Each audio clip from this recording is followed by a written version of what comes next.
Yo, Danny, what's good? What's good? What's good? Big chillin', man.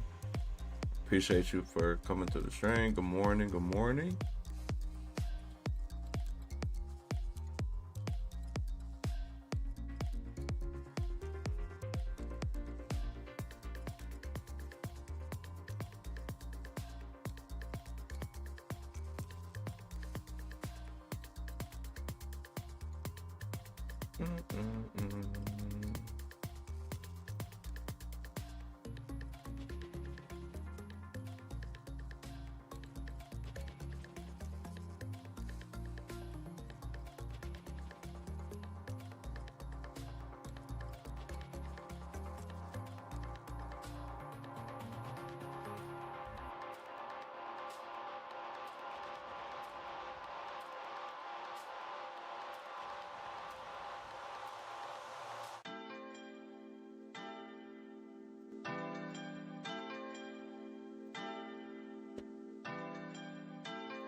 Yo, what's up, Malik?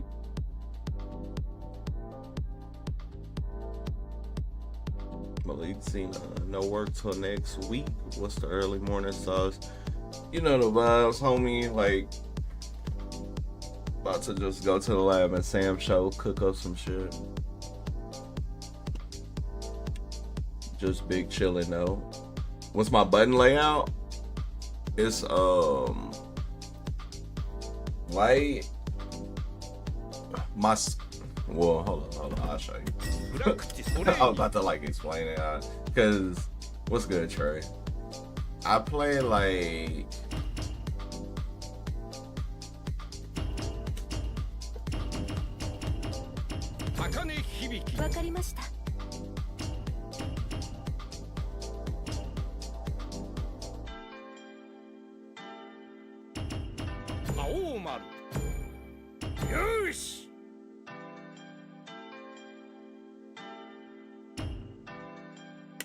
my bad, I was thinking. Okay, my button layout is similar to City of the Wolves, where I play like my light is my square. My light is my square. My medium is my X. My triangle is my heavy. Circle is my kick. And so I added macros. I usually do not play with macros, not because I'm against them or anything. I just usually don't play with macros personally because I can press all the buttons I need to. However, in this game with Nakaruru, she has an input on her bird where she can dive down. And that input is medium and heavy. And I swear I would press it sometimes and I would get heavy, or I press it sometimes and get medium. So I added a macro, like the macro right next to that is like universal overhead. So it's medium and heavy.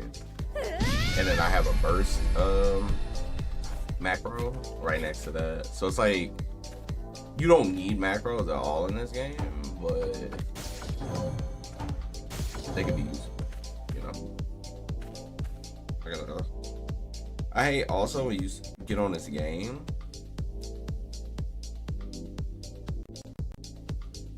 you have to switch it back. You have to switch it back because the touchpad won't work.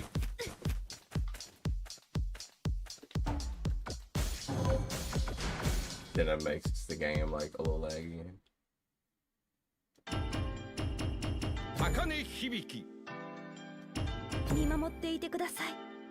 Let me hit me on top and then kick on the bottom left. You know, that's Danny, that's how I play Marvel. That's my Marvel layout.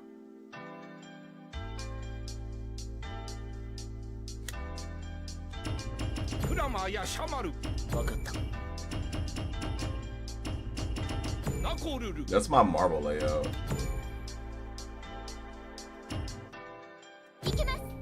Any like tag game, I play like that. Like I play like light, medium, fierce on top.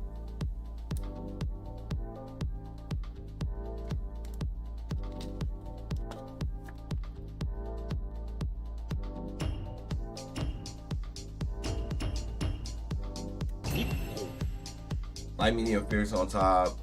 Like a launcher. Usually it's like a launcher button or a special button on the bottom, and then assist.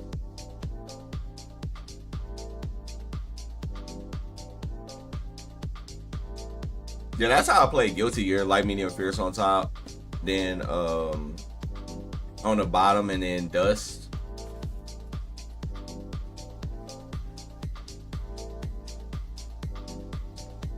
At least in Exurb. I mean, my Strive layout is similar. Yo, Chrome, what's good? Appreciate y'all for showing love in the morning. As always, I know people got stuff to do. But y'all come through and support your boy. I appreciate that, man. It's the last days before the new year, so I'm trying to, rack in them hours on the stream, Get my hours up a little bit. Any words of wisdom for somebody wanting to get back into fighters? I would say, the new year is coming and there's a lot of new fighting games coming out, or even existing if you want to play an existing fighting game. I would say enjoy it, have fun with it.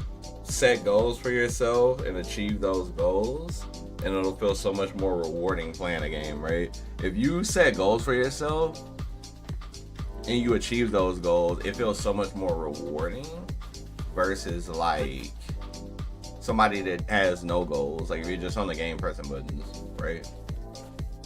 Like yesterday, I played a set with B-Boy with Yashimaru. I had probably practiced Yasha. I've practiced every character in the game, generally speaking, right? I've practiced a good amount of every character in the game, but for Yasha specifically, it was probably like 10 minutes before I like went to play B-Boy, and like I was like, damn, this character really does fit my playstyle, like because of his long range poke. So like I kind of picked him and just like vibed with him, right? But I just set a goal for myself in that session to kind of like play neutral, play solid, and see how well I could do. And he was playing Nako, and I thought that was a bad matchup anyway. Like that Yashimaru does good against Nakaruru. So yeah, I literally just sub your Fatal Fury City of the Wolf character guys are very helpful. Thanks, you're amazing. I appreciate that, Casey. Thank you for that sub as well. Glad my City of the Wolves guys can still help, because of course like there has been multiple updates since then, but I feel like it can still give you that, that rough draft, that blueprint to get on a character that you like and like understand. And then with season 2 coming, chat, I got some big things planned for season 2, so I'm pretty excited for that. You on Tekken now? Yeah, Tekken is fun, Trey. Like it's really fun, especially when you get addicted.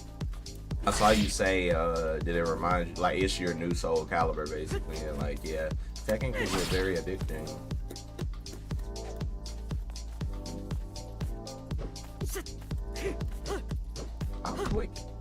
How quick is this kid? Yeah, Tekken gets addicting, especially when you start playing it a lot and you start like understanding, and then you start wanting to climb, like.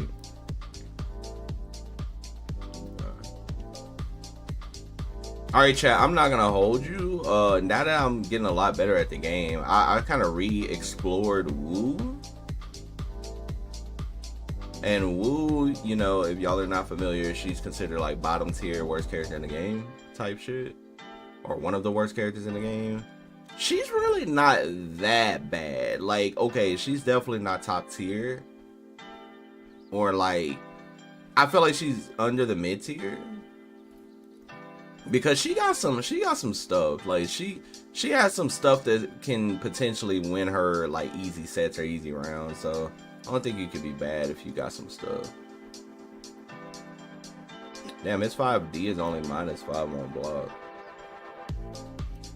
Huh. Okay. So this button right here is only -5. That's like really good, and it puts you back.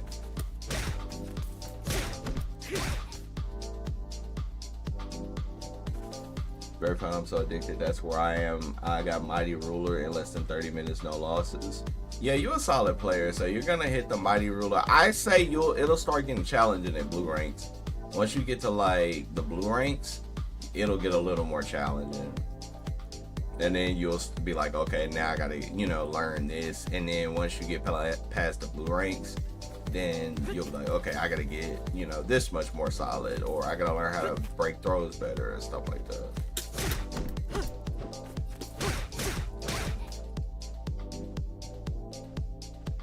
I think that's really, like, the thing about Yasha, also playing him, I understood, like, his movement in the air is nowhere compared to Iroha's. Like, when you play him, you feel like a tank in the air. Like, he can double jump and stuff, but he feels more like tanky. When Iroha jumps, like, she jumps very, like, freeform, like a feather. She jumps like a feather, bro.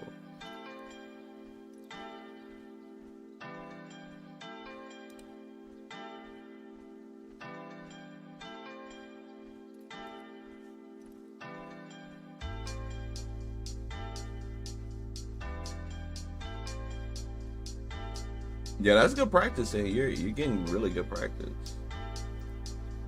Like, very good practice. I did hit a couple of those. It's like 189 with Rage is so much more. I just like his ability to like play footsies on the ground and make people make mistakes. I know people are jumping with this, and I was trying to close, because the thing about his close ANC as an anti-air, you have to get proxy, and like right there the trade is completely in your favor, even if she like beats you out. Because she has to jump with kick because her other jump heads are pretty bad. You have to go air to air. His air to air is like a lot of damage. You think about buying this game on Steam? Yo, Vape, that is a good idea. I agree. I think you should. And if you need help learning the game, I got you. And if you want to run some sets, guess what? I also got you there. Chat, I'm trying to revive this game. If it's, dead or considered dead or etc., I'm trying to revive the game, and thank you so much for that follow. That's my goal, is to bring this game back in the limelight and to try to get it, played more. Pankumi, thank you for that follow. I think because it's just so old, 2019, of course, like, you can still update a game this old. I think they have to just see support and love for it, because, to be fair, Danny, it doesn't have a large player base. Like, a lot of players play on well, not even a lot of players play on Xbox. Some very competitive, serious players play on Xbox. Japan still runs the game weekly. We can watch that as well if y'all want to watch that.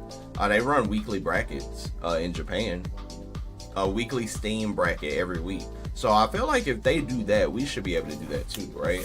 And it's not that many players, but it doesn't matter. It's like, they'll have a good 14, a good 10, whatever, and those players will play every week in a single elimination bracket. That seems like it's fun, right?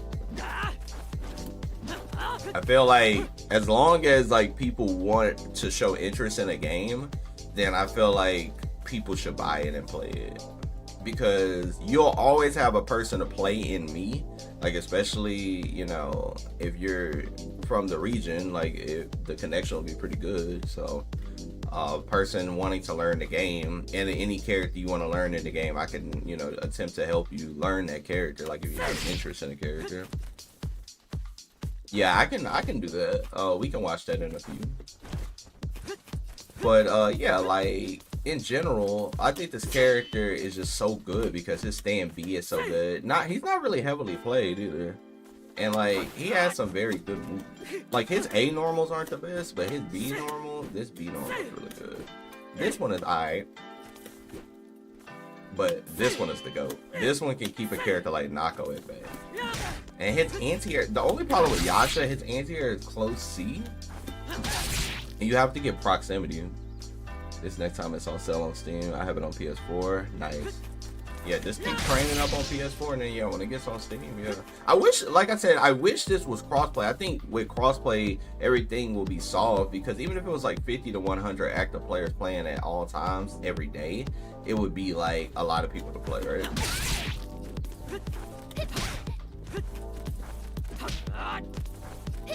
I think that's ridiculous. His run under A has so much range that you can cleanly run under. Look at how far he's hitting it. So I think that's really good. That's really good.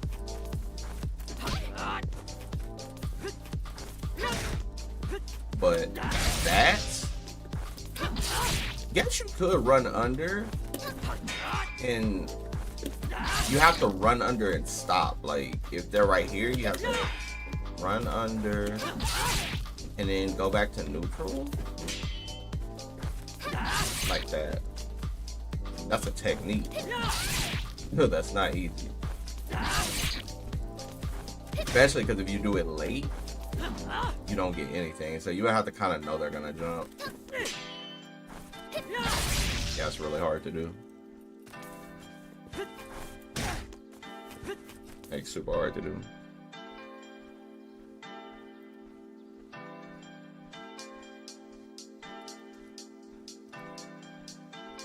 So how are people feeling about City of the Wolves Season 2? I know we haven't had any information, but do y'all have any speculation on when it will release? I have a feeling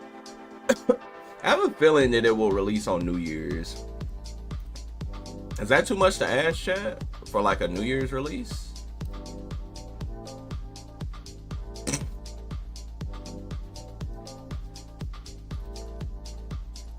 I have a feeling. I just have a feeling it could be New Year's, so I hope it is.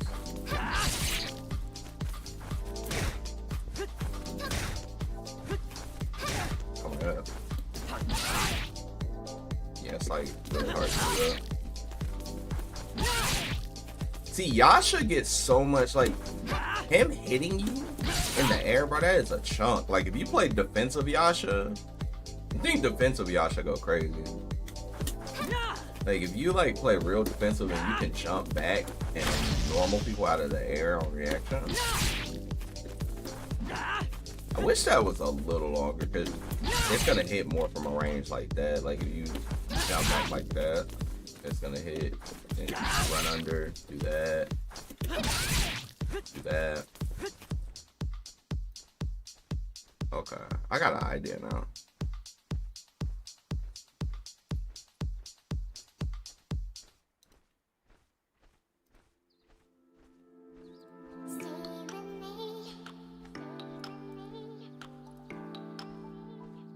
Yo, Darlito, what's good, homie? Arcade Scrub, what's good, what's good? Yeah, I've been grinding Sam Show a lot, Darlito.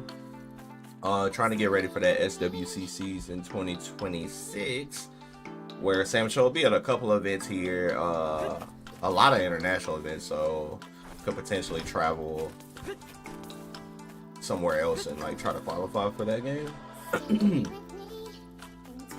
I like my odds to try to qualify for both though.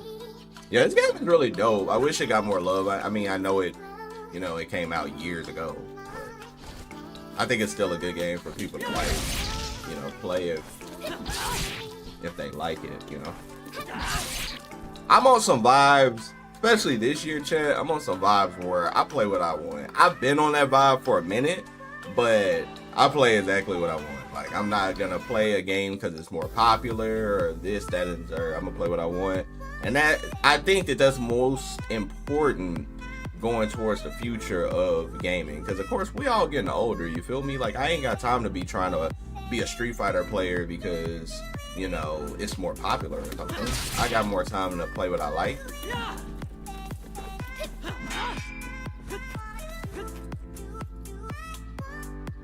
Yeah, it came out when online was really bad, so that's very unfortunate. And no crossplay too. Who did you rock with in this game, Darlito? Yeah, getting a spot on Fatal Fury and Sam Show would actually be insane. I'm not gonna hold you. I'm confident I can get into. I'm actually very confident I can qualify for this game 1000%. City of the Wolves Season 2 will shake up the meta, so I'm gonna see like how that works. But I'm confident I can get into both. But I'm not gonna hold you. I'm very confident I can qualify for this game. Like real confident. Yeah, Garange, I got a new playlist on Spotify. I like found this really good like playlist last night. I was like, yeah, this is vibes right here. I think playing what you want is the best idea. Your passion will carry over your content. Exactly. Like playing City of the Wolves is like something I'm very passionate about. And like I promise y'all, I have not forgot about Fatal Fury. I know like a lot of y'all been seeing me grind this game and y'all haven't seen me play Fatal Fury. I have not forgotten about Fatal Fury. My whole thing is the game is about to change. So there's no point of me grinding the game like Omega hard when the game is about to be a new game. You feel me? So it's like my mentality going into it is like I put my focus on this game because I needed catch-up time. I'm already catching up. When Season 2 drops, now I'm caught up on Sam Show, and now I can play City of the Wolves Season 2. You see what I mean? So I think I'll be okay. I think that's like how I'm looking at it. Because I was thinking about going to Frosty's. The biggest thing right now is just like pricing on like hotel is like really ridiculous. But if not Frosty's, Genesis. Because I know a lot of the homies want to go to Genesis, so that could be something as well. I think younger players play games to hang out a lot more. Yeah, I think so too. Yo, Young Jay, what's good? Good morning, bro. Dropped my raw because of that, and my friend group looked at me crazy. And for real, yeah, it's like you definitely gotta play what you like, and like Rivals is popular, but if you ain't feeling it, then it's like it's not a good look. Oh, you play Ukyo? A lot of people like Ukyo. Like Ukyo is cool. You probably like. Did you ever play After? Oh, you play Darlie too. Yeah, Darlie's solid. Yeah, Ukyo is like still a mixed god. His slide doesn't knock down. Your tweet on confidence and actually gave me a new perspective. Damn, for real? That's what's up. That's what I like to hear. Like I be trying to, like when I tell y'all things, like I tell y'all things to like improve. Like even in life, if you like approach life in a certain way, like it's just a better thing. Like a healthy way to approach life and a healthy way to approach like gaming in general is like that's the dubski. Like that's when you know you're winning. You gotta have like a comfortable balance, right? Is CEO expensive for me? I should be able to go to CEO 1020%. CEO should be a 1020%. I think all the homies will pull up, like, you know, Shaku, Blackberry, all of us. If you want to pull up Darlito. Where are you from? Are you from Florida? You'll be the CEO? Bet. Yeah, we'll all pull up in. I mean, I was saying I was going this year because I've never been. So this is the year I wanted to go. You live in Connecticut? Oh, yeah, you do. Bro, I'm a bot. My bad. You and Blackberry hang out a lot of time, and I forgot about Connecticut. What events are in the SWC qualifying spots for Sam Show? I ain't gonna lie to you, Danny. The events were so like, it wasn't that many. Like here, it was a lot of international events. Like, let me see if I can pull this shit up. Cause the amount of events was like, I was like, yo.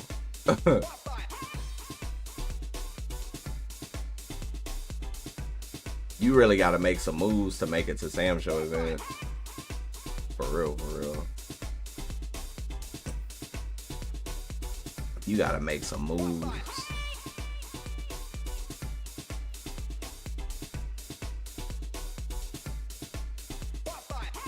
Damn, I can't even find that shit.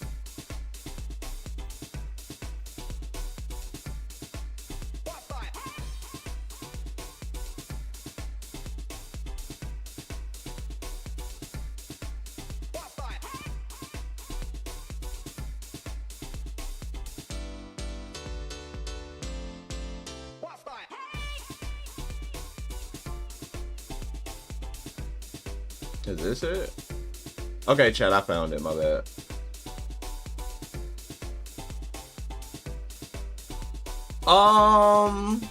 I would say yes this time, because before Darlito, they were doing it before like the event, like a week, 2 weeks before. They were like, this is a SWC slot, right? And that was terrible. This time they gave us the rough draft of what it is. So like Fatal Fury is a Master 1 event, which Master 1 events are like really powerful. And KOF. I'm very shocked that they didn't put Samurai Showdown here. The fact that they didn't put it here is kind of crazy. And Genesis is only a Master 2 Fatal Fury event.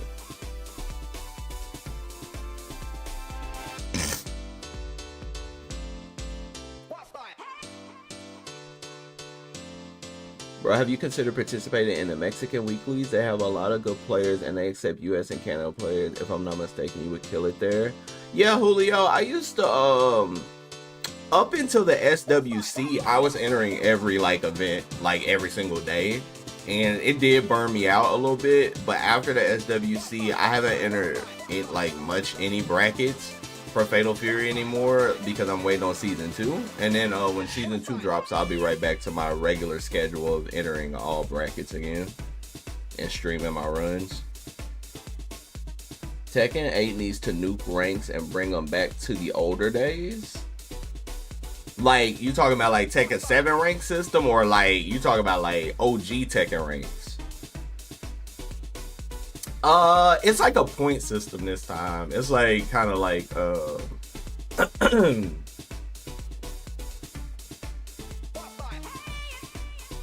it's like a point system.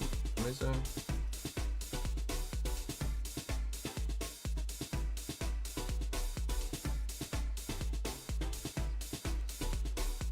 So it's like this.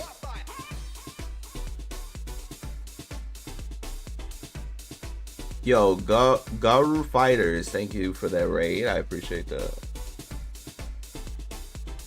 Season 2, yeah, it comes out January, season 2.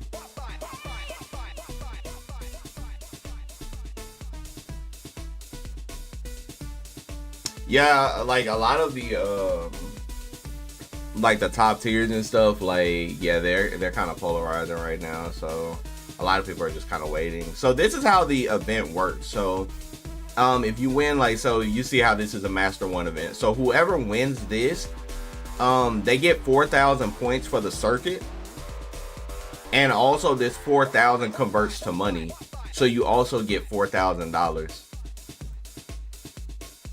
So that's how like the point system works. So this is probably like the best point system in fighting game history, because your points convert over to money, which is actually insane. Yes, my training partner is Cyborg.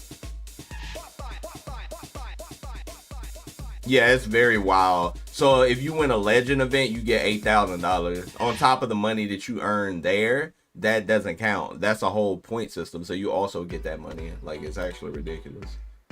So Genesis is a Master 2 event. So Master 2 event, and this is like, you don't even have to win. You see what I mean? You can still rack up points and rack up money. Yo, good morning, good morning. Thank you so much for that raid, by the way. Welcome to the stream.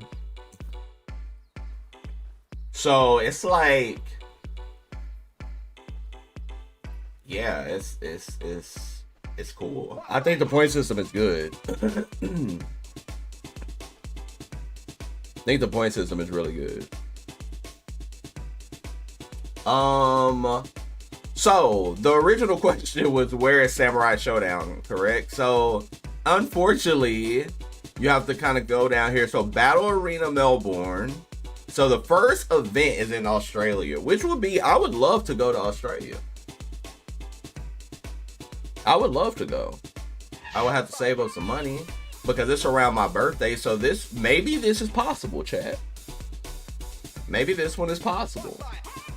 I mean, I would be excited to be somewhere. Never been outside of the country, so I don't know. So this one is the first event. Then this one is a US event. So I'm guessing, chat, that this is Combo Breaker because it says TBA USA Spring. So I'm guessing that's Combo Breaker, right? It would have to be. So Master 1 event, Master 2 event, Master 2 event. So I have another chance at Combo Breaker. The Australian one is 31st. This one just says Spring, so I'm guessing it's Combo Breaker.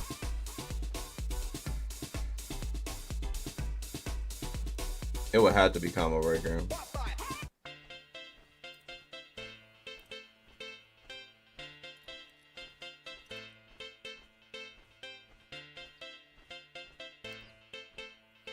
So, and then we have Belgium, Brussels, the Mix-Up in France is a Master 3 event, and then Vegas Climax is a Master 3. So, strategic-wise, how my schedule should be to make these events, I should guaranteedly go to Vegas Climax and this US event, which is probably Combo Breaker. So, US event. So, Combo Breaker, Vegas Climax. This one is up in the air. Texas Showdown is... I'll go to Houston to play in Texas Showdown. So, like, I'm from Texas, so I'll have to be there for Fatal Fury. One of these for Fatal Fury, for sure. And then the next one is in Osaka, Japan, KGP 2026. I've never been to Japan. That'd be cool. Oh, Scrubsabot with the follow. Yo, what's good, homie? I appreciate you. We're just looking at the events of Sam Show and City of the Wolves and kind of just seeing where I would like to go or where I could go. Would it be easier to go to an EU event rather than AUS? It just depends because, like, at this point, I feel like for me it would be just more for my funds, but I would rather go to any of the events just to, you know, travel somewhere else and, you know, enjoy whichever event I go to, right? But it would be more so for like funds and just trying to see like, hey, can I make this, you know? Of course, CEO is a big event. Master 1, Master 2. I'm gonna be a CEO for sure. I'm trying to see the events where everything is together. So if I go, I could play everything. Like I could play Fatal Fury and I could play, you know, Sam Show. I want to play both.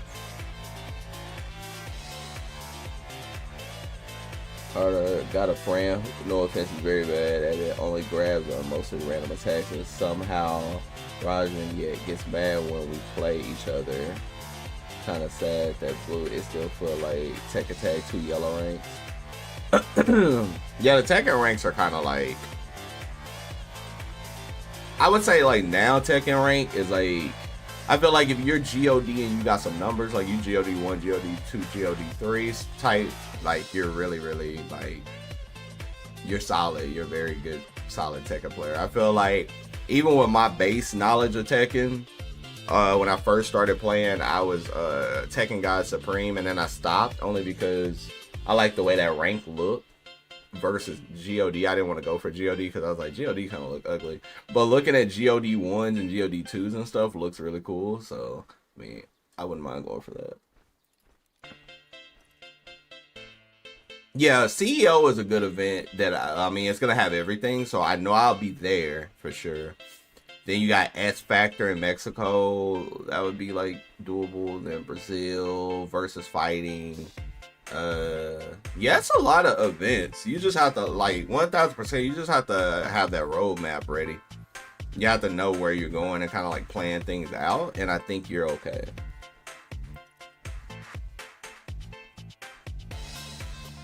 Yeah, exactly. It has the Infinity Gauntlets. Yes, that's why I kind of want to do that.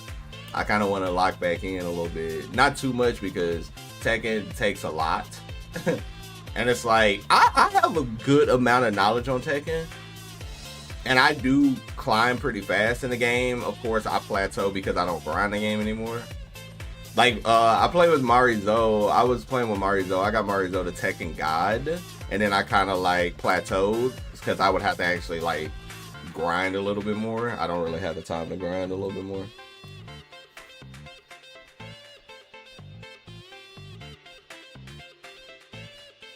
Yeah, a lot of people do get mad when they lose in fighting games. Like, you volunteered at Chain Shift? Nice.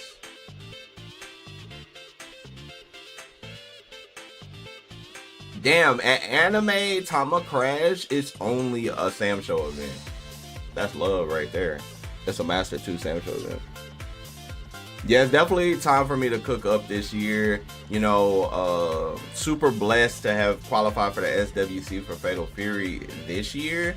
But going into the next year, my standard has, you know, went up, and I just want to win. You know, I mean, I wanted to win this year too, but my power level was just not powerful enough. I wasn't powerful enough. But next year I'll be more powerful because I had a couple of things to change in my mindset to try and become one of the best. You know, you'll always believe. I appreciate that, bro. Yeah, some really good tournaments on here. So, do you know where Chain Shift is? Grange? Do you know where it's at specifically? It is a Fatal Fury event, so it's a lot of events that I can go to and cook up.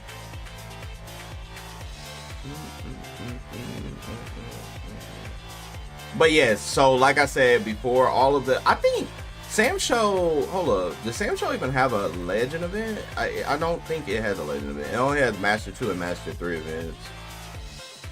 Yeah, it only has Master Two, Master Three events, which isn't bad because you can still cash out, especially if you're winning those. Yeah, you could definitely cash out if you're winning those. On top of like, once you secure enough points in Sam Show, I feel like you're good. You win a couple events, your points are gonna just be too high.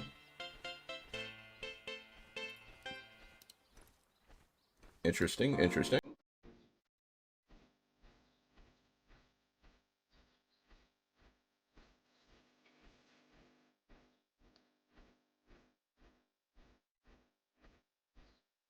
Yeah, rank and Tekken is kind of dangerous because a lot of people will think that they're like super high level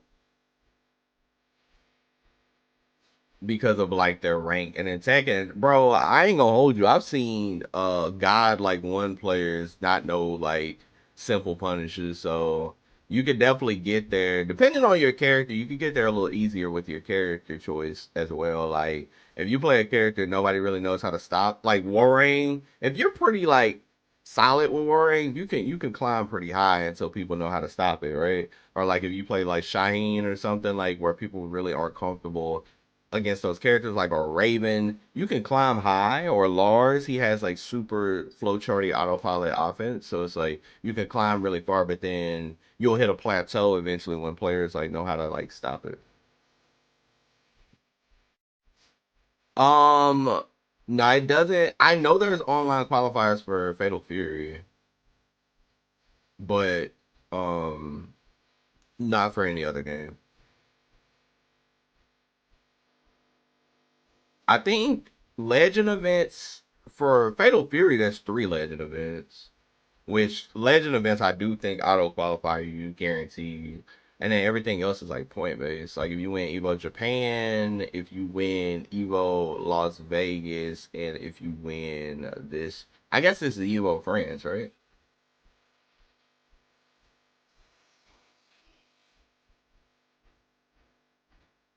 Yeah, I think. And for like Sam Show, it's completely by points, which isn't bad. I think Sam Show is fine being completely by points.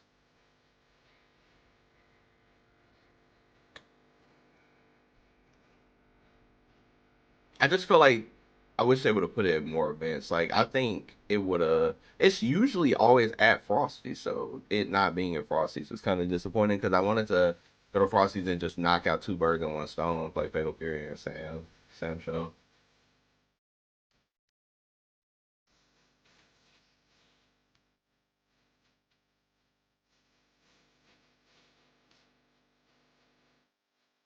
So we'll see. I don't know.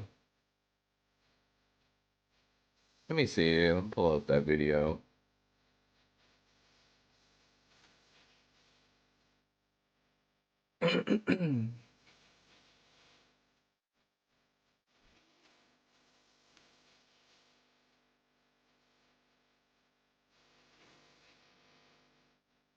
Let's see. Let me see.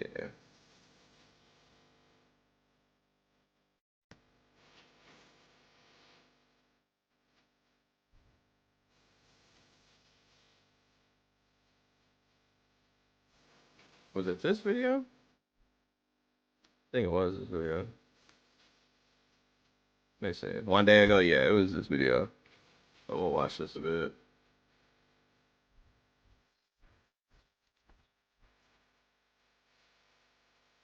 You gotta end up competing in the next Monster Hunter tournament. They do tournaments for that game? You able to find games on Sam Show? No, like you have to play people either A in a Discord or B, you know, friends or whatever.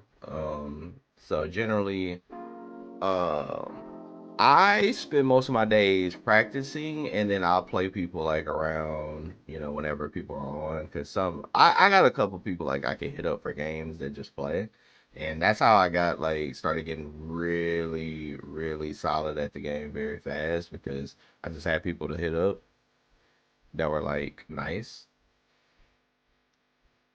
and would play games.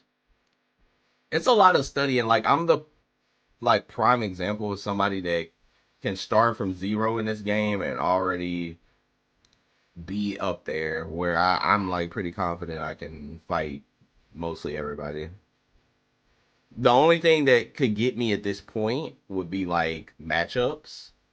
But even then, I've basically labbed every character, watched so many tournament footage, and I just know I like have game sense, so it's just like it would be really hard to beat me like based on a matchup unless I just don't have reps against the character.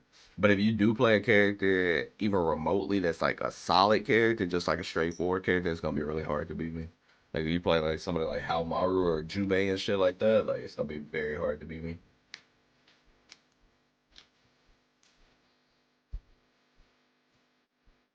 I'll say there's good people and bad people. Danny. I would say there's very good people in the community, and that's how every community is. There's bad apples and bad seeds in every community, so it's not just Sam Show. Bad seeds in Street Fighter, bad seeds in Tekken, but it's like one of those things where, for a smaller community, it's a little worse if you have like bad seeds because they can kind of spread that, you know. So you always want to be very just welcoming and a little bit more humble to bring people in to want to play your game, right? Your fastest kill times for a particular quest, and you head to the venue and do the finals quest live, competing for first place. Oh, that sounds dope, actually. All right, so like I said, this is a tournament that they do. It's supported by SNK every week. They do a Steam bracket over in Asia where it's single elimination. So I like to watch these videos weekly. I follow this YouTube channel. Yo, Arcade Scrub, thank you so much for that follow. Oh, big whip.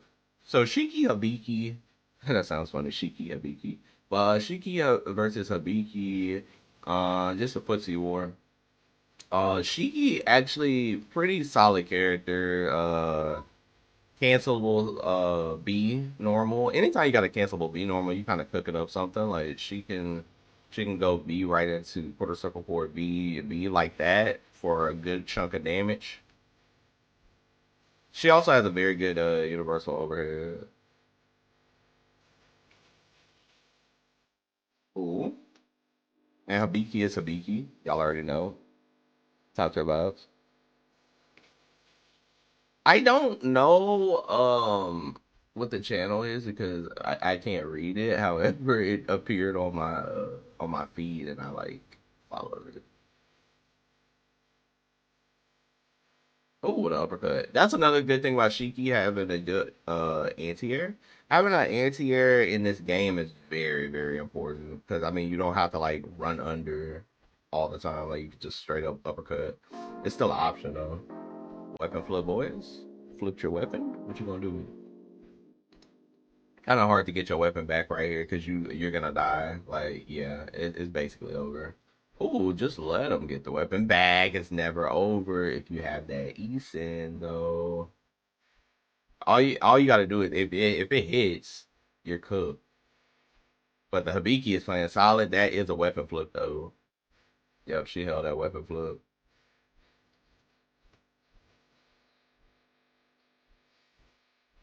and just sat there. Okay, nice. Damn, it's still lost. That was close. It's overpowering. Okay, let me see. Let me see. Let me see. Let me see. How about that? How about that? That a little better?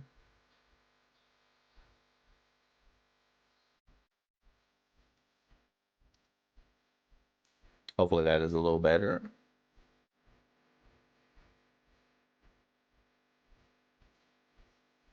Boom, boom. That's a lot of damage. The low is unsafe, so probably could have ran up and did 660B potentially. Nice air there.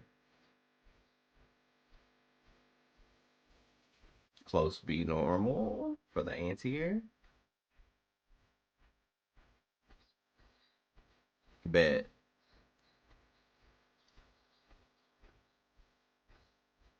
That was good.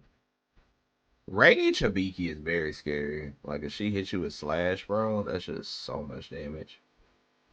Like, bruh. It's so much damage.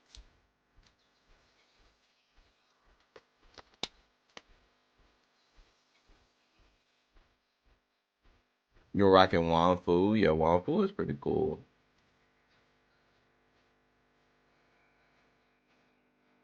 Pretty cool character, very unique. Weapon Flip Boys.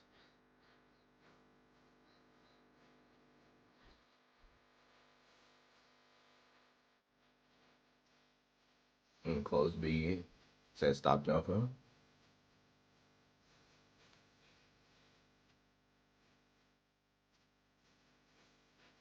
I actually have a pretty decent safe jump with Hibiki off of her normal combo route. It's kind of still a read.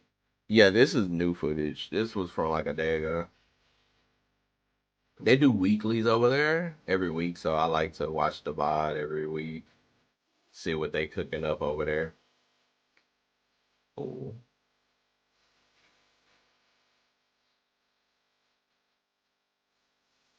giving all Sam Show DMG vibes.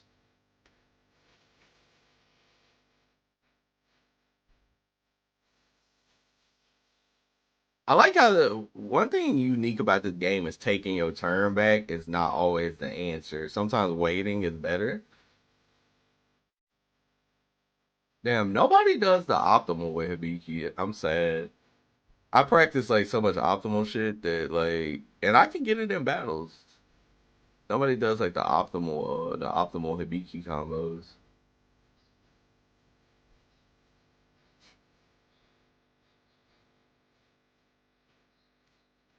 Boom, boom.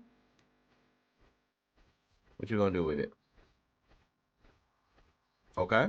Button, button. That did it. If funny part about that, it didn't look like it trip guarded, but maybe it did, or they tried to move. Hibiki and Sancho suits her so well. Yeah, it really does. Yeah, I like hitting heavy slash and KOing somebody. It's like the greatest feeling.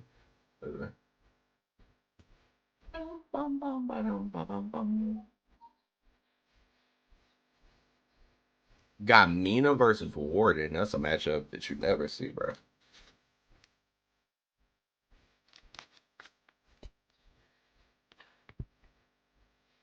Bum, bum, bum, bum, bum, bum, bum.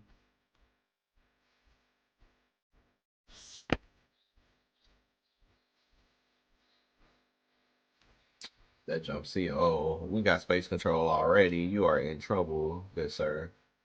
Mina with life lead. Although Warden kind of jumping. That's one thing, like, Warden is gonna be a jumping character, so you kind of gotta have a character with a solid anti-air. Mina got some pretty solid anti-air, though. But right now, it's not looking good. It's not looking good. I never got to play For Honor. I remember when it first dropped, and I really wanted it, but I never got to play it.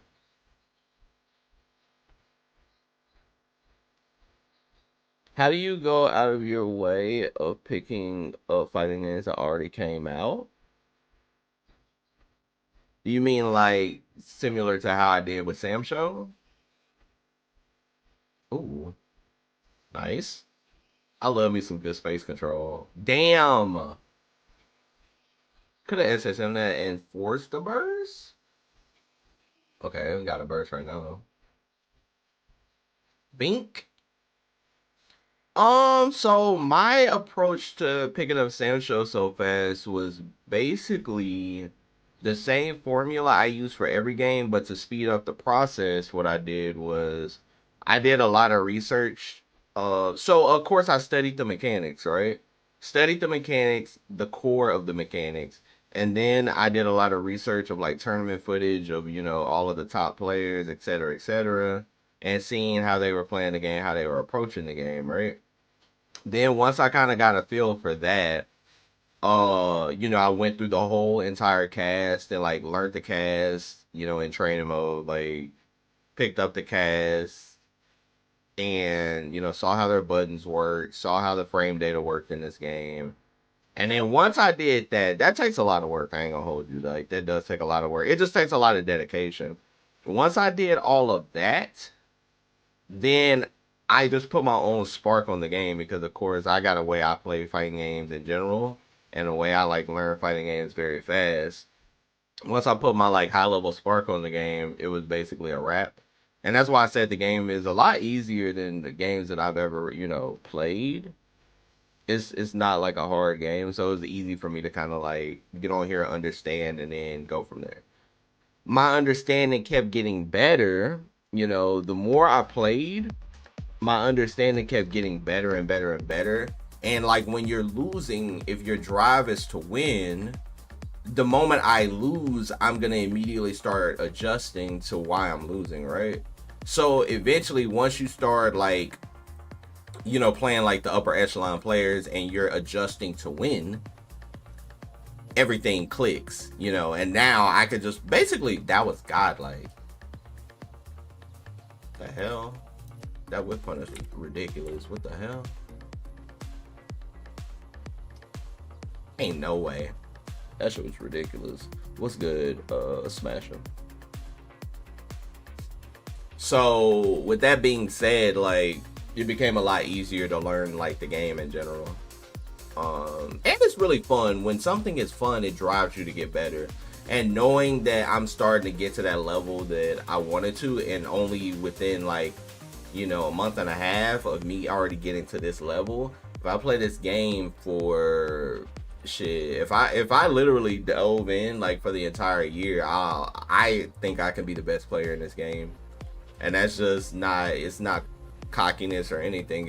It's confidence on my skill level in other games. Like I know, really how to dissect the game, and I think in this game that I could be the best player. And that's a statement saying that you could be the best player in a year. Like if you keep grinding the game, I think that I could be the best player. That's just real talk. And this game has a lot of strong players, very dominant players like Scrub. That's like super dominant, and like those are the players that I want to be on stage fighting against where they can see, you know, my play style and how I play from other games, and they can be like, damn, like this guy's strong, you know.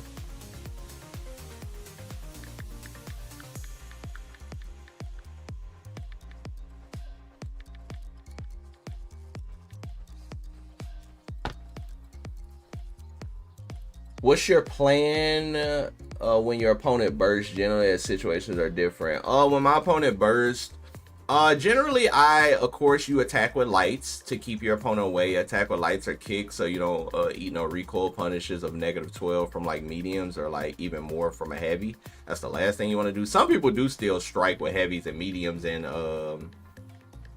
you know, in rage, and it kind of depends on where their rage is, because if they pop early rage, it's not going to do as much damage. Versus if they pop a late one, you just got to play very safe and kind of like stick with light, stick with kicks. But if I have my burst, I'm more willing to kind of sit there, especially if I know your ESIN will kill me if it hits me. I'm more willing to, like, I'll tap maybe a A, like if you get close to me. But in general, I'll sit there and take the throw, because I can take the throw because I can burst right back. You know what I'm saying? As long as I have a burst where I can burst you right back, I'm willing to take the throw. So I'm not gonna like be pressing mad buttons to get randomly ESIN. I'm just gonna take the throw, and if you run up and throw me, that's more of a risk for you. Or I might backdash, you know? So I think that's important. He said Warden needs a guts mode. Warden that man do too much damage. Oh, the big risk. Yeah, this is my type of game. Like, honestly, if we're really being like honest about it, it's very slow, and it's super neutral based. So that's why I'm confident in it, because it's like my neutral is really strong in fighting games. So like if somebody fights me, like they're gonna have to beat me straight up, and a lot of people can't really beat me straight up. That's just real rap.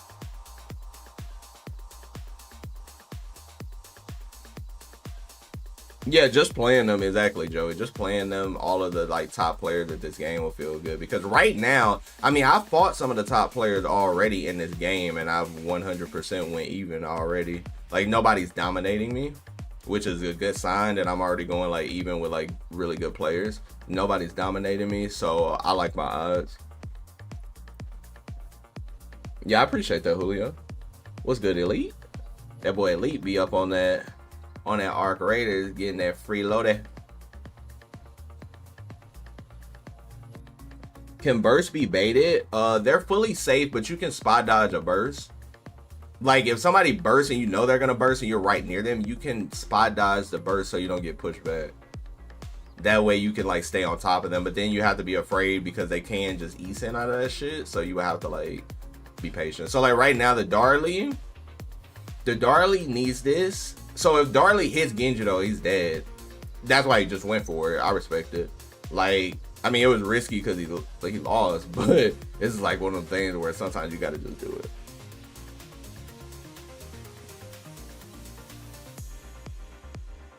Yeah, neutral takes a lot of time and experience to master. Once you master neutral, and hold on, shout outs to the 33 viewers watching me watch some Sam Show things on literally at 11:23 Texas time.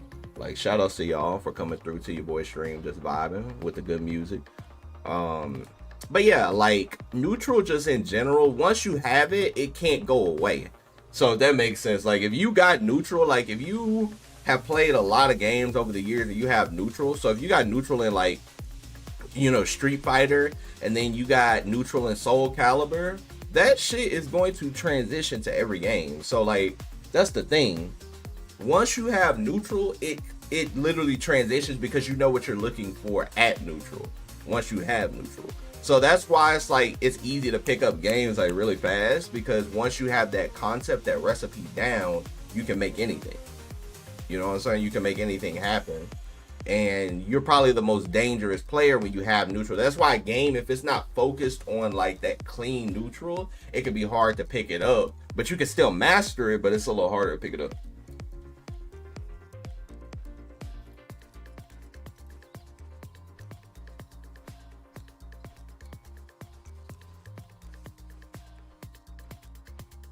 Yeah, and it's like in a lot of games, getting knocked down now results to like situations you don't want to like hold, especially now. And like in a game like this, that's why like when you get knocked down in this game, you have neutral tech, back tech, forward tech. Like it's not like checkmate. You know what I'm saying? Or like you don't feel like you about to get set played. In a game like Fatal Fury, like you know how you can get hard knocked down and then you can essentially get set played by a character like Cayenne or something. Like once he gets that knockdown, it's time for you to guess, which is fine. Like I don't mind guessing on Wake Up as long as like it's not obnoxious. Like once it's like obnoxious, then we got something to talk about. But like if it's not obnoxious, I don't care about guessing on Wake Up. Oh, we got a good match. We got Yashimaru versus Kazuki. Okay, so I've been playing Yasha a little more, and he's definitely my playstyle. Actually, both of these characters are my playstyle 1000%. When I got on the game originally, I was using Kaz. Both got really good normals. All I need to excel on a character is good normals. Nice 66C. Boom, boom. Yep, them buttons. Nice jump in. Double jump, boys. Uh-huh. Oh, that was more than likely a punish. Oh, threw it through his heart. Boom, that is rage, so you will be eating a lot of damage. Yashimaru's rage is pretty scary. A lot of his special moves, well, I mean, he ain't got a lot of special moves, but his special moves get enhanced.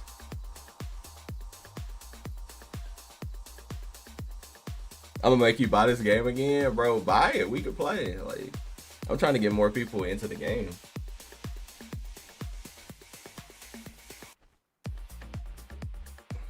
Because one thing about also the Salmon Show community, they a lot of them don't stream, which nothing against that because everybody is not a streamer, nor does everybody want to stream.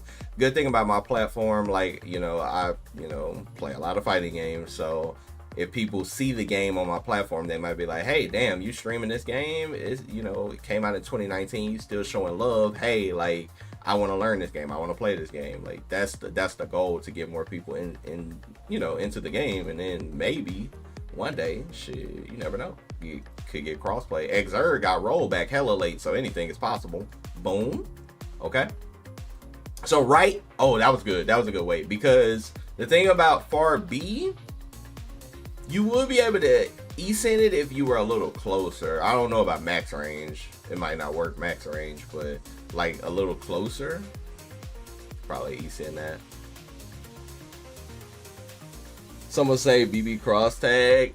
Bro, I never got to enjoy that game, unfortunately. I wanted to play that game.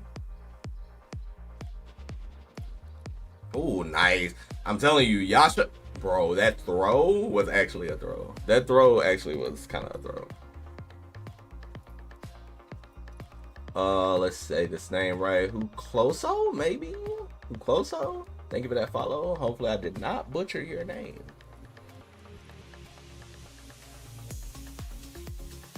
Yeah, it was unfortunate timing. Like, yeah, if you have people to play, this game is like 1020% fire. That's why I said close enough. Okay, yo, thank you so much for the follow. Welcome to the stream.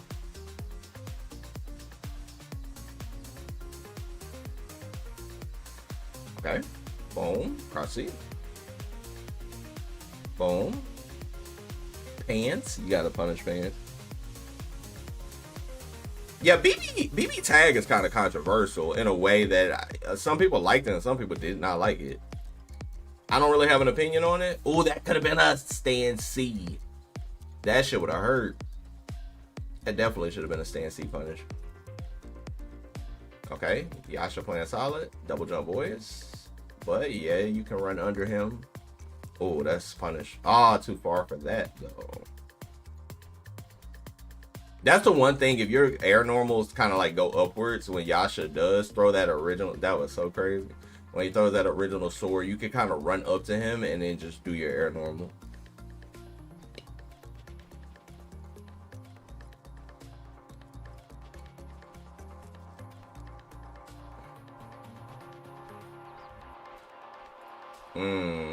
Standing into pants. Got this man locked down. Blaze Blue next week and Samurai Shodown. So I feel like that'd be a cool way for everyone to jump in and play all these dope ass games together. Yeah, cause I mean, I feel like nowadays in fighting games, they're all good and they're all like, that's why I brought it up like probably like last stream when I said, I mean, look at Caliber. Caliber got into Blaze Blue late and he is the best player here. And then hey, Caliber, he went over to the game and took it over. He wanted to play Carl. He got really nice with Carl, one of the best Carls in the world, and Evo champ. Like that's the type of vibes you gotta be on. When you see a game, you could definitely just see a game, go pick it up and be one of the best. You just have to have that right mindset and want to put in that time and that work and find people to play. That's the most important. Just put in that time and work and find people to play.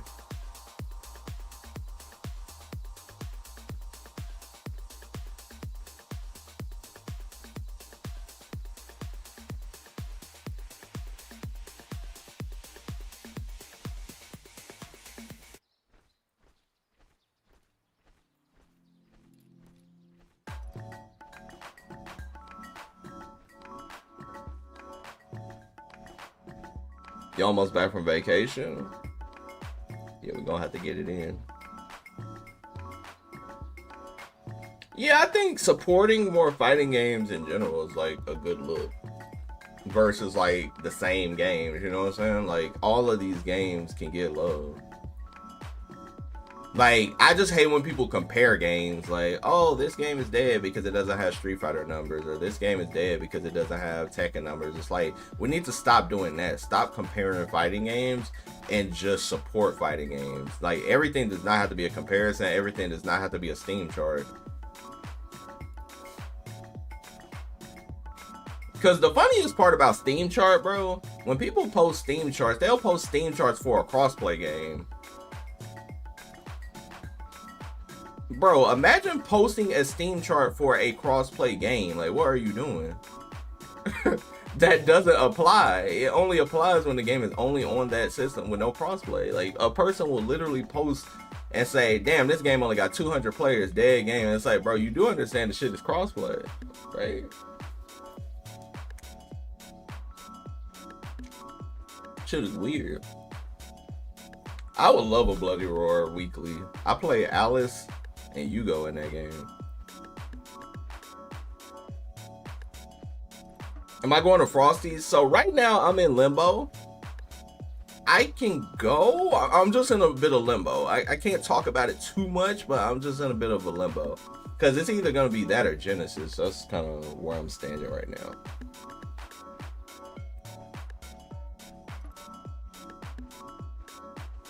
Yeah, Steam charts is completely for engagement. That's engagement farming. It's funny because the people that post it still don't get the engagement they want.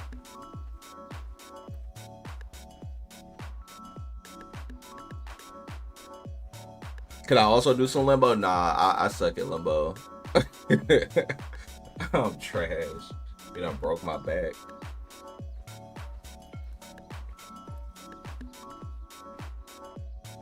Yo, Bloody Roar is fired. I actually think, chat, that they should bring Bloody Roar back.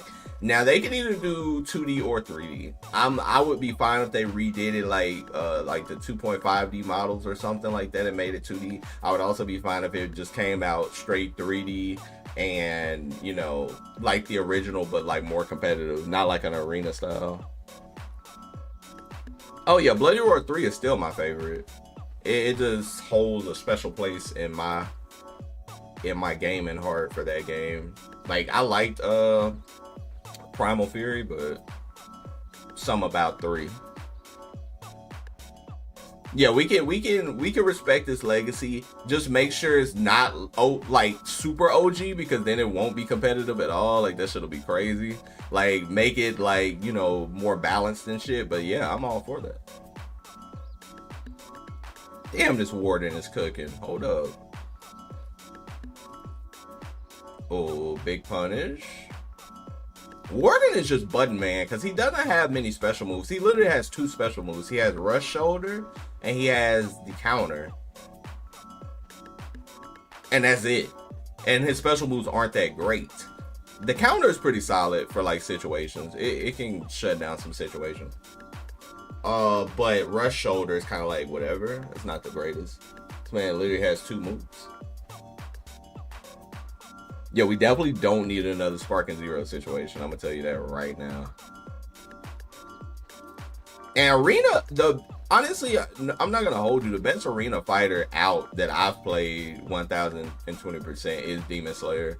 That's like the best one that makes the most sense, where it's actually punishing and you can actually do like punishing shit to people. Because when I was playing Naruto, that shit right there, that shit, substitution jutsu is just, it's not it, bruh. That shit is not it. People don't play multiple games because they don't want to lose in a game. They don't practice. But if everyone's trying to game together, it could just be a good time. Yeah, like, I feel like even beginner tournaments are good.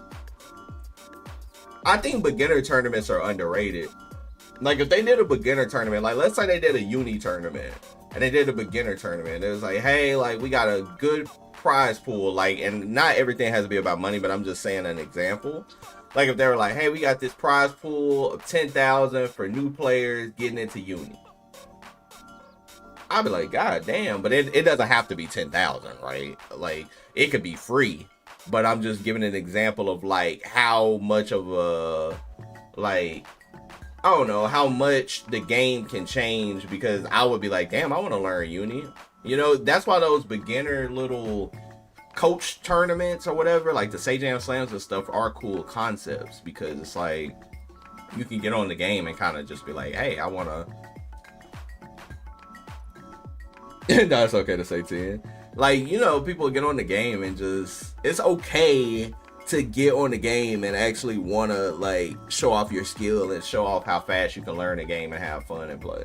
So I think that those ideas are really cool concepts. Because the uni one was really good. I actually enjoyed watching that.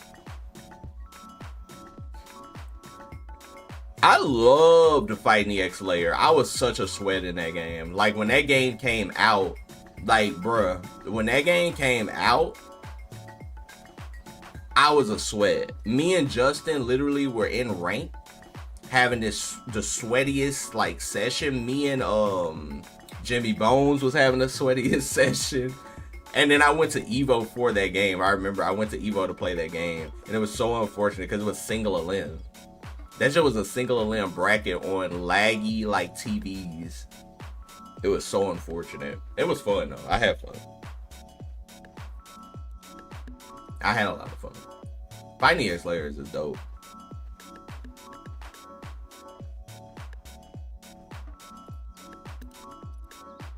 Fighting EX Layers is very dope. It didn't get the love it deserved because it was a very unique game, because I love the EX series. Like, EX3 is one of my favorite games of all time. Like, EX3, bruh, getting that. I went to my cousin's house and they had it, and I was like, bro, what is this game? This shit don't look like no Street Fighter game I've ever seen. And, like, right after I left his house, I got it. I got that game for, I can't remember what it was for, maybe Christmas. And I got it, and, like, yeah, that game was so, I had so many hours on that shit.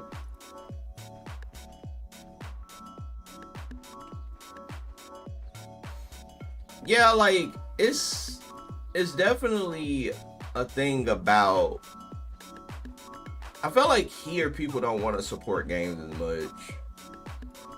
Yo, this Abiki is actually in trouble. Ooh. Ooh. Nice. Boom. Boom. Okay. You can still lose if it hits you. Okay. We got honest neutral right now. What you gonna do? Honest neutral.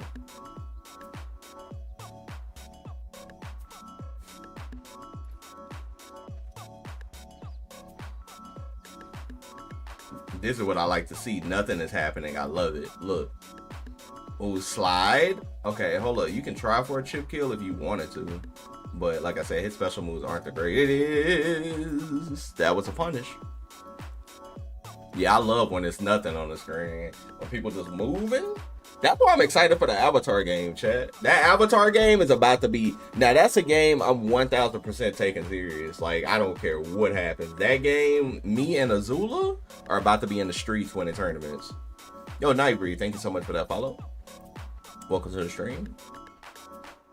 That game, that Avatar game was life, bro. Anybody that did not get to try that game, I feel so sorry for y'all because that game was actually life. That shit was fire. Shit was absolute fire. That shit was one of the most fun games I played in a very long time. Like, I ain't had that much fun in a minute. That shit was... That game was really fun, man. Bad games need to be called out, though. I feel like as long as, Arcade, as long as somebody calls it out respectfully, I respect it. I don't like the whole dogpile mentality or just saying a game is terrible and stuff like that. As long as you, like Hunter x Hunter, the online is really bad, right? I don't think that they ever fixed it. Maybe they did. Y'all can educate me on that. But Hunter x Hunter, I think the actual gameplay wise was, I mean, it was meant to be like that. Like, it's meant to be kind of like broken and marvelly. So I think that that part is pretty cool. I think that the online was, it was bad. So I think that that's the problem. 2XKO, I didn't vibe as much with 2XKO. I don't have anything bad to say about it outside of characters. I wish it had more characters. That's the only bad thing I'll say about it. But I respect people that, especially my homie Kenso. Shout outs to Kenso. He's been putting in a lot of work in that 2X. I've been in some of his streams. He's been cooking in the 2X. Shout outs to him.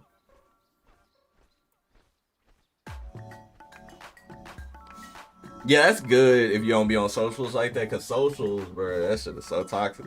People would just be on socials just saying anything nowadays. It's like, it's so nasty.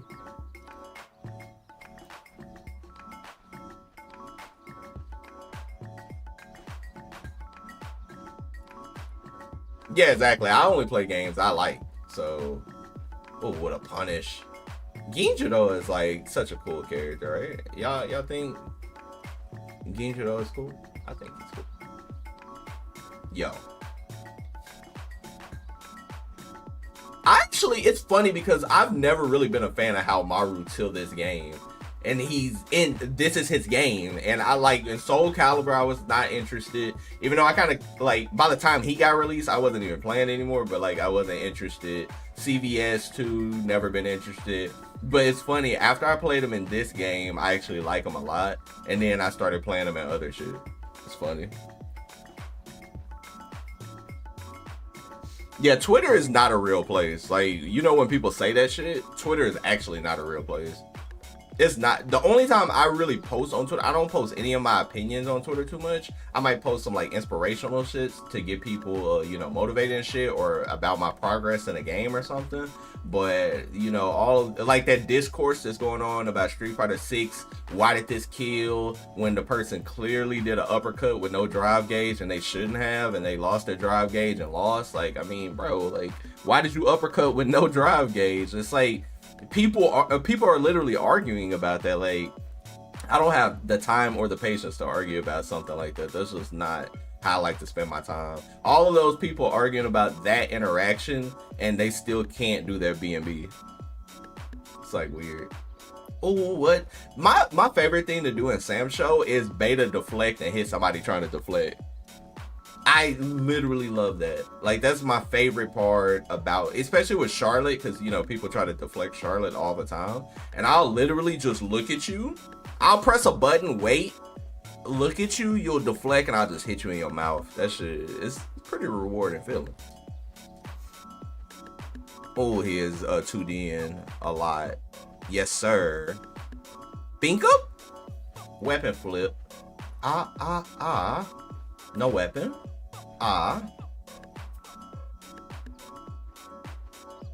And y'all know the funniest part, back on the topic of Steam charts, people be lying and shit saying like Mortal Kombat is fucking dead when it literally has 1,000 player base for MK1 and MK11. MK11 and MK1 still have 1,000 player base on the fucking PC, and that shit is crossplay. Like, people just be lying on games saying they're dead. It's just weird. That actually was game. If he wanted to, he could have SSM that. And MKX has a ton of people. Like on PC alone, it has like 600 people. And you already know most people play that shit on console, so like that shit is eating. Like, yo, Rex, what's good? Yeah, Samcho is really good. Because of the Steam charts isn't exactly crazy, because the joy of playing a game is having other people to play with. What's up, Sterling? It depends. But you gotta understand, if a game is crossplay, then it's pointless to look at Steam charts. You see what I mean? It becomes a pointless argument if the game is crossplay. Now, if the game is not crossplay, looking at that is valid. But if you really want the game, you should still buy the game. You see what I mean? If nobody's pulling up to McDonald's, are you gonna stop eating McDonald's if it's your favorite place to eat? You know what I'm saying? I don't follow crowds or trends. If you want to play people, there's always people on the game. Just because the Steam charts might be low doesn't mean there's not people on the game. Now, if you want to play a game where you could just keep readying up to somebody, then you can go play Street Fighter and go play Tekken. Damn, the online for 100x100 is still bad. That's tragic. Yeah, exactly. A game will be bigger on console and people will still go to the Steam charts. Like I said, if things are cross-play, you should not be looking at Steam charts, period. Because it's just, why are you looking at it when it's cross-play, you know?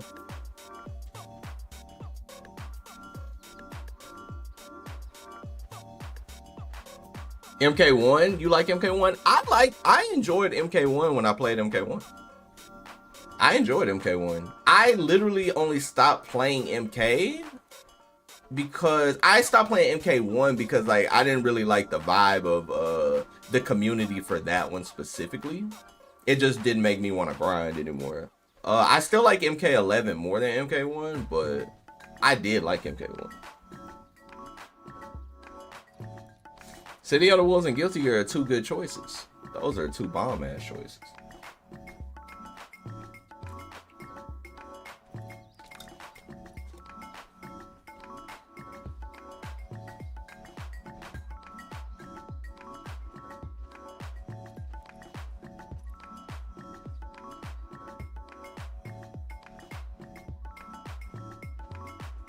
I also feel, chat,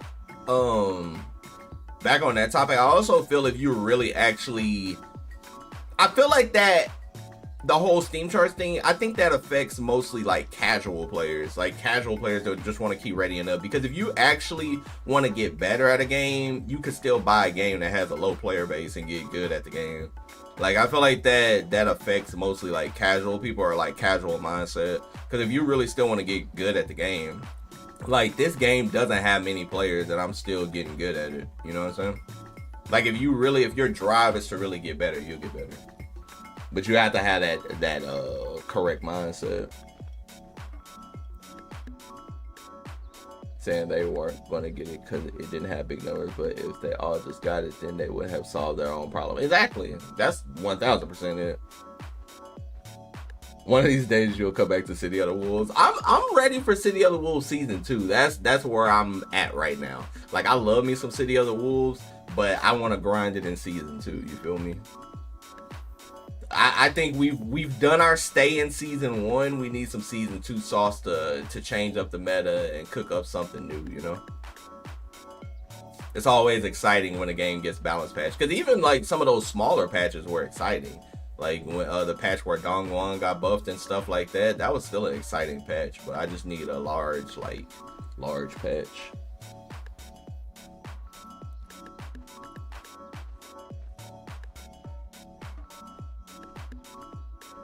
You forgot biking was in the game. Yeah, biking is so good in this game. Super good.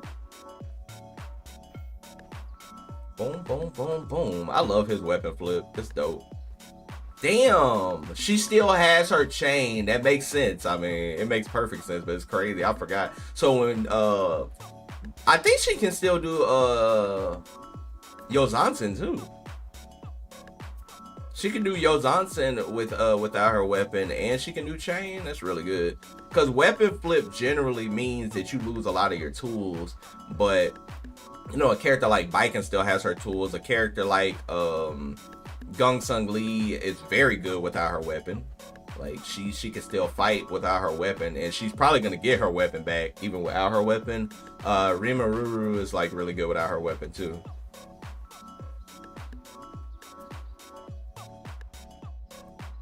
I want Jae-hoon so bad, bro. Jae-hoon up in that game, bro. It's about to be Chun-Li, Jae-hoon for me. It's probably about to be next season. It's probably about to be Chun-Li, Jae-hoon, B. Janae, because I know B. Janae about to get buffed. But I was playing her, and I honestly only stopped playing her just because. I didn't stop playing her because she was good or bad. I actually thought she was pretty good. But with her with some buffs, she's actually gonna be probably busted. If they buff her, I think she'll be too strong. How do you lose a weapon? So you lose a weapon if somebody deflects your heavy. Heavies, like some heavies will get deflected and you'll lose your weapon off of that. Somebody can grab your weapon if they're like, if they don't have their weapon and they do the parry, they can grab your weapon and disarm you. Or you get weapon flipped. If you get weapon flipped by a super, my weapon flips, the whole concept of you weapon flipping somebody is to limit their options and do a lot of damage. Then you can kind of like camp their weapon and stuff. So there's a couple of ways you can lose your weapon in this game, but those are like the most common. Like a lot of like some C normal, like if I do like a 6-6 C with Yashimaru and you just call me out, his weapon will just go flying out of his hand. What's your dream 4 characters for season 2? I want Yuri. Blue Mary looks dope. I've never been a fan of Blue Mary till her design now. She looks really dope. Jae-hoon, of course. And or just Kim in general. Like if they were to put Kim in this game, I would go absolute crazy. A lot of people want Freeman. I also think maybe because I don't want too many like guest characters or nothing crazy at this point. I ain't gonna hold you. I just want like some like cool characters. Honestly, high key would like Kyo in this game. I don't think Kyo gets enough love. I think Terry overshadowed the fuck out of Kyo just in general in fighting games now, and I really think Kyo is like super sick. I think Kyo is so much cooler than Terry. That's just my opinion on that. But yeah, I think I like Kyo. If Kyo was in Fatal Fury, bro, City of the Wolves, I would go crazy.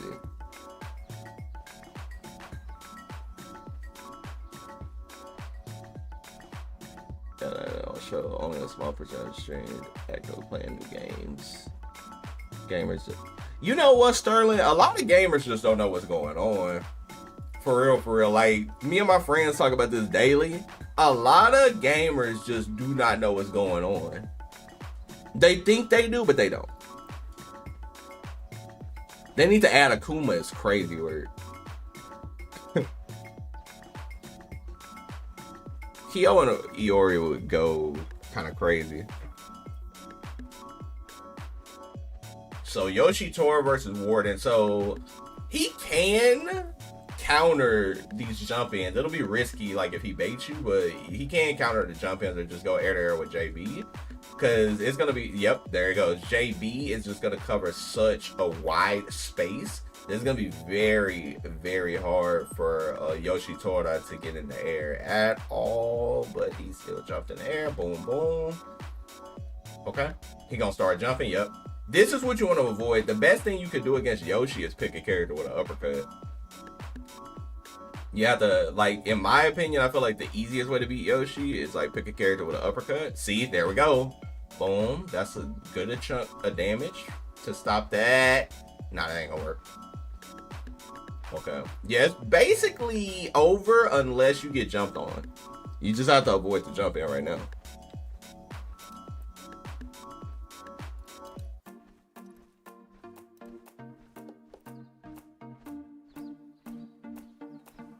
just know if you fight Yoshitora, they're gonna be jumping a lot, so you have to have. See, this is what you want to avoid. You don't want him to start just jumping on. Yep, he baited it. Nice. Yoshi is a pretty scary character because if he does get a jump in, he gets massive amount of damage. So like that's why I said uppercut character like kind of clears him. I think Gong Sun Lee does really good against him. Anti-air is quarter circle back heavy. So it's like super easy to always react when he jumps at you. Like right there, she would have hit that. So it's like a character like that is really good. Of course, any uppercut character, especially like a Haomaru, Charlotte, those type of characters can just keep him out of the air. It's way easier with, because like Charlotte's uppercuts are a little slower. Medium version can definitely trade. Heavy is super slow, so it's very hard to anti-air him with heavy. You pretty much want to do medium. But like if you're playing with like somebody like Hal, it's just free uppercuts.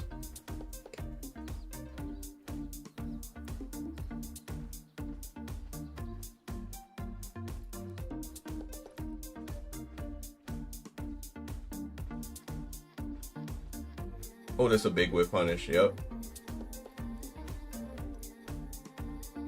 I love the way Warden does his feint. Damn, what a bait. Oh, you won. Hold on, I might cook on Warden. Hold up. I might have to, yo, chat. I might have to lock in on Warden. I might cook with Warden. He got them feints and them buttons. You know we like some good buttons.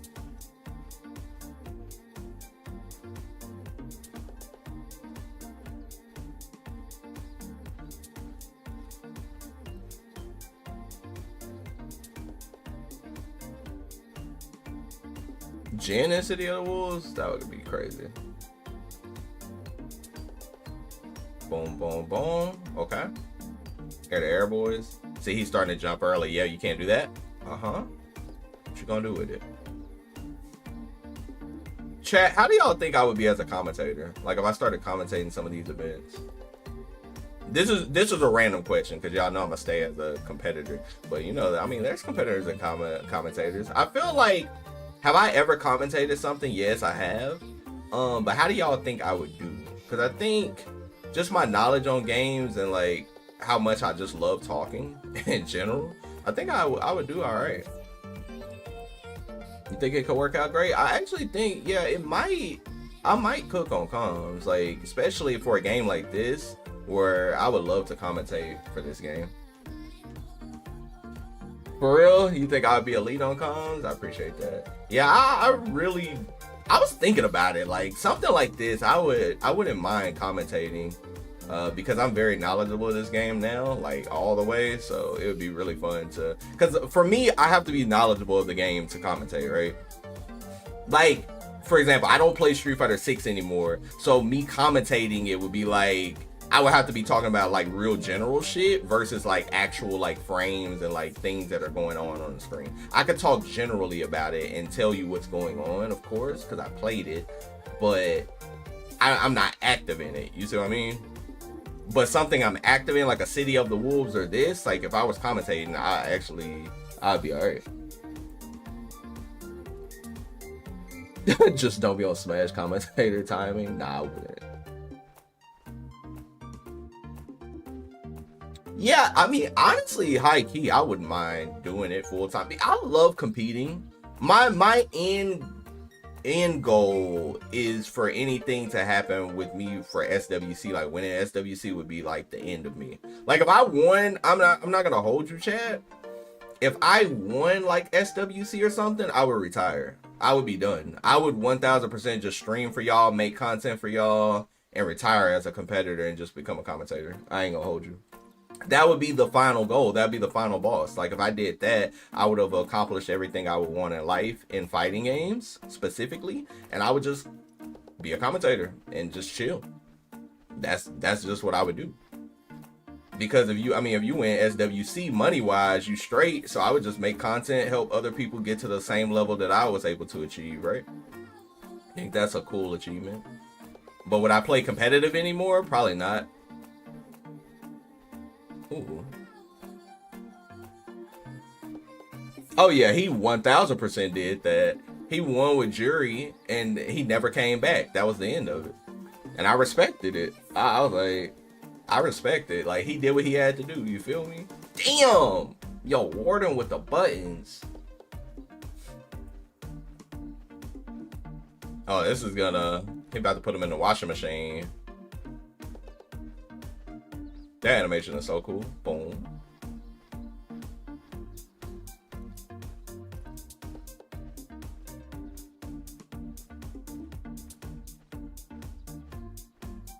Damn, he is jumping and he broke his guard. Yeah, you have to do that. Now you have to look out for the jump.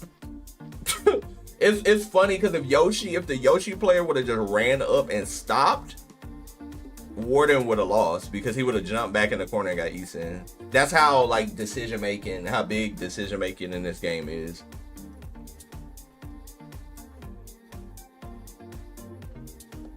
I've been enjoying City of the Wolves. I play it every day. I've been ranking up my kin and finding new tech with him. That's the best way. Like I love playing a character people think sucks, and you start finding all this tech, and then it's just like, yo, it's funny the community thinks this character sucks, and this character is actually good.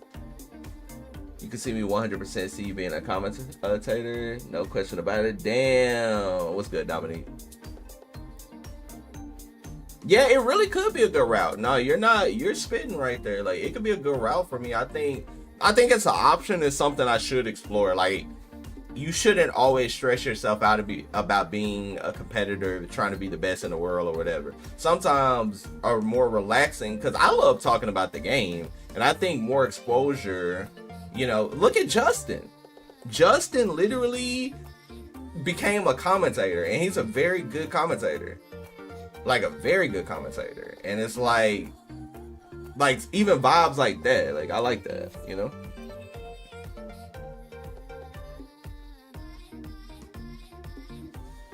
You can hit somebody's hurt box.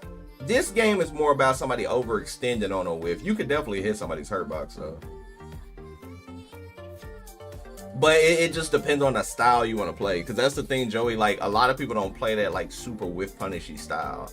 Like, you and I play that style, so like that's why on this game I'm pretty dangerous in the neutral, because it's like I will whip punish you like immediately. Like, a lot of people box in this game, they be going up boxing. So like right there, that is we had a discussion about that. So right there, I would take SSM. Like, a lot of people might save their SSM, but what if he never gets to use his SSM? You see what I mean? Like, see right there, it's like moments like that, I would take the SSM.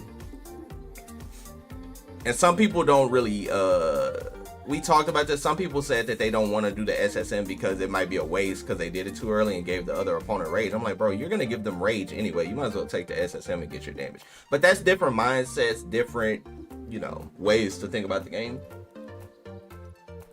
So I don't know. Yeah, people definitely write characters off too fast in fighting games. It's very common to write a character off, because if the character does not fit their narrative or the way they want to play, then they're going to feel like the character's bad. The character's not bad, it doesn't fit their style, right? So I'm not going to get on a Street Fighter game playing Zangief, because that is not my playstyle. If I play Zangief and I'm like, Zangief sucks, well, he's not my style, so why would I think he's good if he's not my style? You know what I mean? Character is not my style, so I'm not going to think he's good. That would be like somebody that is primarily a grappler player trying out Chun-Li and being like, Chun-Li seems weak. But somebody that excels in footsies and whip punishes is going to feel like Chun-Li's good. So it's all about your style. So a character is not bad a lot of times. Some characters are legitly, they need help. But most of the time, it's like, it's not that.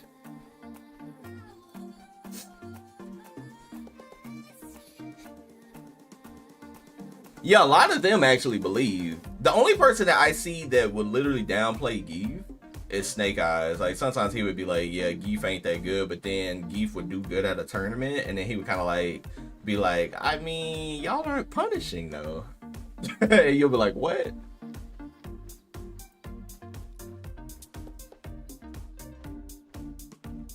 Exactly. People were saying Sagat sucked, then Blah started doing work, and now Sagat is top 5. It's just like, y'all got to stop doing that. Like, bruh. And y'all got to stop doing that. Like, I do not like when people do that. When they like write off a character, then somebody comes out of the woodwork with the character, does work, and then they're like, bam. See, like that. Like, he could get a lot more damage right there. Like, if you're gonna do a deflect chat, let me show that again. If you're gonna get a deflect this early on, so either A, you SSM, or B, you run up and do stand C, you do stand C punish. And that is what I try to educate some of y'all on about damage, taking your damage versus not taking your damage. Because in that last fight, we never saw an SSM. We never saw it. So but he had opportunities to do it. That's why you have to take what you can get. Sometimes you don't always want to just be like, oh, well, what if it doesn't kill? Well, of course it's not going to kill. It's round start. But you put yourself in an advantageous situation in any fighting game getting life lead early on. That is what I try to like educate. So if you decide, we see a lot of deflects, right? We see a lot of deflects, and it's like, if you are gonna deflect, then you need to go for max damage. So like, Kaz starts with IB. You get this, right? If you get this, and let me hold on. So this is round start, by the way.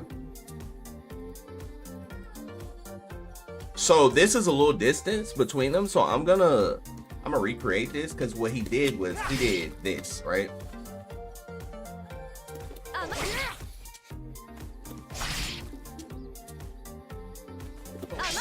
Right. This is what he did. So one thing you could do in this game, you can dash super. If you dash SSM, you get, more space, you get closer. I'm taking that life lead, chat. I'm taking that life lead every time. Like, a person telling me that they won't do the SSM because they could still potentially lose that round, you might not get another opportunity to do your SSM. So why would I not take that life lead? Hibiki with that life lead against Kaz is pretty juicy, bro. I'm not gonna lie to you, because now if Kaz does any B normals on block, he gets reversal punish. If he does any B normals on block, he's reversal punish. So that same button that he pressed, that's a punish.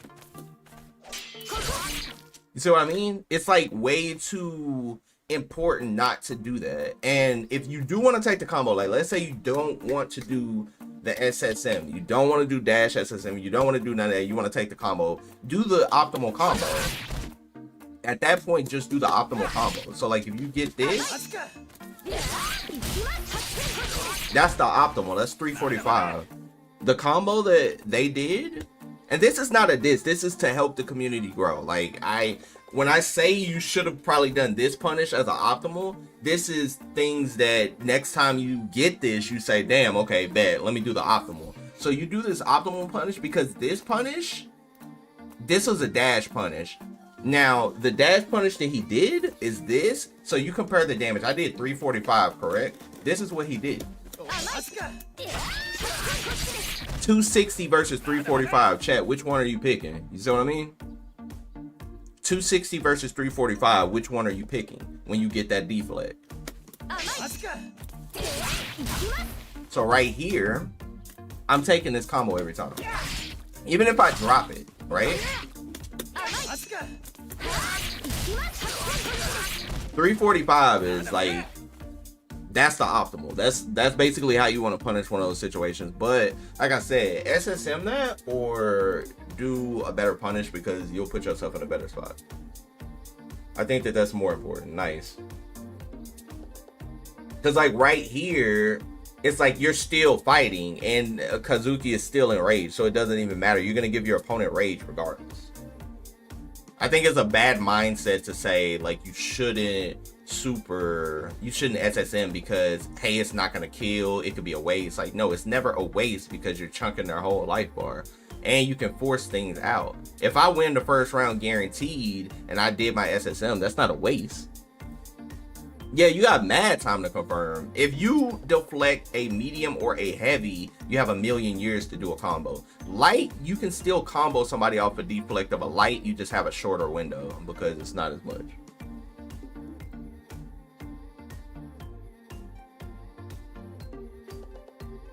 I can respect that. Yeah, some people aren't comfortable doing optimals and they might not know the optimal. So like that's always a factor.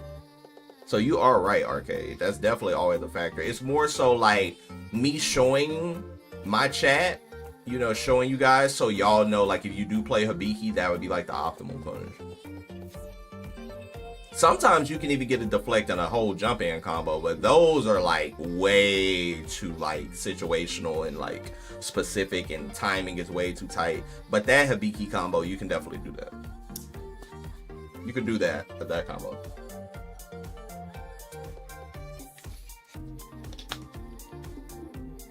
And chat, just so y'all know, we are almost to the new year.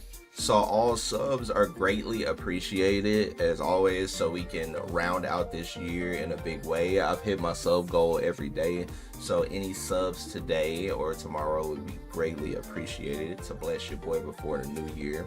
But in general, I appreciate y'all just being here watching some Sam Show with me, especially to try to get more exposure to the game, because I think this game deserves a lot more exposure. It's a really good game and we should all play it. I think that's a good thing. And thank you for my YouTube viewers and my Twitch viewers, as always, showing love and support. You're one of the best content creators and should be way bigger. You actually put on for other fighting games and teach fighting game players. I really do appreciate that, bro. Because at the end of the day, I do it for love, you feel me? I don't do it for nothing else beyond my love for fighting games, my passion for fighting games, my years of experience. And like now we got the new generation of players. We got a lot of players like learning, wanting to get better. We got a lot of players trying to fix their mindset, trying to become top players, etc., etc. That is my goal. I'm here for that. I'm here to help those type of players, like, you know, get to that next level and help them understand games at a deeper understanding. Because a lot of people ask me all the time, like, how do you get good at fighting games so quick? Like, I see you play multiple fighting games, you learn them really fast, etc., etc. Like, there's a recipe. It's like a recipe book, you feel me? There's a recipe to get good at a fighting game fast, and anybody could follow that recipe. Nobody cannot follow that, you know what I'm saying? Like, nobody cannot follow that recipe. Like, if you follow that recipe, you will get good at a fighting game 1020%. But you definitely have to have that mindset, you know? You have to have the right mindset to do it, but in general, I think that's something that like newer players don't really get to talk about. And I think that in general, that's why a lot of people in Japan get good really fast, because I think it's the talking aspect. A lot of people talk about it, you know?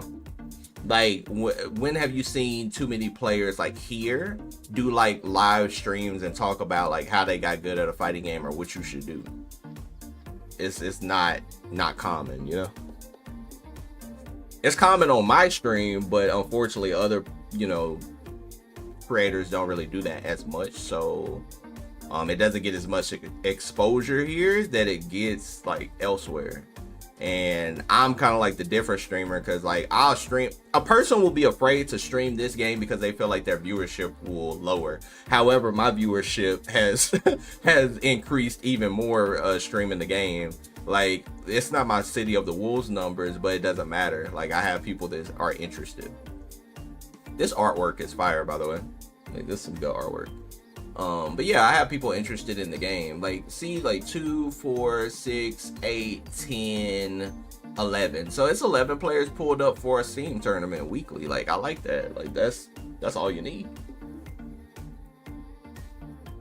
Yeah, I play it, and that's the thing about me. Like, bro, y'all do understand. It's funny because when I was streaming Grand Blue, I did kind of throw my viewership, chat. I'm not gonna lie to you. When I was streaming Grand Blue, I started averaging, at a time, I literally started averaging 150 viewers for Grand Blue. And I stopped streaming. Like, I threw. DNF, I was averaging 100 viewers. So I've had a good viewership countless amount of times, and then I just fall off of streaming. But this year, like going into 2026, I'm going hard on streaming because this is mostly what I'm focusing on now. It's not like when I was working at, you know, Target for the 10 years that I was working at Target. It's not like that anymore since I'm like on my entrepreneur shit now. So like I have actual time to do shit that I love and I'm passionate about and to make a bag off of that. So it's like now I'm focusing on the content. Now I'm focusing on, you know, streaming and gaming and competing and traveling the world as a pro gamer. Now I can focus on these things and reach benefits out of those things. I think people showing their passion is more interested than just playing a popular game. Oh yeah, hell yeah. Like way more passionate, bro. Way more. I do miss Granblue. I'm not gonna hold you. I miss it a lot. That could definitely be something in the year 2026 I like explore again. Like learn a new character or something on stream. Because I used to do all my characters to master in that game, and people love those streams. Like my Catalina stream started going crazy. Then by the time I got to Anila, like people just loved, you know, seeing those type of runs. So I could probably still grab the same viewer base if I like just loaded up the stream. So yeah, that's definitely like something. Cause I mean, casually I've been playing a lot of DBD, like just casually. I actually like watching this matchup. Kaz versus Warden.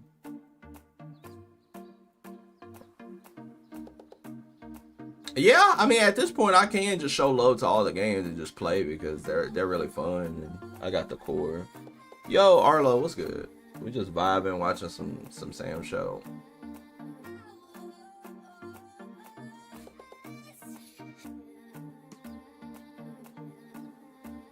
And comment, I've been seeing you cooking in City of the Wolves. Don't think I ain't been seeing you climb the ranks. You've been cooking. I see you. I definitely see you.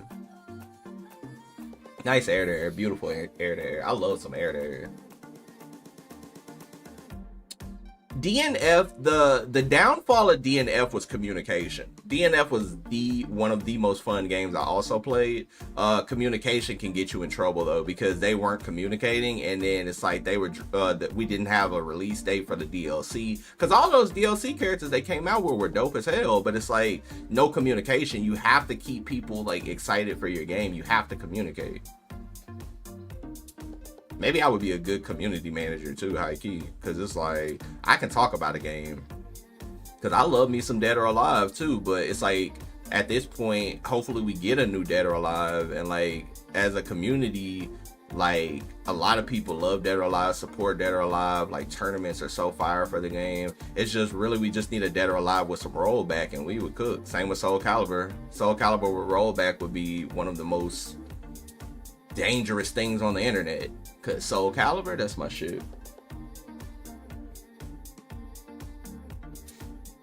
I'm enjoying Sancho so far. I wish there was more player base, but we labbing. Yeah, like at the end of the day, that's all you can do. And like I said, I'm always here to play. Like, and there's some players that will play you, and that's how we'll move. We'll get better together. Yeah, I see you with the I be seeing you. I be peeping game, bro. I see you out here. I love to see that shit too. Love to see it. Because guess what? You don't complain. You just play and get better. That's all you can do. Yeah, Soul Calibur with rollback would actually feed the streets. I said might actually, but not for real. Like, I would actually probably cry. Like, Soul Calibur rollback would like change my life. I fucking love Soul Calibur, bro. That's my favorite. That's probably one of my favorite fighting games of all time. But like, I just have so many good memories on it. Shit would change my life. Who did I play in DNF? I played with Troubleshooter. I actually, cool story about me playing Troubleshooter. So, you know, Maximilian loved him some Troubleshooter, and I won a TNS with Troubleshooter. I beat Complex, you know, Complex that plays Street Fighter. He was really good at DNF, and me and him played a grand finals, and I beat him with Troubleshooter. And Maximilian actually came to my stream personally and congratulated me and actually stuck in the stream and just talked to me about Troubleshooter. It was really cool. It was really cool. Yo, Mitsu, what's up? What is up? Oh, in NYC they have events for Sam Show? Oh, that's still dope. Like, I wish Texas had some like Sam Show events. They seem happy to have multiple games out at the same time. Capcom have one. Yeah, a lot of companies like Tekken does that too. Tekken does not coexist with Soul Calibur. Like usually it'll be Tekken out for a couple years, then it'll be Soul Calibur out for a couple years, then it'll be Tekken. Like they don't usually mix and match. Same with NRS, they don't usually do Injustice and Mortal Kombat at the same time. They'll do like Injustice, then stop support, then go Mortal Kombat, then stop support, then go Injustice.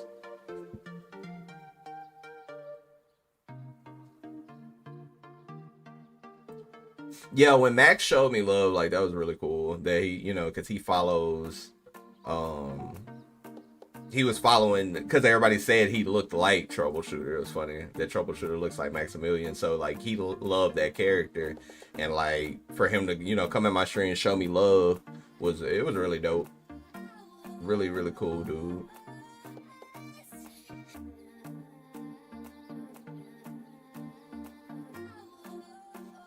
Yeah, that's my thing. Like, I love all the SNK games. Like, I don't want them to just do KOF. I want them to do everything and show everything in love. I do love me some KOF, but it's just kind of like, you know.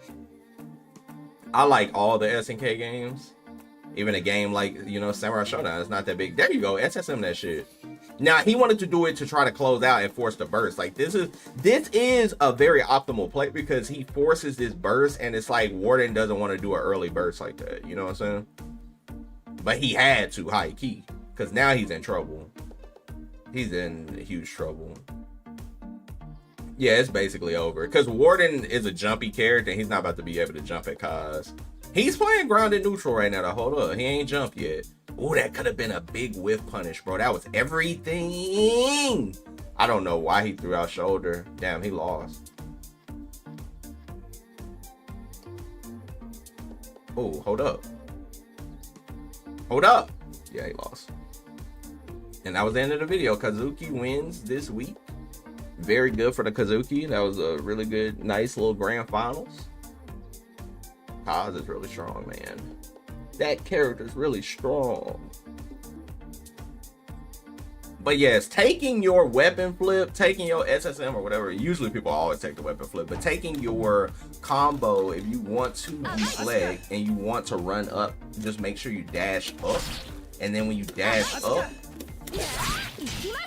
you have to make, now that combo is not easy, but as a Hibiki main, you definitely should. It's just like a timing thing. But yeah, she could do a lot of damage like that. Because even if she, imagine if she's in rage. Like if she's in rage.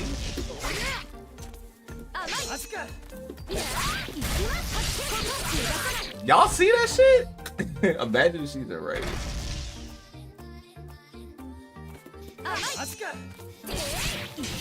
Imagine if she's in rage. Oh my god, I dropped that.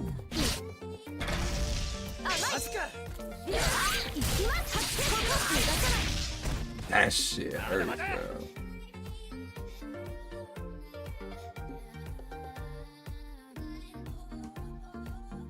You said that shoulder would have worked on For Honor.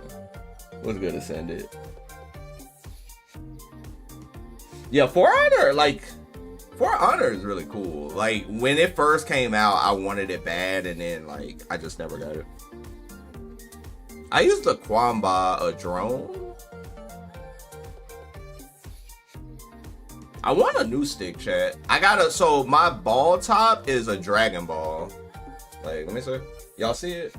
So I have a Dragon Ball ball top, which is really cool. It is the 6-star Dragon Ball. I got it. I ordered it off of Amazon. It's like really cool. Damn, for real, For Honor still gets updates. That's dope. What year did that game come out?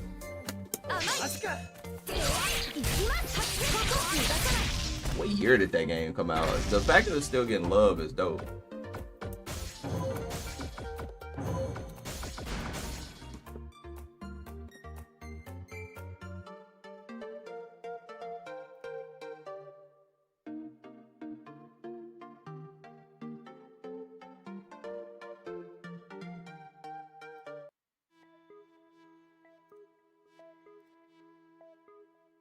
2017. Damn, yeah, that's love right there.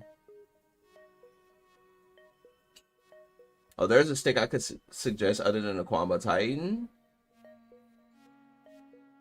I need a new stick. I saw Justin do a stick, like he did an unboxing of this one stick, and it looked really cool. It had like magnetic buttons or something crazy.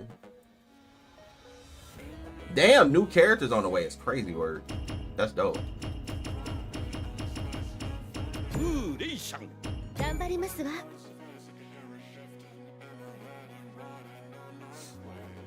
You hope I win. It would be great to see your dreams come true. Yeah, like that would be dope. I appreciate that.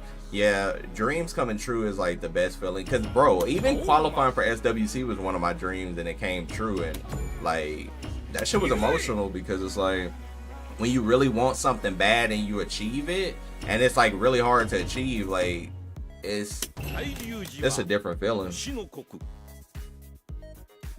I still can't even believe it high key, but I mean it happened and I did it, so I'm really excited for the future.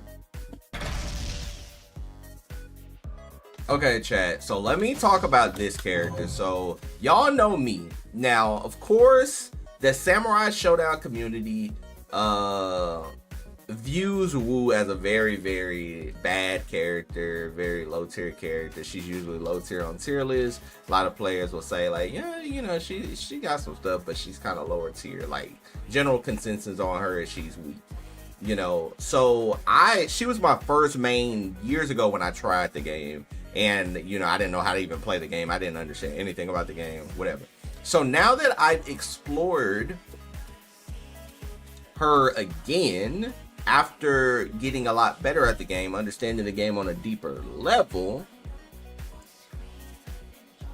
do I still think that she's like lower tier? Yeah, she's definitely still lower on the spectrum, but she can cook. She can cook. She's not as bad as I thought, especially when you understand situations, because I think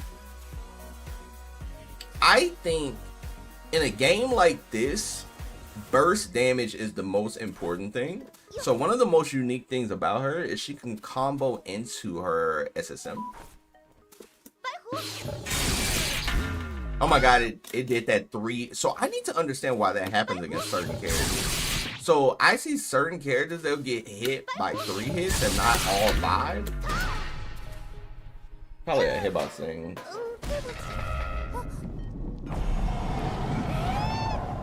Looking for a smaller stick, something like the Kitsune. I got a Kwamba Dragon at the moment. I miss the Mad Catz TE, like the old joints. Could I share a link? Yeah, of course you can share a link, Garange. What's good, Dej? You already know vibes, music, we chilling. I'm kind of talking about Wu. So imagine, chat, imagine this randomly hitting you in neutral, and this does hit at high level play, by the way. Like, this shit does hit at high level play. Imagine that hitting you in tournament, this hitting you, right?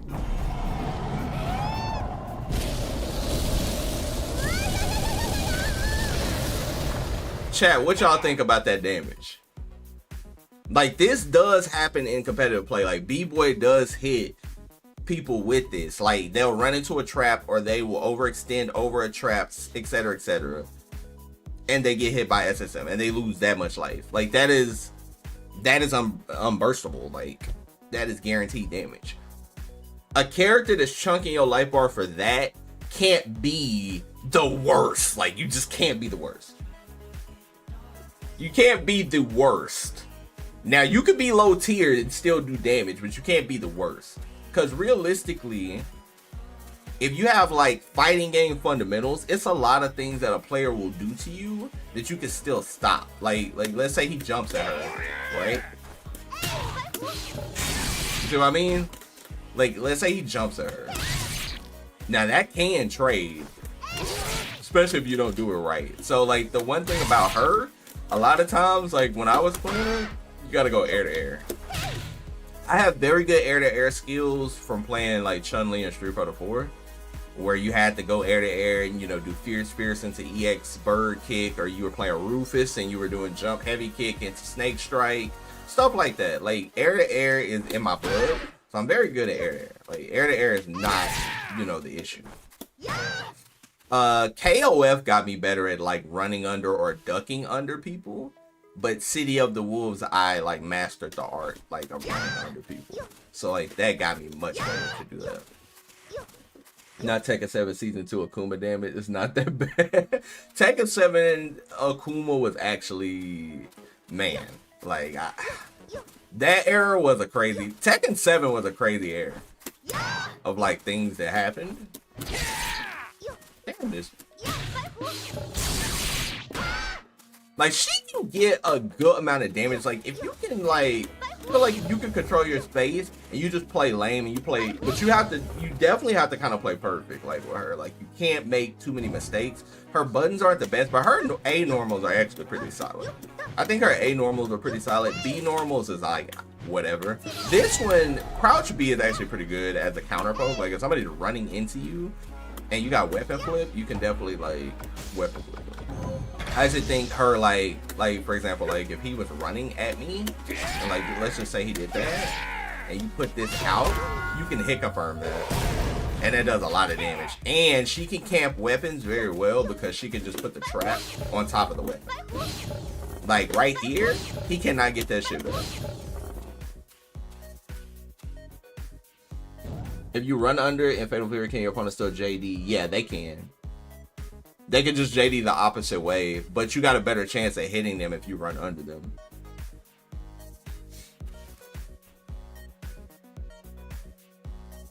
Being the best is not important to me. Understanding fighting games and knowing how to play them is more important to me. Yeah, everybody, and that's the good thing about it, Demonte, like everybody has a goal. So if that is your goal, that is 100% respectable, and somebody basically with that same goal, there's a lot of people with that same goal that you have, and people that play the game for those reasons I respect, because you know exactly what you're looking for.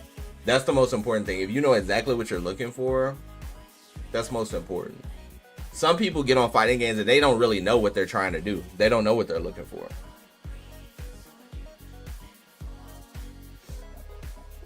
So I think that some of her situations are really good, because even like, you know, if you run at somebody and they're afraid of the throw and they like jump, like she has very good situations to stop you. Like she does this,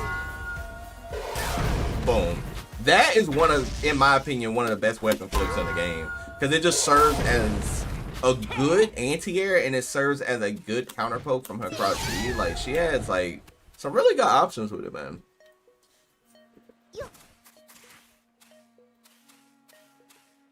You play Kotal Khan, my goal is to make the enemy feel bad. I mean, you probably succeeded in that, because Kotal Khan was not fun to fight. And I definitely hated fighting him in 11. He just had really, really good good normals, really good reach. But yeah, air to air is super important to me. So like even somebody just jumping at me, it's like air to air, like I'm pretty good at air to air. Her throw damage is pretty good, especially in rage.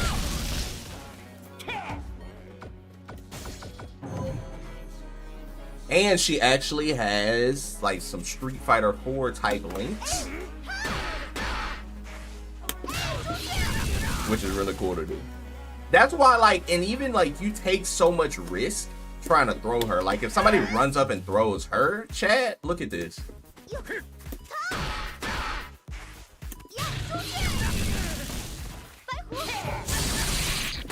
You really want to take that? Like, if you try to run up and throw her, like, let's say y'all playing neutral and somebody just tries to run up and throw you and you just so happen to backdash.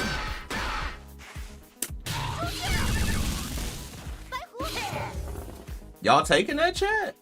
I don't know. Are there recovery frames out of the run? Like, if you run and you try to block, can you block? Yeah, you can't instant block in this game.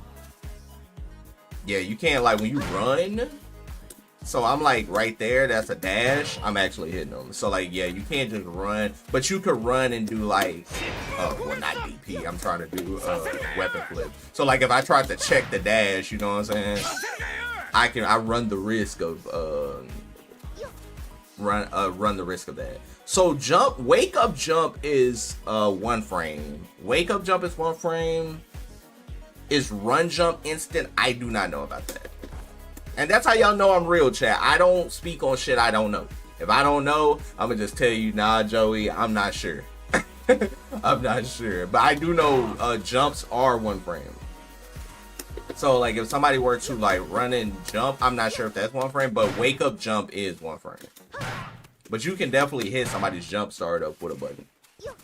Yeah, Dez, that's the only way to be, because you know people be lying and shit. People will say something and they'll be just incorrect. And I'm like, bro, I don't speak on shit I don't know. Like if I know some shit, I'll speak on it. Even if I'm like, if I were to be incorrect and somebody corrected me, I'd be like, okay, my bad. You know what I'm saying? But on that note, I will not speak on that because I don't know. Can you combo off the dash check? So in this game, certain characters can combo. Shi Wu, that is one of her weaknesses. No, she is not going to be able to combo you. Like if you dash at her, she's not going to be able to combo you with a light. Like her lights don't combo into anything.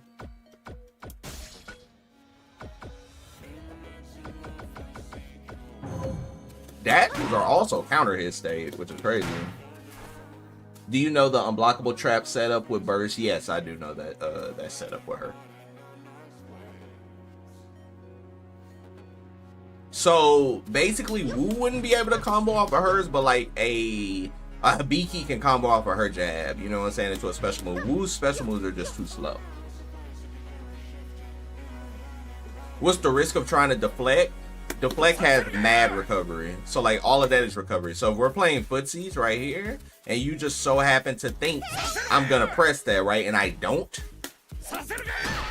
I can just smack you in the face. So like that's why like run up do nothing is good, because the moment you see the deflect, you just pop them. The moment you see the deflect, boom, pop them. And that's kind of like where the risk lies, because if you do hard read it, like let's say I hard read it, that's too slow, right? But I can do boom. That's gonna be the most consistent way. That's why some characters, they're pretty active. I don't know specific numbers, but they're really active. Like if you throw that shit out, you can attack into that shit. Like you could definitely like attack into it. They're pretty active.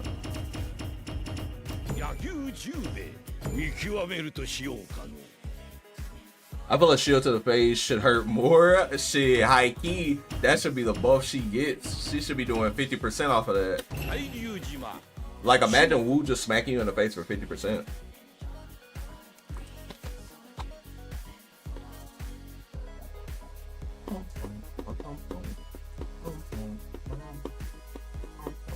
Okay, so like a character like Jubei, who is super button heavy, a lot of times you might want to deflect him, right? But it's like at the end of the day, you deflect him. You see what I mean? You see how active that was because it was already out. Like I put it out and then I swung into it. So it's like it's active for a good amount, but it's nothing like super crazy. But knowing that every character is not going to get a good punish from a distance, and every character is not going to get something big. So with Charlotte, I can run up and do that, right? Or with Charlotte, if I'm at this distance, right, and I do this, I can just input, it's like Dash Ultra. So think of it like Dash Ultra in like a Street Fighter game or something, where you do Dash SSM. So you run, and then you do it. Yo, Dustin, what's good? Right, and you can also get a jump and attack. So especially with Charlotte, it's much easier because if you deflect, she jumps so low. Y'all see how low she jumps? So you can actually like get a full jump in combo. It's harder, but more optimal. Like that. So that's 330. What's good, Dustin? My training partner, man. Got me right. Dustin, there's a lot of people in here interested in the game, brother. They interested. They saying, hey, like they trying to lock in. Telling them like this game is dope.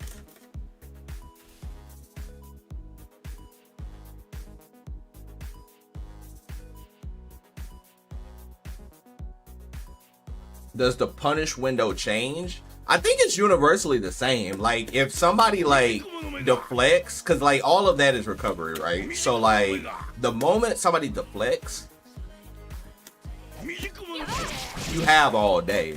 Like, that's the thing about it. Dez, we gotta play. Do you have it on Steam? Dez, we might need to play soon. Oh, if the deflect is successful. So there's different deflects based on light, medium, and fierce. Like, if you're meaning that. Like, if you deflect a light, it's a different recovery versus if you deflect the medium versus the heavy. You know what I'm saying? Like, if he gets this successful deflect, I'm not in the same recovery as that. You see what I mean? You see how long that was? How shorter that was? How long that was? And then with a fierce, my weapon just flew out of my hands.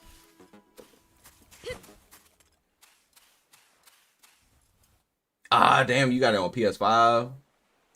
Bruh, that's why we need the crossplay, bruh. That's what we was literally, me and you was just talking about in that chat, bruh. We need crossplay because me and you could play. We could play tomorrow. We could play today. That's what I'm saying. That's all we need. Yeah, this game is really beautiful. Like, high key, this water, bro, this shit kind of mesmerizing, bro. This is the stage I play on at night when I, like, because I have one of those smart lights where I, like, can change the lighting, chat.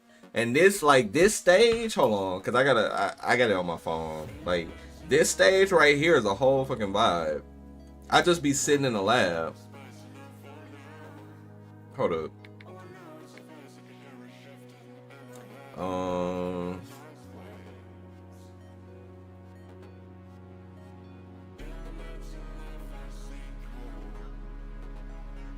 Yeah, KOF 14 was definitely a travesty the way it looked. However, I did like KOF 14 better than 15, Chad. That might be a super fucking duper hot take, but if I had to choose 14 or 15 gameplay wise, I did like 14 more.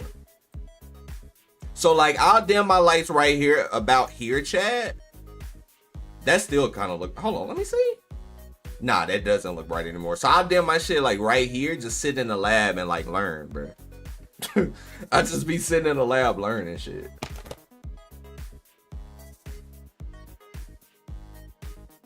Yeah, this stage is very beautiful. But yeah, it just depends on what button you press. What'll happen. A great mindset is everything when getting into a fighting game. Fighting games are very mental. Demonte, I 1000% agree with you. Fighting games are honestly more mental than anything else. Fighting games, I feel like, especially when you understand how fighting game works, it's all mental. Like, you have to have the right mindset. And by mindset, I mean, you have to discipline yourself to get better. Like, if somebody's jumping at you, like let's say somebody's jumping at you, they're high jumping, right? And you run under them and you do that, right? But like, let's say, and this is like 1020% how players get to that higher upper echelon level. So like, let's say you do that. Like, let's say I want to cross cut. Like, let's say I want to do an uppercut instead, right? So you start learning how to do cross cut, right? You start cross-cutting people. But like, let's say I want to run under you and I still want to DP. You want to learn those type of techniques because those will get you better. So that's 40 damage versus 120. I'm taking that 120. You see what I mean? But that's how you get better at a game, because once you start conditioning yourself and training yourself to do like little techniques like that, you'll get better at the game like faster. Versus like, you're comfortable and you're comfortable only doing 40 damage. So I do this, boom. Now I'm on top of you, right? Versus if you just start doing that all the time. Like, this move is really goated for her. Like, this is really good. It's like super good anti-air. But it's like, you could get so much more damage and just more everything. Now, the biggest thing about Charlotte, one of Charlotte's biggest weaknesses, for those of you that don't know, is her throw damage is really, really bad compared to like a character like Jubei. Like, Jubei can literally, that's 224 off a throw, chat. 224 off a throw. 216 off a stand throw, 226 off a regular throw. So you'll always go for the crouching Z.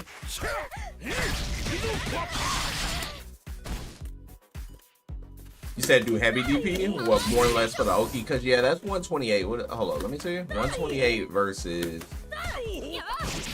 160. I will say it does give her better Oki. In certain situations, it is probably better, especially in the corner. Because you get a full combo in the corner. Because, like, that's the safe jump setup. So, yeah, it definitely depends on the situation. Like, you're not wrong for saying that. Because, like, the situation is a lot better because you send them full screen versus, like, a standing situation. Get run to be heavy DP. For real? Let me see. Let me put him on block. Hold on. You still might be spitting.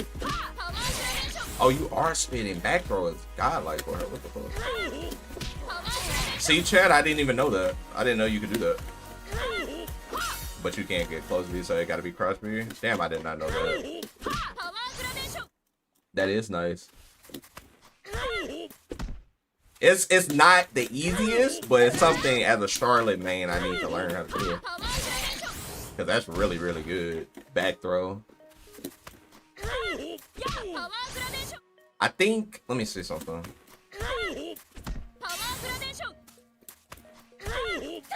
Oh my god.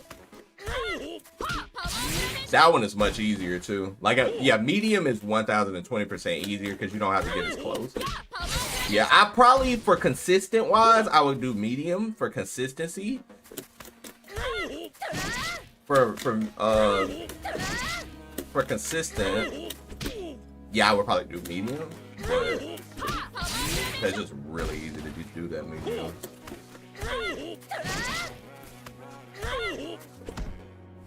Let's see something. Oh my god. I'm trying to see like how fast I can just rotate back to like neutral, or do I have to like run and literally crouch?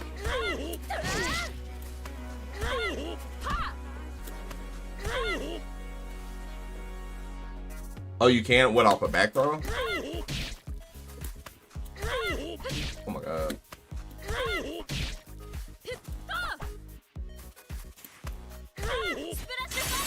Oh, you said this. Oh, you can? That might be easier. Like that?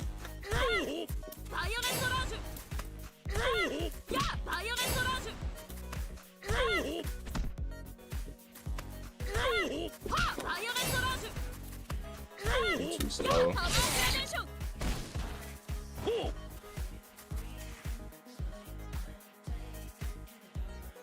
Oh, my bad, Danny. I didn't see your message. Does Shamsho have the same thing as KO, where if you input backwards DP, it will always come out if they cross up?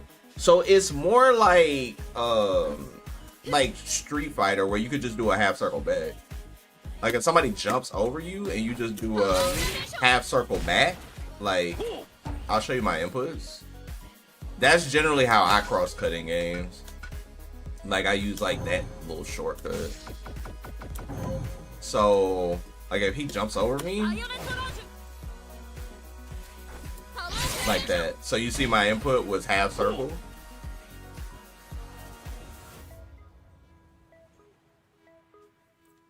For real, you said it has the best input reader? Yeah, everything seems pretty responsive. Yeah, I gotta definitely, I do like this little B combo you put me on. I just gotta get it. It's just awkward because you have to run and then you just have to crouch. Like, that shit is like super awkward to me.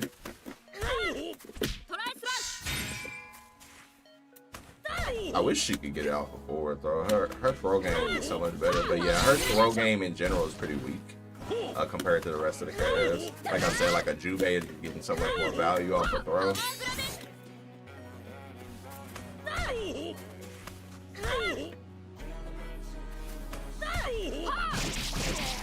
I don't mind the spacing I go at after this though. I ain't gonna hold you. I don't mind it because most people after they get hit by this.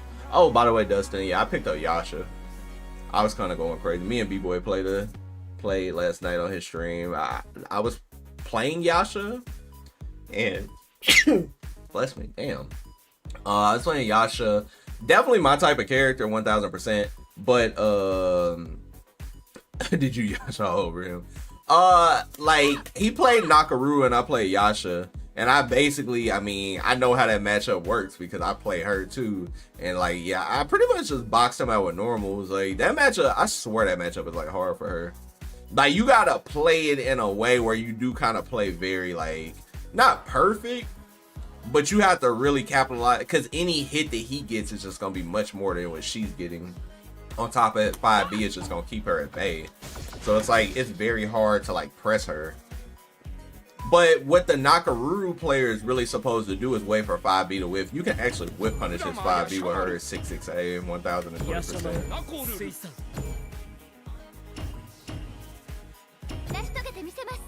We played like a first of 5. I don't remember anything past that. But then he switched to Shiki and I was playing Wu. My Wu was kind of solid. She might, like I said, I was saying before you came here, I was like, she might not be the best character and she might be like low tier, but a smart player on her kind of danger. Especially in a 2 out of 3 setting where if you get hit by some bullshit, if you get hit by a random trap or something, you die.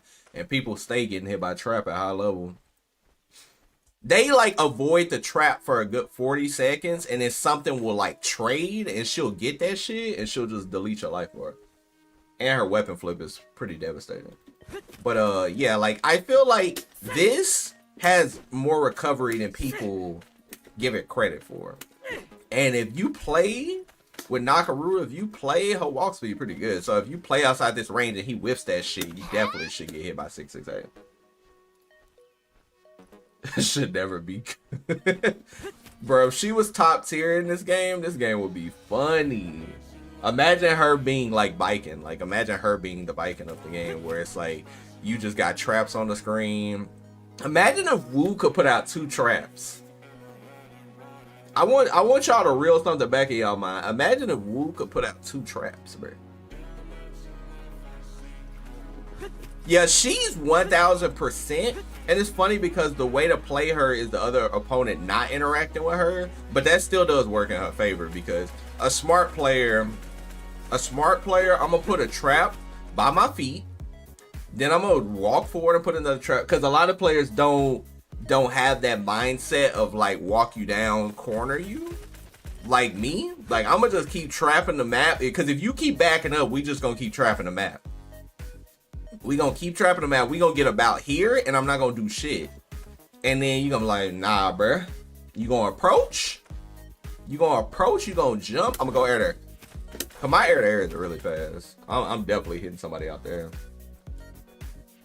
She would be hell. If she could put out 2 traps, she would actually, with 2 traps, she'd be 1020% top tier. I don't think nobody could tell me different. If she could put out 2 traps all at once, like a light trap and a medium trap where you couldn't even move on the screen, oh yeah, she'd be 1000%. They could keep the recovery the same on her traps. Just make that shit where she could put out 2 traps. Put a light and a heavy where you just have to jump in the middle. Crazy. But yeah, like this move right here, as fast as it is, it has recovery frames. And it's like, that's one thing about like Naka is like you gotta play like this because if somebody whiffs, you got enough time to run in with a 4-frame normal, bruh. That's one of the biggest things about her is like that 4-frame normal could save lives, bro. Like somebody whiffing in front of you, like you can't whiff. And another thing that I was saying about that matchup. Yeah, she's just the ultimate like character that you could just play any way you want. You could play her hit and run, you could play her rush down, you could play her lame. I think that that's what's like most like rewarding with her is that you could just play her however you want to play her. I think that that's cool. I think that being able to play her any way you want to is like pretty important. Yeah, Joey, I can't wait to see you on this game. You decided on, didn't you say biking, right? So like somebody like Yasha whiffing that, right? So right here, you see how fast she can get up on him?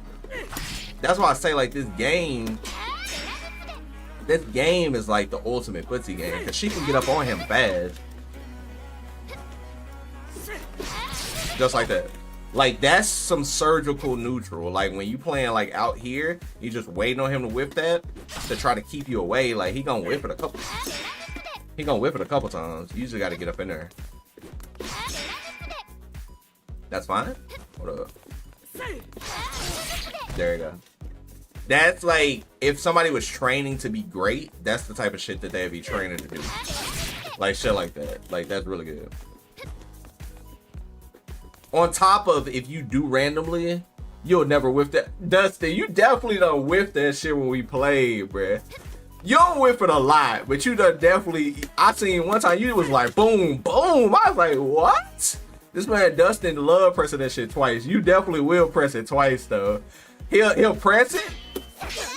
Yeah, that shit. I mean, it's no reason not to press that shit twice. For real though. And this is like the danger. This is one thing about her that's like really good. It's like that her SSM. That shit just, it lunges full screen. That's one thing about her that's like super dangerous. Somebody like just swatting buttons at her.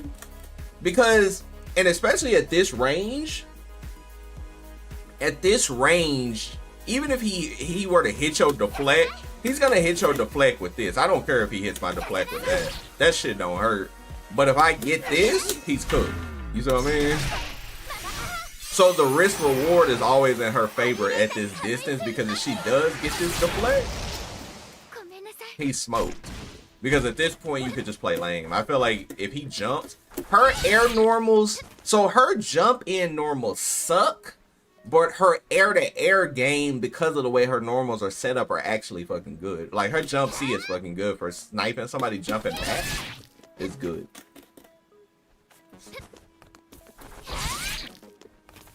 Yeah, these normals have proxy.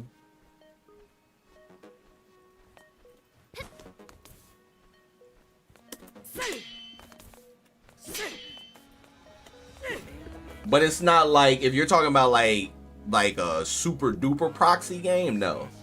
It's not like, what game was that? Was that Street Fighter 5 or something else where proxy was bad, where people was just whipping jabs and you would get locked the fuck down? Like where people was like,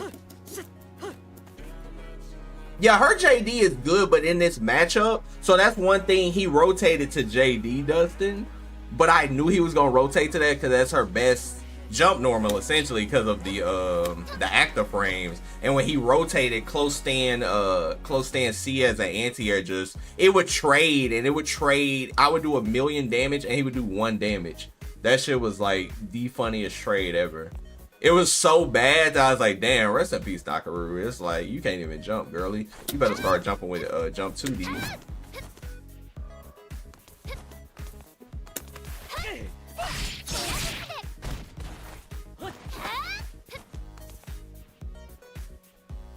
You say he needs to jump better. He would like jump in spots. Like he like B-Boy has pretty good jumps. Some of the jumps I would call out, like I would know, but for the most part, when he would jump, the risk reward is just never in your favor jumping at Yasha with her. That's just my opinion on that. But like the risk reward is just never, because even if you get the jump kick, you get no combo and it does like 1%. Versus if I get that close stand C, this shit just does 1,000,000. It's like this. Like he would jump like this and that would happen. And it's like, nah. Or that would happen, I'd be like, well, he ain't gonna get a combo. Damn, you did that. Damn, you did that. Damn, you did that. GG's. Look at how much damage I took. Hold on, let's turn auto recovery off, chat. Let's see something. Okay, so I got hit by 1 kick. Boom. Look at this. Boom. Look at this. Poor Nakaruru, bro. Yeah, it's definitely, I could tell it's 1000% matchup. Like, look at that. It's 1000% matchup because when I was fighting you with Iroha, you weren't able to anti-air with that shit. And Charlotte, it was bad when we played versus Charlotte, you never picked her again, bro. It was one match I just jumped on you over and over and over and over. It was one match with Charlotte where I jumped over and over. I could tell you were like over that shit. Because he actually cannot anti-air Charlotte. It's not possible. Not with close stand C. It's just not possible. I think the matchup is definitely, you're right, exactly. It's definitely not in like any, I feel like Charlotte can just jump on him. I feel like neutral wise, he can do whatever the fuck he wants, but it's more so the jumping that's gonna be annoying because it's like, bruh, this dude is just jumping at me and I cannot stop it. Then you gotta start like trying to stance break and shit, and it's like, you know, it's just pointless. But yeah, with Iroha, like double jump, yeah. That's why, bro. Dustin, I ain't even gonna be on that type of time today. But all you would know is what I'm gonna say. You already know what I'm gonna say. That's why I literally said I do feel like it is 5-5. I do feel like Iroha versus Yashimaru is 5-5. She got a lot of annoying shit that he has to deal with. Now, does he out damage her? Yes, 1000%. But that shit is annoying. Like, that's the whole point of her. She's annoying. Like, she's supposed to annoy you. Now, I know how you feel about the matchup, but that shit, regardless, he cannot play his same game that he is used to, 1020%. If he tries to play like that whole jumpy, oh, I'm in the air, or oh, I'm jumpy, like, he is going to fucking take a L. I equate everything back to 2 out of 3 bracket. Are you gonna do it in a 2 out of 3 bracket or not? Like, casuals, the shit is cute, but in a 2 out of 3 bracket, when she start hitting you with fireballs and you have to like run around, I feel like it's a different story. Is it with him? Dustin is not a believer in Iroha. Like, I swear to God, like, that character, I promise you, she's good in certain situations. I don't think she's like, I know you can't just solo main her because it's the way this game rocks. Like, she just don't work against everything. But she got some situations that's pretty like good and like annoying. Oh, any wall jump character, okay. Yeah, Nakaruru, bro, she be taking too much damage. Like, that trade is like she's never gonna win that trade. Shit. Let me see, what about that move? Nope, that's even worse. Yeah, it's even worse. Yeah, you have to jump with jump kick. If you're gonna jump. Like, if you're gonna jump, you might as well commit with jump kick. Is that how that's what you be doing with, what you call it? With, Shizu? You be jumping off the wall, coming out at this crazy angle like you fucking Chip. I'm like, what in the fuck? Okay, bet. I didn't know. You have to, like, so you have to do, like, I don't know how to do it. You have to jump over someone and wall jump. Oh, you have to actually jump over them and press a normal at the same time. Gotcha. So if she's right here, I can do it.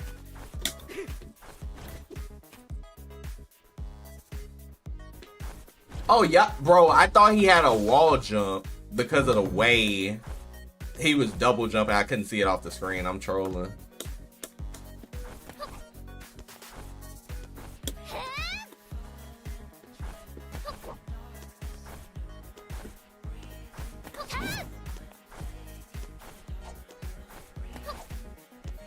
Do I have to, like, delay it?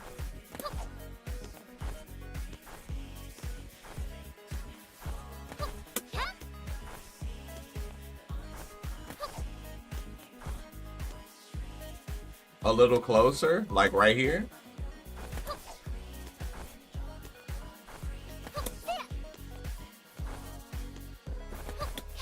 So what's the concept? Because do I need to press my button late?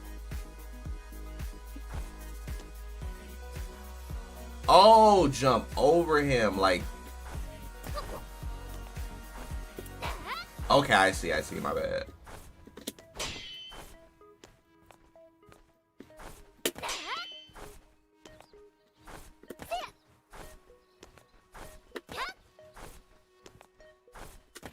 Oh!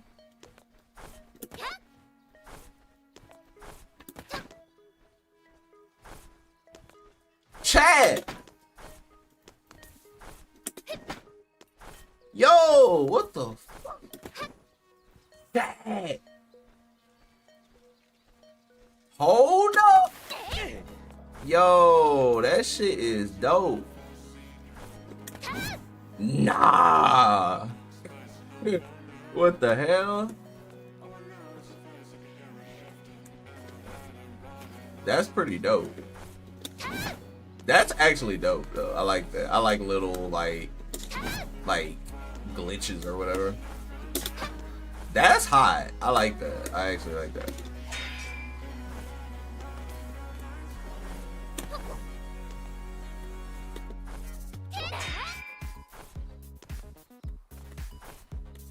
Oh shit.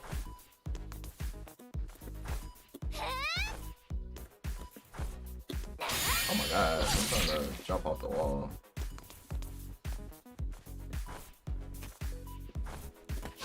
There you go. That's hot. I like that.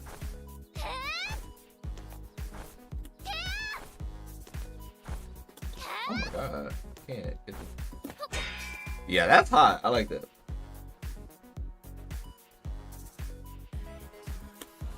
Yeah, that's pretty cool.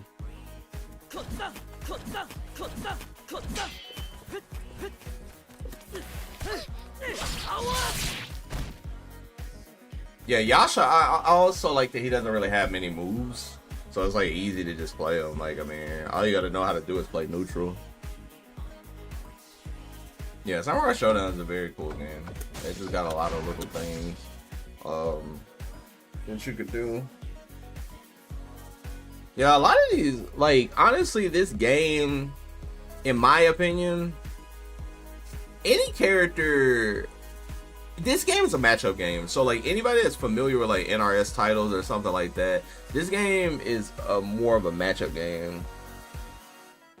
Oh, for real? What's good, Disorder? This game is such a matchup game that you just have to play into good matchups. Like, if you decide to play a bad matchup, that's on you. But playing a matchup that is heavily in your favor is like just a good idea, honestly. That's why, like, I think every character can get some value depending, because I mean, it's countless times we've seen this character destroy this character because Ukyo literally does not beat Wu. It's just not gonna happen. Like, you would literally have to, I feel like you would have to like outplay so hard like on Ukyo to beat her. And you know, from and that's from a view of like understanding how both characters work and knowing how tools work. And his jump is so fucking bad that he just can't do anything, because most characters will jump on Disorder. How you feel about that matchup? I know you a Ukyo specialist as well. How you feel about that matchup? Because I, just from the outside looking in and knowing both characters' tools, I do feel like Wu beats him or has an advantage on him, because I mean, you can't jump. So if a trap is out, you just can't do anything. She like dominates the neutral too hard. Yo, Gian, what's up? Let me use the restaurant real quick. BRB. Yeah, put your thoughts in the chat. How you feel about that matchup?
All right, chat. What's good? What's good? What's good? We right back. Wu can be tough, but trap placement is reactable with run throw.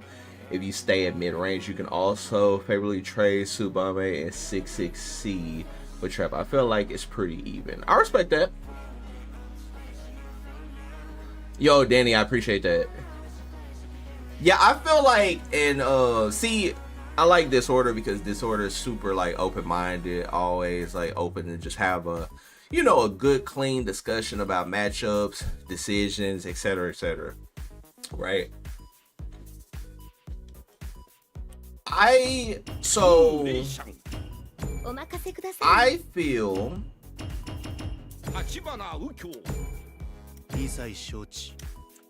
feel like everything you said was 1000% spot on, right? I think trap placement, because the thing is, especially when people fight against her, sometimes they do, because I've seen this even like people that, you know, regularly play the game, right? They'll let her put a trap out that's a fake trap, right? Like all of this time you can run over that trap and throw her, like she's in pure recovery. You can't let her put out fake traps because of course you can just run over and just throw her. One of the biggest things also, I feel like with her specifically, it's all about spacement and timing, right? So if she's over here, she really doesn't have to worry about anything that he has going on. Neither does he, because if you shoot a projectile, he can deflect it back, or he can, you know, JD it and get some rage going on, right? I feel like the moment she has one trap out, that's when stuff becomes a little trickier. And that could just be, like I said, that could just be my lack of knowing. But I feel like when she has one trap out, because you can still rerun over her trap, but that would mean that you would have to play her at a way closer position, right? Where you would have to probably, like as Ukyo, you would probably be playing her like right around here, just in case, because if she, you know, if she does a trap, you know, then he runs over it, right? Versus her putting a good trap versus a bad trap. If she gets a knockdown, she can always put a trap, of course, we know that. So I feel like if she has this trap out, but then she, just like that, right? So she has to be more careful about trap placement because she can't do fake traps, period, against somebody that knows the matchup. And because of that, she has to play a whole different game because she has to play more for, okay, like I can't put fake traps because he will run over my trap and punishment. So if I do have a trap out, now I kind of have to like press a little more or make him afraid or make him want to back up so I can get my spacing going, right? So you might, if she runs at you and she has a trap out right here, you might swing, you might not, right? Right, exactly. It's kind of, it's a momentum matchup because if you can start and she can't put traps out, because that's how I feel about her versus Charlotte, right? Me and B-Boy got to play the Charlotte versus Wu matchup when I was playing with Charlotte. Charlotte versus Wu, and that was like my first time ever really fighting her.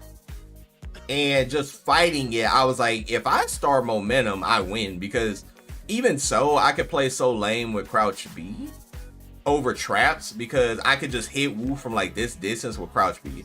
Wu would have to do something like this to stop me, and it's like I'm not really worried about her doing that. Or I could just jump in with my jump B and then just block the trap anyway, right? So it's like situation.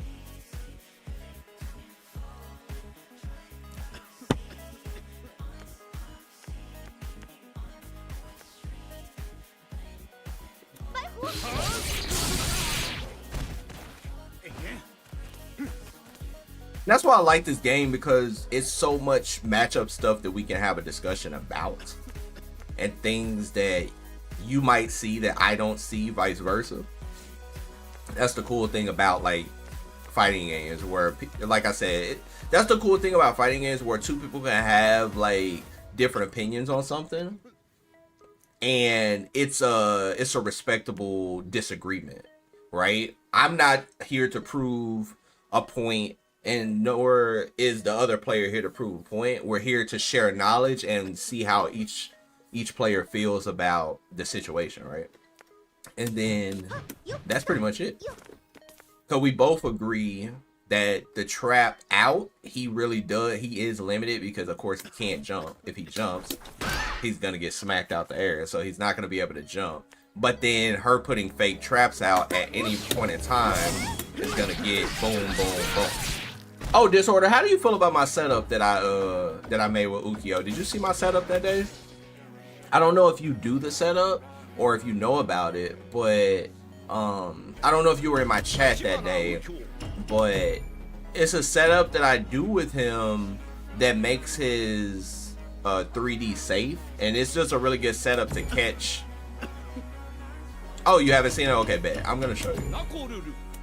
And that's what I like to do. I just like to show knowledge to players and like show people tech, because hey, like this could help Disorder a lot. I think this setup is really good. It's good because it works mid screen and in the corner, and it basically puts you in a pretty good situation. I'm happy Chris G proved everyone wrong because everyone said Wu was considered worse and unplayable. What's up, Billy? Did Chris G play with Wu in the beginning? Prove everyone wrong because everyone said Wu was... I know he played Nakamura. I didn't really follow the game year one, so you might have to educate me on that.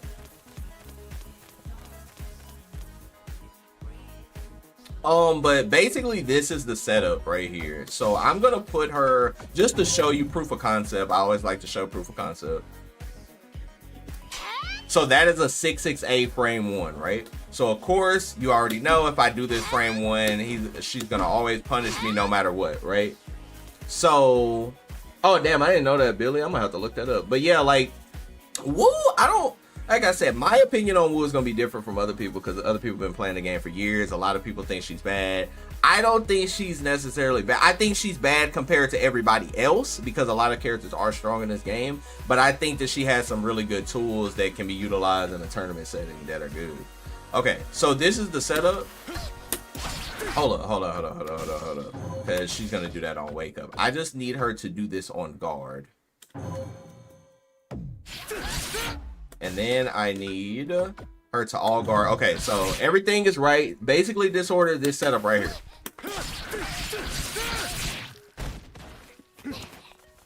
Hold up, my bad. My sleep didn't come up. That right there is 100% safe. It is like, at best, like a -2 sweep that you cannot punish.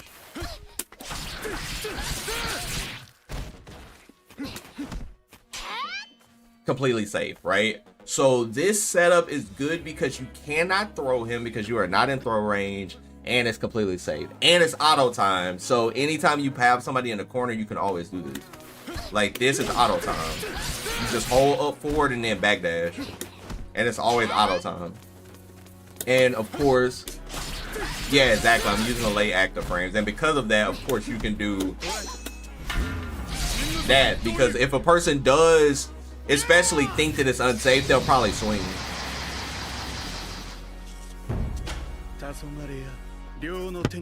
Dustin already showed him and he said it was fake. What he specifically what he said about that,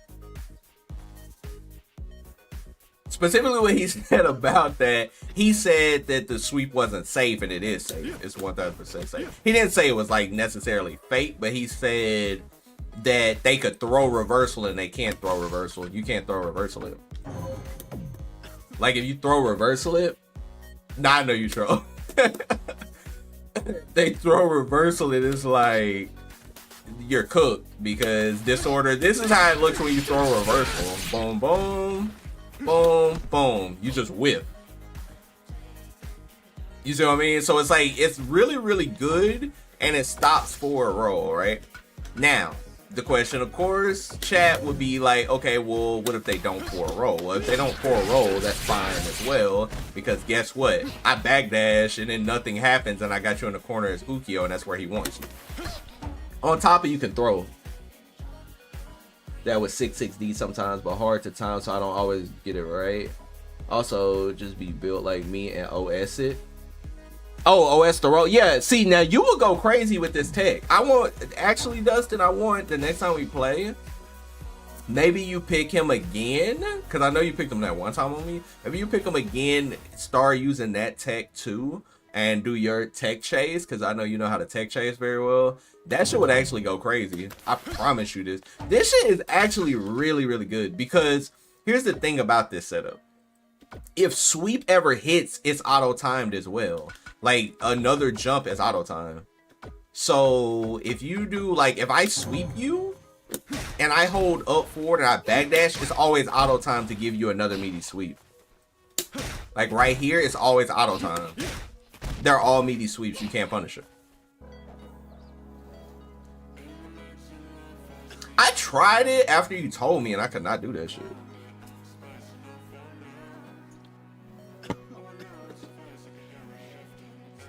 I did it on Yasha. I have a setup with Yasha where I did it, but it was just weird. Do you or anyone know if Hao's run punch is still strong? It was really strong year 1. I stopped playing after year 1 to concentrate on KO at 15, so I don't know past year 1. To my knowledge, Hao's run punch is not year 1 status anymore, but it's still a solid normal. It's not as good as year 1. That's what I've heard about it. You said it's actually bad. You feel like it's bad now? So Dustin said, don't lie to the man. I feel like, I mean, people still use it though. I mean, it's not unusable, but it's probably not what y'all were used to in season 1, because the shit was actually like ridiculous. But let me see. Hold on. Let me see. Because it might be bad. Hold on. Let me see. Have we been letting how Maru hoe us? Let me see.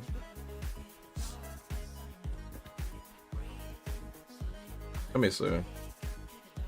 All right, chat. I'll put it up on screen. Let me see. 66A. -12 to -6. So if you hit it on the -6, you good. If you, so what was it before? That's the question. So this -12 may have not existed. If this didn't exist, then yeah, it's probably a lot better. Yeah, I love his run at 66A. Because I mean, it could be plus. God damn. Okay, so if it used to be able to be plus,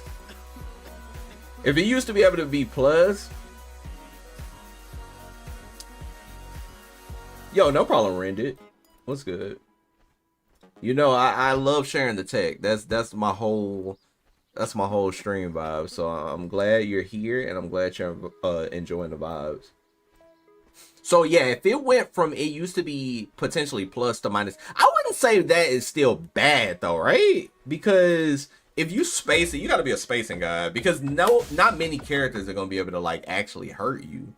I can see Hibiki hurting you, but maybe only her, right? Let me see. Cause I swear when I play him, I still use it. I mean, most people still use it. I mean, you ain't about to stop using it. Because I feel like it's a lot of unsafe moves on this game that people don't punish or people still do. You have to, let me see.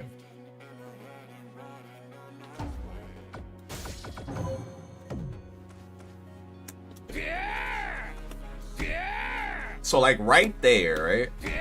If you block it like that, see, that was a punish. But that was a punish? How fast is his 6-6? His 6-6B is 8 frames. So that was a pretty frame tight punish that was like legit. So I feel like if you have a good running attack, you can yeah, like right there, that's the sweet spot. Like, because if he does it anywhere close, it's gonna be pretty bad. If he does it from a distance like right there, the only thing you're gonna be able to get is 6-6 biggie. Because of course when you crouch, your hitbox is bigger, so it's gonna be way harder to make it. If you stand block this shit, I feel like if you stand block, because if you crouch block, that shit push it. Yeah, right there.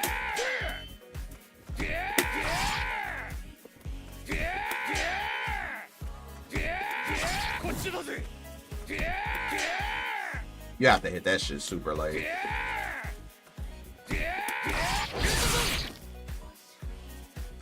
I feel like against somebody like Biking, that shit would be very dangerous, but that would be to assume that everybody is punishing everything. And Sam Show, no offense to the player base, I love y'all. Like y'all, most of y'all been showing me love, but punishment wise, a lot of people are not punishing everything. So to be fair, I would say it's still good until proven otherwise. I would say it's solid. It's not like the best because, like I said, if it used to be plus, that's insane. I wasn't in that era, so I don't know about that shit. So if it used to be like plus and it was that good, then it was ridiculous. But with it being how it is now, you definitely have to space it, but you can still get punished.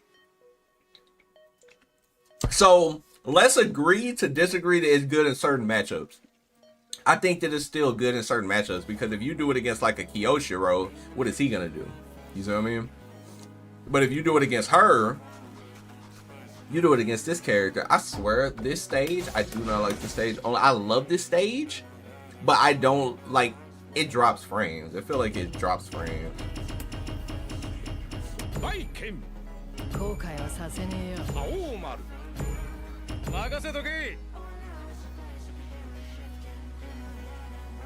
Alright, so we're gonna... I usually go to Nico because it's like, to me, the best stage and it's like super non-laggy. So if you were to do that on Biking, right? You were to do this on Biking?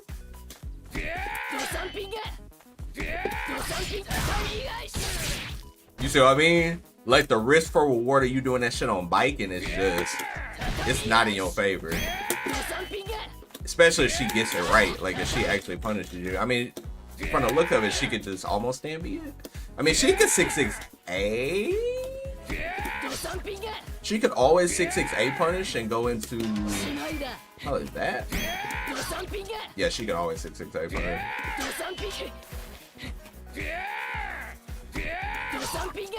It's really hard to get that cancel, bro.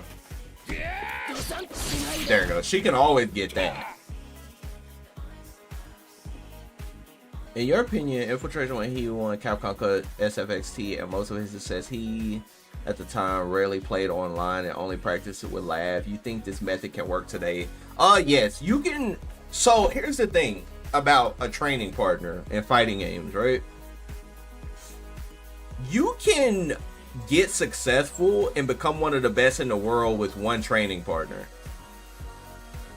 But so I'm gonna give you a good example. The Lav Infiltration is a very good example. And another example would be the twins from Mortal Kombat. The twins from Mortal Kombat, they play each other a lot. They, you know, train with different characters, etc., etc. So when you have that, like, when you have that other training partner that's willing to play different characters. One thing I will say, though, y'all have to be able to play different characters and, like, kind of rotate or have so much knowledge that y'all just lab together and, like, collect information between each other if y'all are not going to be playing different characters. I think the most important method would be to, like, learn the cast so both of y'all are just, like, actively playing, like, each other with, like, the cast. I think if you do that, yeah, that's what I said. You talking about Mortal Kombat? Yeah. Oh, you talking about K-Top? Yeah, and K-Top and H-Dope. Yeah. What's up, Blackberry? K-Top and H-Dope are like another example because they play each other. They train with multiple characters like that. You can get good for having one training partner. 1020%.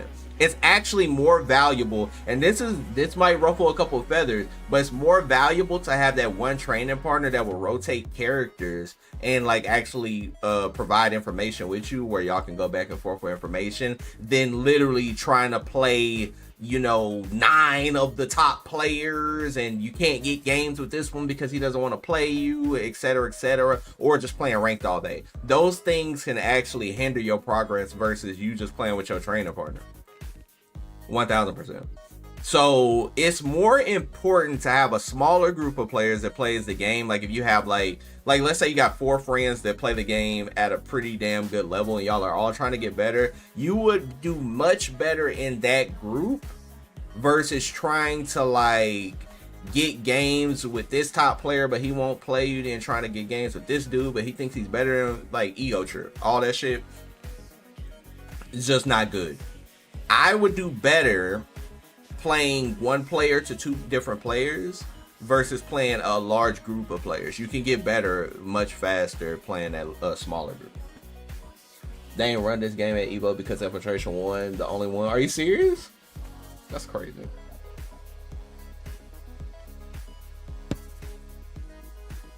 The upside of being a Discord fighter is you usually get higher quality sets. Yeah, I'll say with that, you're not wrong. The only problem with Discord fighters, you run the risk of people that aren't taking the game as serious, or people that you might not get the games that you deserve because of ego, right? So like that's the dangerous part about that, is like if somebody is really looking to improve and y'all are both like me and you are on the same like, you know, thinking level. So when me and you play, there's nothing in between outside of me and you trying to get better. When I play with Dustin, it's me and him just trying to get better and play and learn and like see what works, see what doesn't work in a matchup, etc. There's no ulterior motive.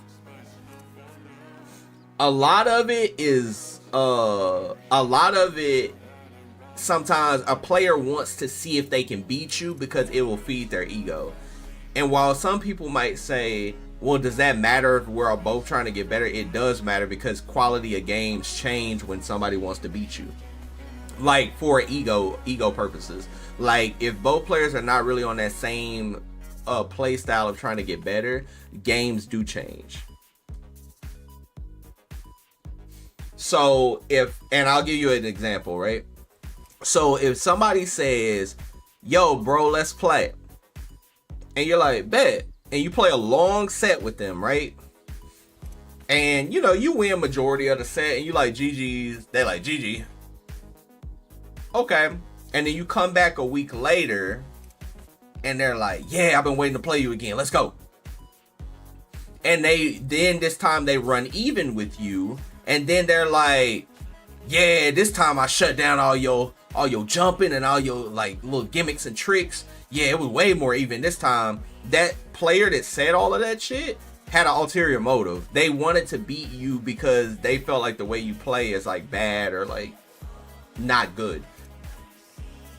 So their whole goal is not to get better. Their whole goal is to prove that they can beat you for their own ego. They just want to beat you. They don't care about getting better. You see what I mean? And that creates a different weight of play. What is the end goal? The end goal is to get to this level and to get really good at the game, right? The end goal is not to beat Johnny 2x4 in a set. It's a bad mindset in FGC mainly. Oh yeah, hell yeah. It's like really, really bad.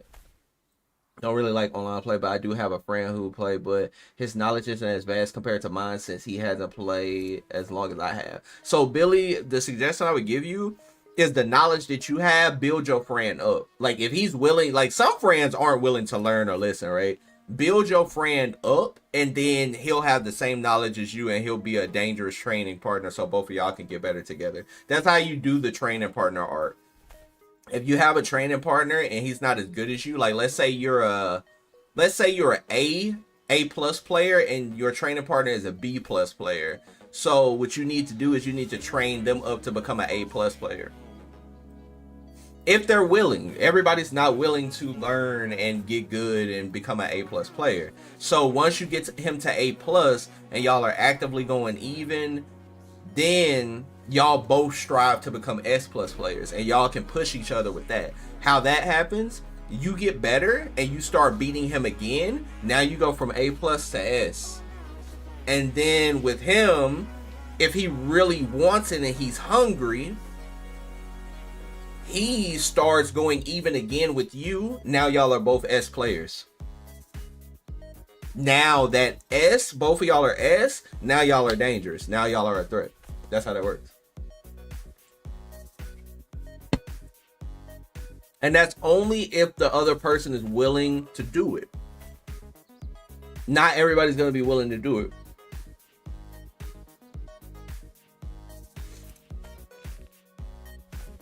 So it's very important to understand that. Because he couldn't execute really well. I taught him Chun. I tried to teach him patience, and he is slowly getting better. That's what's up. It takes time, man. Like, fighting games are not easy. Like, fighting games are easier for people that have been playing for years and understand the concept. But for somebody trying to get into fighting games, that shit is not easy. It's not. It's just not. Yeah, imagine doing that against Baiken and losing. So that is when basically what Dustin said is 1000% accurate. And this is how we show things being good versus bad, because him throwing this shit out against her is death. You see what I mean? Him throwing this shit out at a bad range against her is death. Because she has a very good dash attack. Very good dash attack is gonna clean up. And honestly, she can always punish her from every range if you do 6-6A. And 6-6A does combo into that special. It's like, it's really, I hate the input. It's like such an awkward input for me to press, but that always combos. Like that. She's gonna always get that punish no matter what. And that is when that move in a certain matchup would not be worth throwing out, because you're just going to eat a punish, especially if the person is good.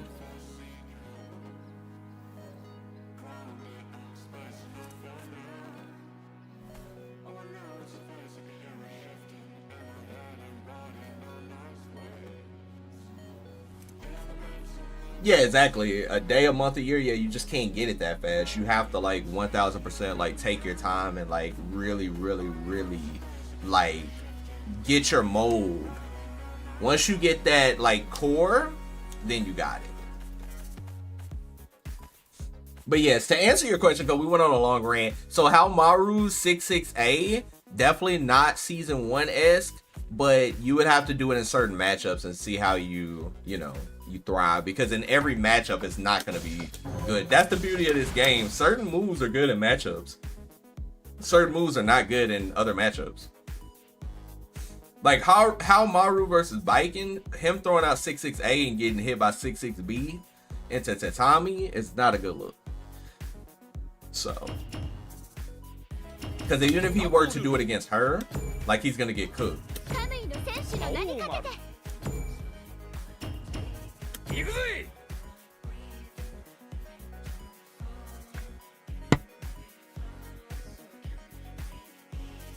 I've been playing for years since I'm 45 years old, and my friend is really behind since he only plays Soul Calibur. Never 2D game, so his execution isn't there for 2D, but I'll try. Yeah, 2D execution it's different. I ain't gonna lie to you. It's different. Like, because I know a lot of people that can play 3D games that cannot play 2D to save their life or do anything. Because even FDX, when he was learning Street Fighter, he was struggling. But then he learned it. But it took him a while because he was primarily 3D. So like this against Nako, you get hit every time, bro.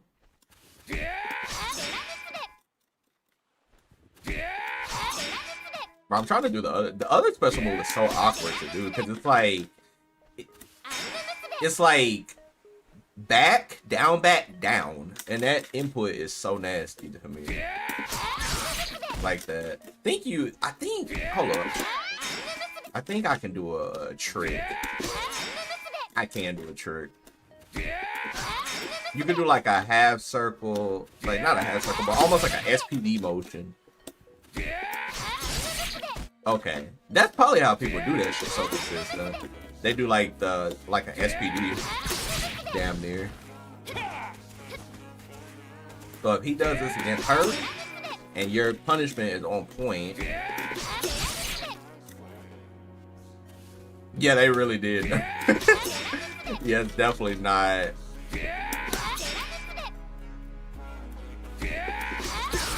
Like, I don't think it's like the worst thing. It's just not the best thing. Somewhere in the middle.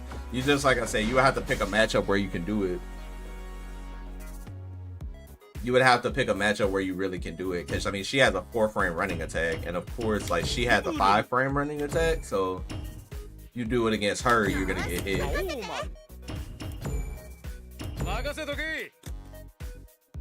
This is like another character you don't want to roll against. Like, if you roll against her, like, you will lose the entire match. Rolling against her, you just put yourself in a situation where if she run past you and you get hit, gonna get hit by SSM.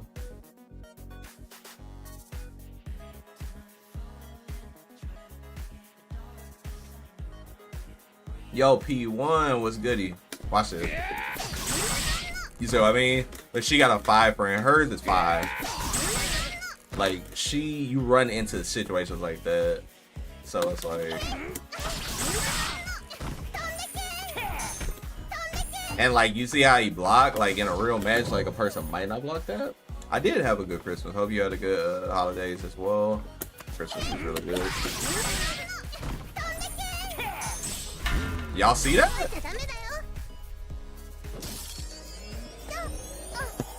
Hello, you're 1% show shy.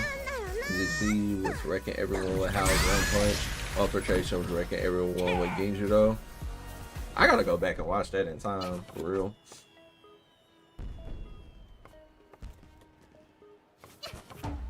You like Shiki? Yeah, Shiki's pretty cool. I was playing around with her the other day. I enjoyed her. Dustin hates Genjuro. That shit is so funny. Bro, you hate that character. Dustin hates that character. Like, every time we talk about that character, he gets upset. But I heard that character was stupid in season 1, so I feel like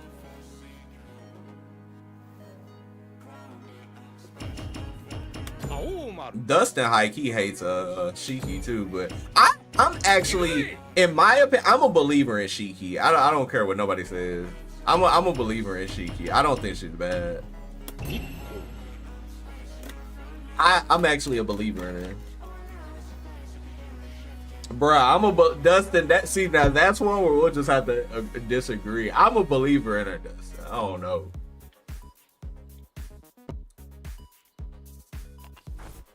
First of all, she got the Psylocke skin. Let's hold up, chat. First of all, she got the Psylocke skin. This is completely Psylocke. Top 8 of year 1 Evo Edge. It was fun to watch. Also, it was fun to watch Alex Valle playing Galford like he was playing. For real? Yo, Billy, I'm about to put that shit on. Yo, chat, I'm actually about to put that shit on. Year 1 Evo for this game. I'm actually about to put that shit on, bro. I actually want to see that shit.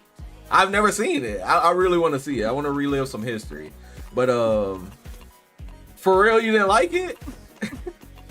But so the thing I like about Shiki the most, I don't do no gimmicks and tricks with her. For real, you said it was bad. Galford was just a 50-50 on here. Oh, this shit is about to be fire to watch, then. By what y'all are saying, I need to watch this shit.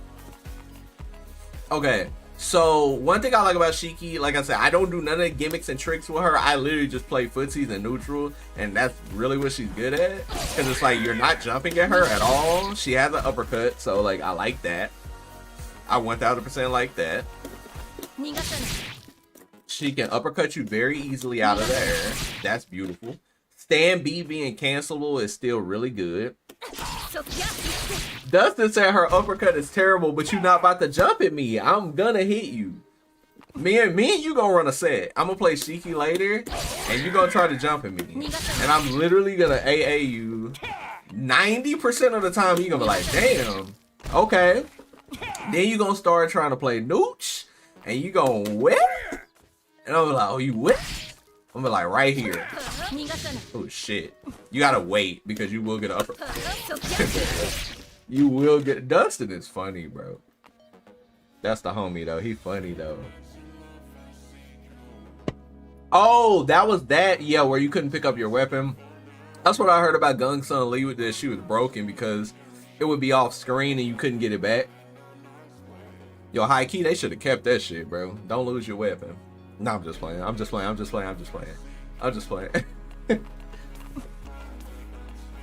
Never forget Shao with how did a Trey DP juggle his disarm super?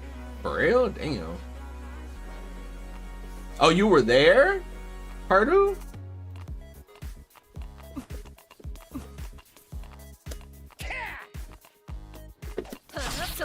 Like, look at that, bro. Ain't no way. You know people be whipping in this game. Ain't no way. And she definitely has one of the best SSMs in the entire game. Ain't no way nobody don't think she got the best SSM in the entire game. One of them. I won't say the best or nothing like that, but she definitely got a top 5 SSM, bro. Unless y'all know something I don't know. Like, if you're fighting against, like, a character that has any bit of a projectile. Can I catch the feint? Nah, it's the best. For real? Okay, so I wasn't too off. Can you catch the feint? Okay, you can't catch the feint, but of course, a regular projectile, he's smoked. So it's like, if he were to projectile at neutral, I just felt like, boom. I think her SSM is really good. Weapon flip solid. Like, I don't know, I feel like she's solid. She's solid. Are there some better picks you can go for? Yeah, but if you like a cool character, I think she's pretty good. She's solid. Like, I think a solid character can win in this game. One such shot, but they swept his legacy under the rug. Yeah, they eliminated his legacy.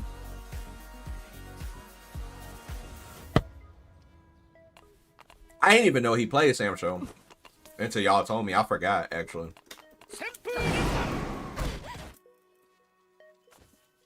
Yeah, she's really cool. Shiki's really cool. Like I said, I've been playing around with her a little bit. Like I said, I like the fact that she can anti-air you and just like her and her frame data is really good. Her 2D is actually really good. It's plus. Her 2D and her universal overheads are like really good on block. And y'all, I mean not on block, on hit. Cause y'all know frame data in this game is like weird. But like her normals are actually really, really good. 2D is +1. That's always beautiful. If you have a 2D that's +1 on hit, you're eating. -2 ain't bad. 6 frame startup on the 2D, but her A normals are like really like good too. Like 2A, it's 5 frames, so that means you can literally do 2D, 2A. I brought you to this game again. Hey, that's what I like to hear. More people getting back into the game, man. That's what I love to hear. All the salt that awaits you is my fault. That's funny. You were at Evo last year when Scrub won? Nice. Yeah, watching Evo Sam Show would be lit. But yeah, yeah, her normals are really good. Especially to catch people from mashing on top of like her universal overhead is solid too, because it's +2 to +3 on hit. So yeah, she pretty solid frame data too. So you're not matching against her. Gongsun Lee, you talking about with the rabbit ears, Gongsun Lee? But yeah, like you can't be mashing on her. That's another thing I like about her. So like boom, boom, boom, like you're not mashing. On top of like you're not jumping at her, and a character that can anti-air you and stop you from mashing, I think is like 1000% the character. I don't really like her air-to-air normals though. I will say that.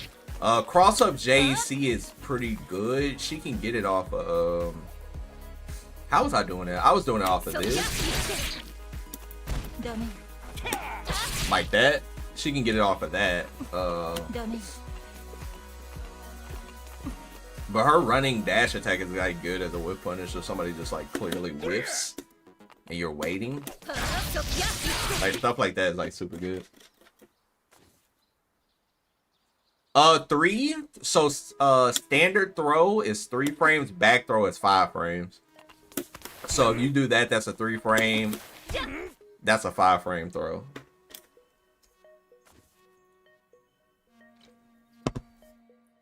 After watching the tournament at Evo SNK tournament, watching your channel is super encouraging to get back into the Sam show and relearn it. Damn, I love to hear that. Y'all don't know, man. That put a smile on my face when my content can reach people and make people want to play and laugh, because not many people stream the game. You see what I mean? So if you see the game on Twitch, you're like, oh shit, somebody live playing this, and they just talking about it. They're actually talking good about it, enjoying it, smiling while playing it. Like people wanna play good games and have fun. I'm telling you, I really like this game, man. This and City of the Wolves is cooking. Next year is gonna be Avatar. We got Avatar coming out, Invincible Versus, all of that. I'm gonna be playing all that. Fighting games, bro. Fighting games are winning. You stop laughing at you already. I'm trying to see Shiki cook because I like her. I believe. I know Dustin a hater on her. I believe in Shiki. I think she's really good. Especially the way Gamera used to play her. Like Gamera just used to play lame. Like, but he plays like that in Grand Blue. Like his whole play style literally works in 2 games. Characters unviable. I mean, shit. I was about to say shit. I mean, biking in the game right now. I mean, it's a lot of characters that's not her. I feel like at this point, because Dusty, you know what I'm gonna say. That man Genjiro, I mean, he was second at SWC, man. I don't know. I can only go off of the results. That man Genjiro was second place, man. He was outplaying everybody. That's the world's best Sam Show players, and he got second place? That man Genjiro was in that second place. Like, damn. This how being mid-tier / low field? Let's get it. What year did he win Evo, Papi Chulo? What's good, by the way? And Charlotte won Evo 2024 with Guppy, so it's like, I feel like any character can win in this game to a degree. I do feel like there's limitations. In this game. I do feel like there's slight limitations to some characters, but I do feel like most characters can win. Oh, 2019. Yeah, I know he was, like, when he came out, he was really good. That is what I do know that people told me. Let me see.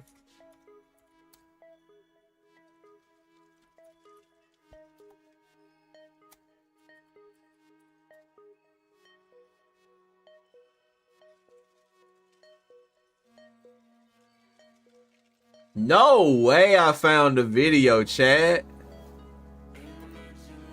Chat, ain't no way I found the video. What the hell? It.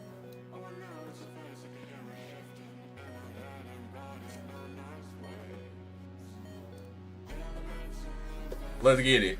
RB versus Justin Wong, first match. Tam Tam. Hold up, Tam Tam kind of moving fast in this video. Hold up. Hold up, this Genjiro color kind of hard. I need to, hold up, I'm about to start playing Genjiro. This color kind of ridiculous.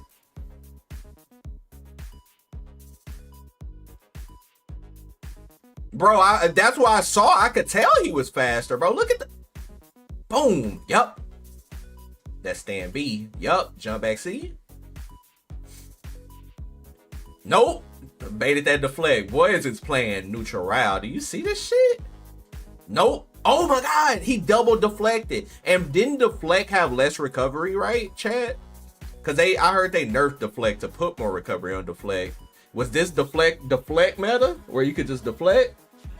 Bruh, he said deflect. That shit was crazy. Okay, that was good.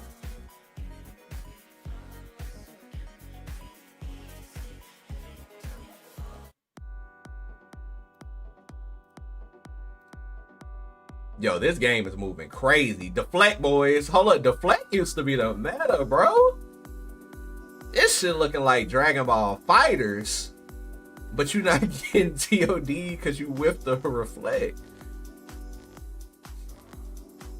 Oh, he is hitting him, bro. I love Justin's Tam Tam, bro. He really just annoys you with footsies. That's it. Could juggle if Car hit you in there. For real? They shouldn't have took that out. It's crazy RB plays Genjiro here, but RB at SWC was playing with Zombie Man. What's his name? With the chains? Basara. RB switched over to Basara. Like, that shit is crazy.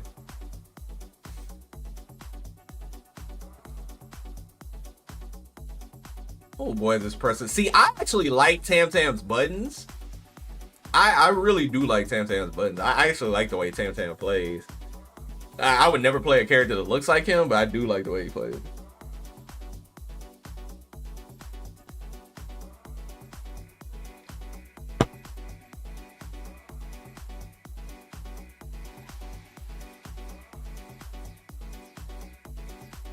Bro, I'm not with that design, bro.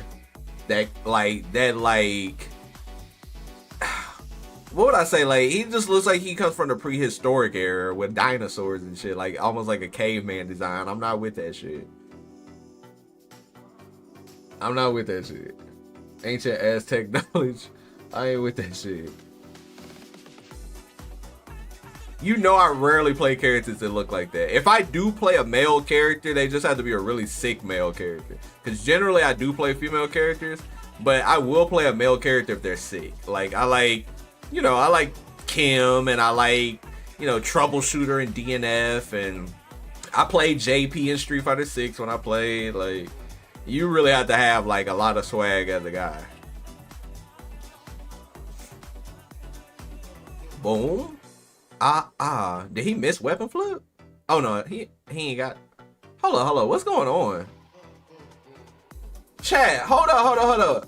What's going on? Rage don't go away? Why? What the fuck? How does that work? What the fuck is that? It didn't tell you when it was draining, so you just had to know the timing? Oh, hell no. Or what was we playing? Well, I wasn't playing. This game was crazy, chat. What the hell? Hold on, Justin out playing. Okay. No anti-airs, okay.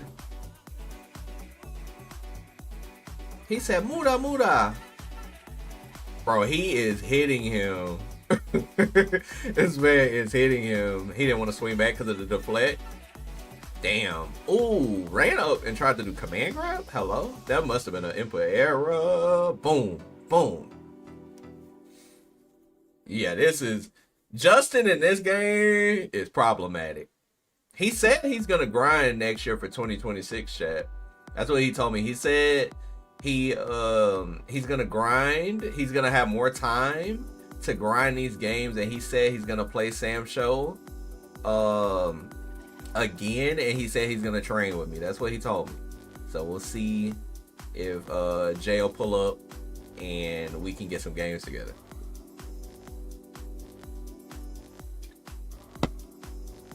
Oh shit, it just did it.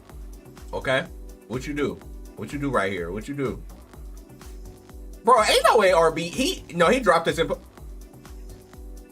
Damn, Justin was Wong Nation at this time? Yo, sponsor Justin be hitting different. Damn, Ryan Hart on the cons with a Rue, of course, the legend. Okay. Oh, Reynald played this game? I did not know Reynald played this shit. I told you my Sam Show knowledge is I don't know any history of the game. I only know kind of like newer stuff because I've researched. I didn't go back far as 2019 because there was no reason to.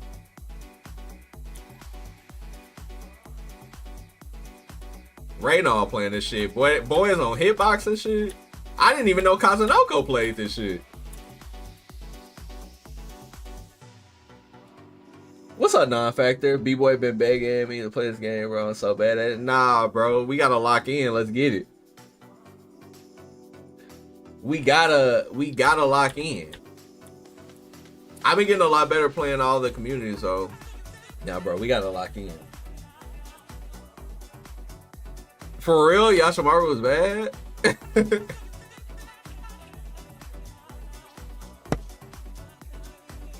Bro, everybody is on Genjiro. Genjiro Haomaru.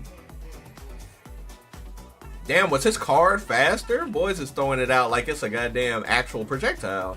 Like, people don't really use it as a projectile anymore. Like, it look like it's faster now. I'm not sure how much... I'm not sure how much... Chat, how much is it on Steam right now? I think it's full price, right? Oh, that's off. He's gonna get hit. Boom. Bop. He's dead. Bop, bomb, bomb, bomb. It's still the same? Okay. It's that effect where you think something looks different because you're watching the whole video. Oh, it lasts longer, his rage? Okay. First G, Xiaoha, ZJG, Kazunoko, Alex Valle, and DOC are just on Infiltration. Damn, like everybody was playing this game. Damn, y'all seen that? Hold up. Y'all seen that punch? Yeah, that shit was safe as fuck. You seen that punch? Oh, stance break. Oh, he DP'd.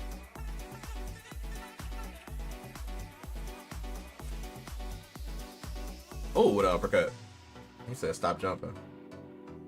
It's just crazy how like the legacy of fighting game players works, you know? Like everybody, like all of these players are still good. You know, they're really still good. It's just the way fighting games works. Once you're good, it just doesn't go away.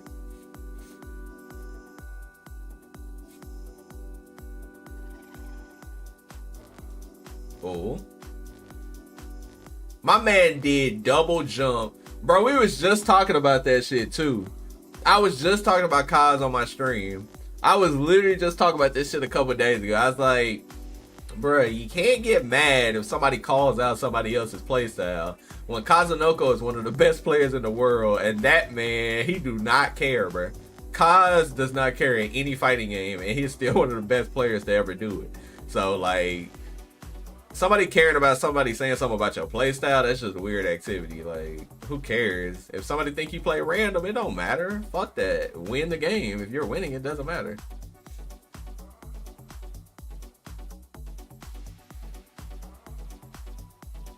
Bro, that punch is putting in work. Yeah, like a player, and the funny part about it, Joey, is random means unpredictable.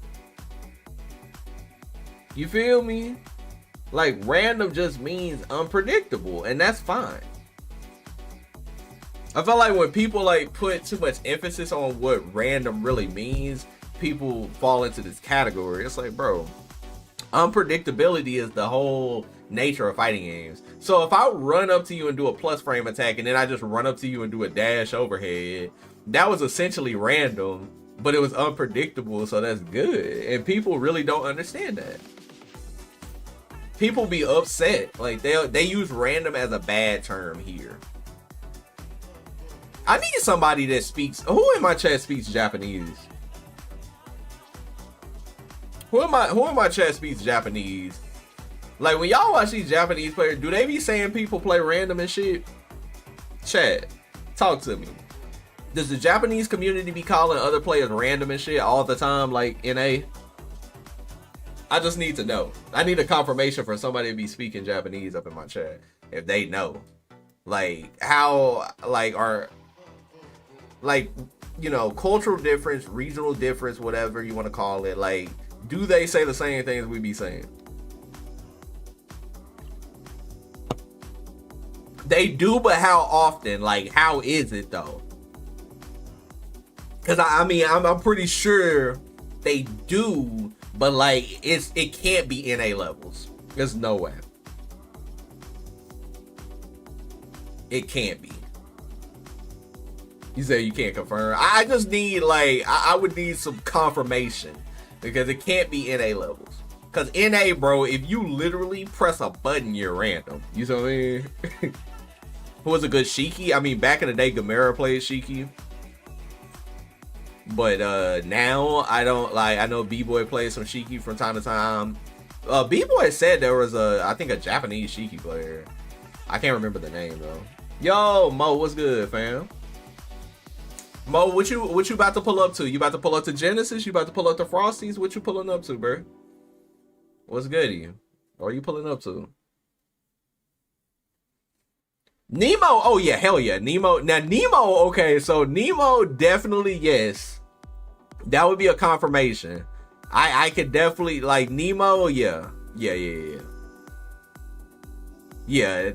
Generally speaking, I think it's more also in fun.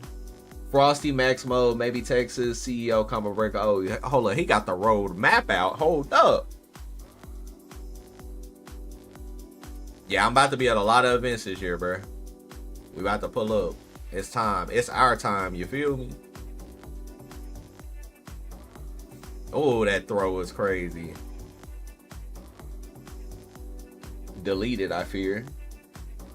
Yeah, I'm usually like P1. It's only a couple people that stream this game. I know Neo streams this game from Japan. I was watching their stream this morning and at nighttime. B-Boy streams it from time to time. B-Boy streams it. It's just not a lot of Samurai Showdown streaming. Sonic Soul was relearning the game, but kind of like got off the game. Now playing Marvel Rivals. Well, actually now playing 2SKO. But... Man, Big Mo trying to be out here. You still playing 2X, bro? I know I saw you talking about it. Playing that 2X and that Street Fighter. That's what's up, bro. Keep that shit up.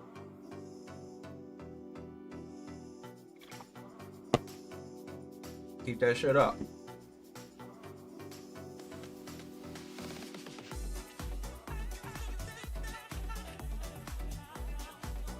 Bruh, Evo was sponsored by Cup Noodles like every year.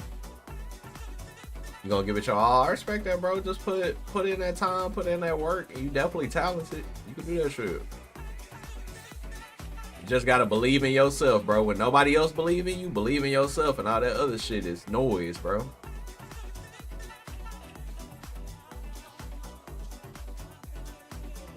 Realistically, the neutral of this game is still the exact same. Like, the core fundamental of the game is the same, but I could tell characters and like the way characters play is definitely different. But like the core fundamental of the game is still there.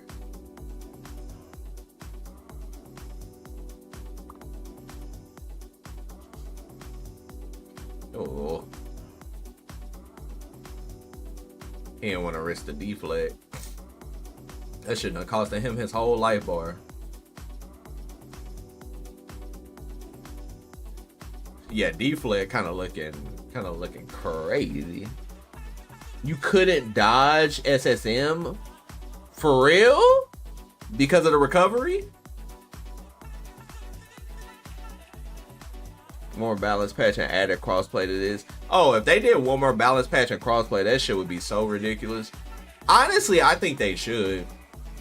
Older games can definitely still get updates, and I think one more balance patch, and I just don't think that they mechanically probably shouldn't change anything, but like character balance wouldn't be bad, and crossplay is mandatory. I feel like crossplay is like would be a really good thing. No, there's no crossplay, unfortunately.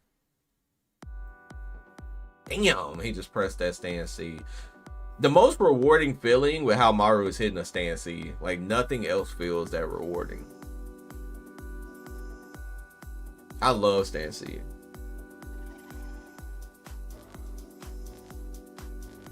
Damn, he hit confirmed the shit out of that. Man, you got 2 hits to confirm it. What you gonna do? Bro, he just picked his weapon up and burst it on hit frame 1. What? That was crazy.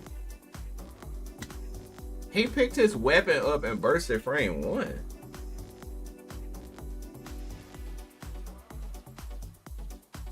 ZJZ, the GOAT, versus Infiltration. On that Charlotte, I definitely heard was a lot better in this version too.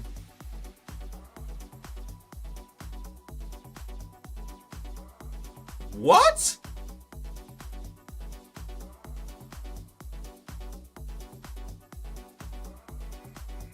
Damn, these boys got them uppercuts ready.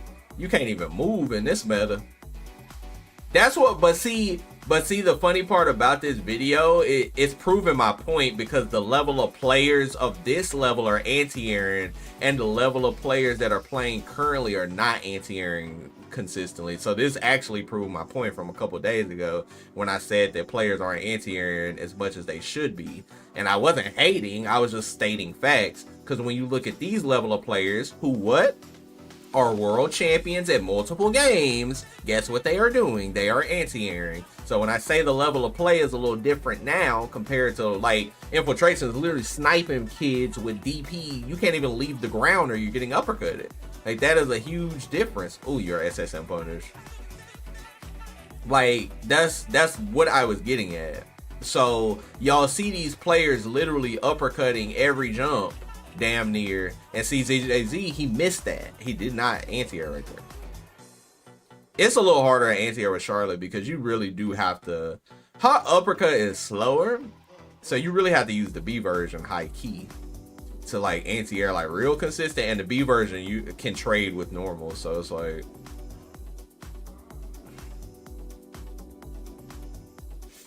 Yeah, I think they said Infiltration wins. It's weird that I drank my drink right when they drank their drink. Interesting. Very interesting.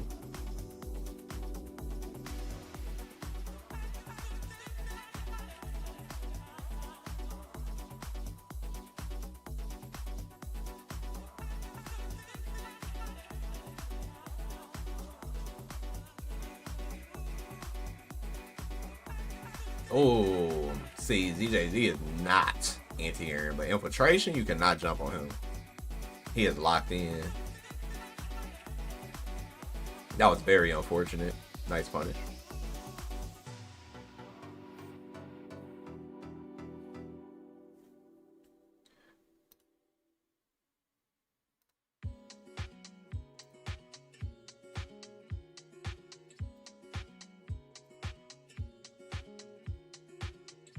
Okay. Rekka, take you to the corner. If that was a safe jump, it was kind of ugly, but it's okay. Safe jump and safe jump. Get DP. Get out there. See, I told you can't even leave the ground versus Infiltration. He hit nose.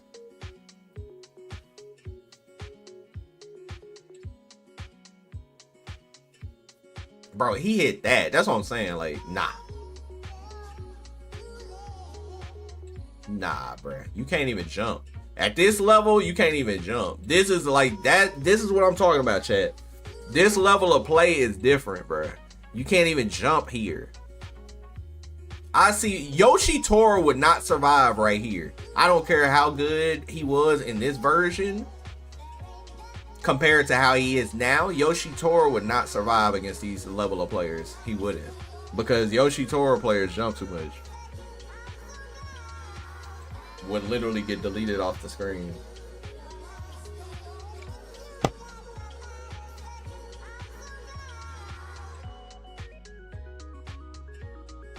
Okay. Let's go, Charlotte. Yep. Chun-Li, stay medium.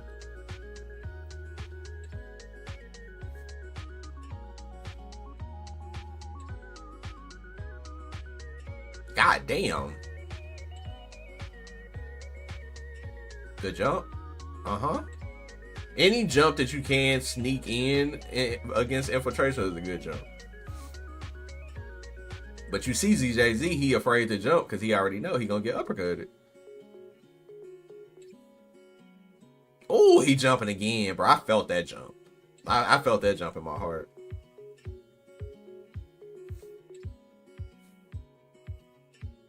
Damn. Yeah, you can't move, bro. Oh, he did an auto time safe jump. He just didn't roll forward.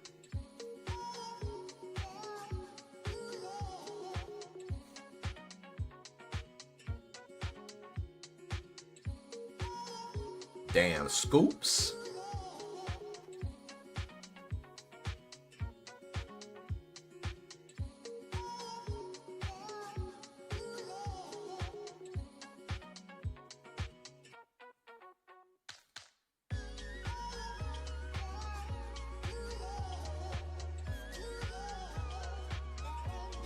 He just neutral jump and he said he ain't got to take no risk. Damn. You cannot move. Oh, damn. It like recovered frame 1.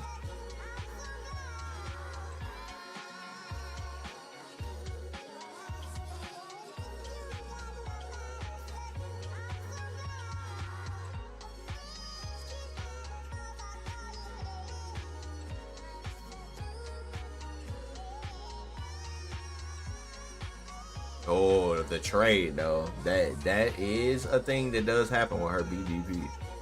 Even back then.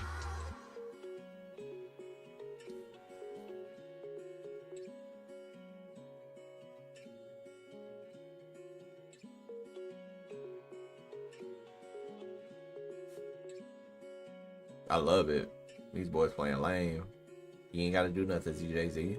Oh my, he just ate a full jump in. Oh, they both enraged. Somebody gonna do it or nah? Y'all gonna play solid?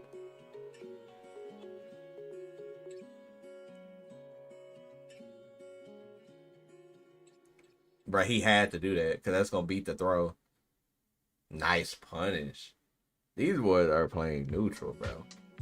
Hold up, this game was kind of... this game might have been more neutral. Hold up. I don't know. 2019?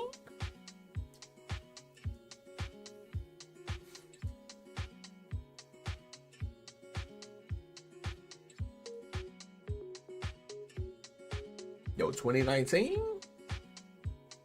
5D used to be extremely broken. He said it was not. Bruh, nah, this game, hold up, this game kind of looking different. I'm seeing things anti-air and I'm seeing boys play lane. This is what I like to see.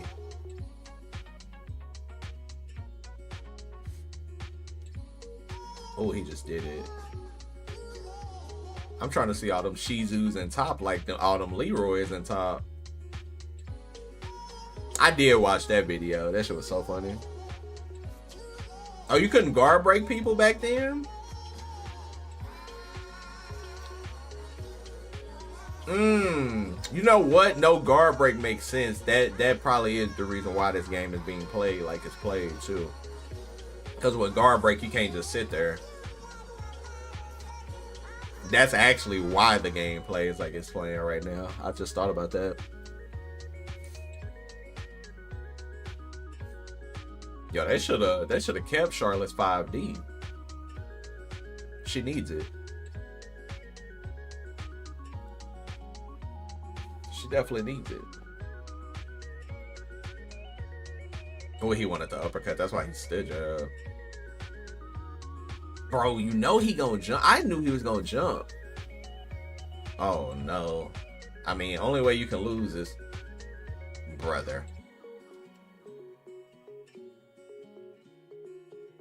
That was insane.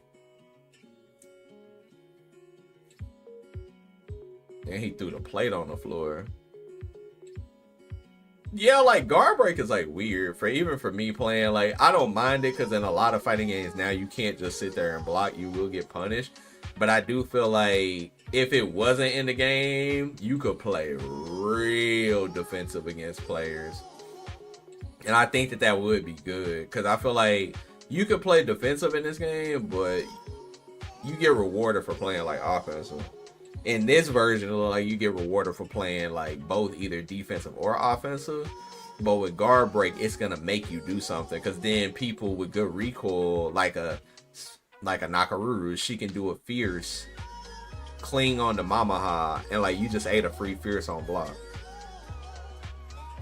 And like you start getting put in that situation multiple times, now you're blinking red, and now you cannot just sit there. You have to start doing things, and that's like, I don't know.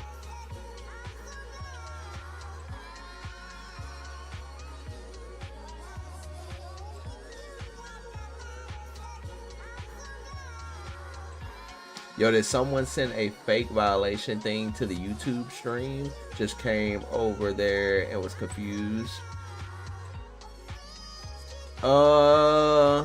What did they send? Did my YouTube stream cut off?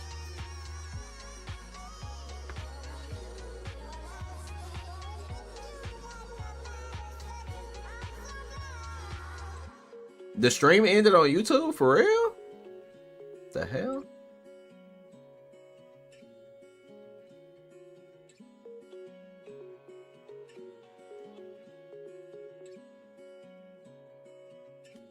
Let me see. I don't have no notifications or anything about it, but I do see it ended. Let me see.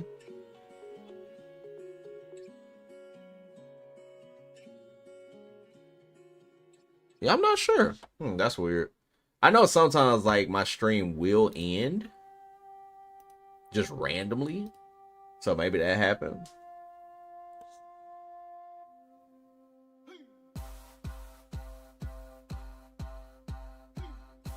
When it ended, did it just end or did it say like a notification? Oh, your stream was... It says your stream was interrupted. What is it? Your stream was interrupted early morning due to a copyright match. Your stream was interrupted. After copyright material is no longer being streamed, streams are automatically re-enabled. Copyright? The hell? What's copyrighted?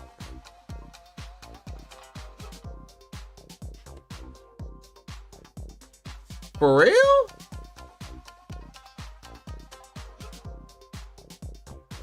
Bruh, YouTube capping. Hold up. Bruh, you can't listen to shit on YouTube.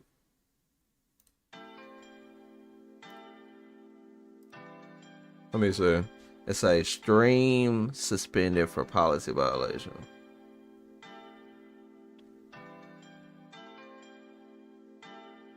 But it still says I'm live. How do I get it to YouTube definitely be tripping because this music, bro, like, what no? Let me see.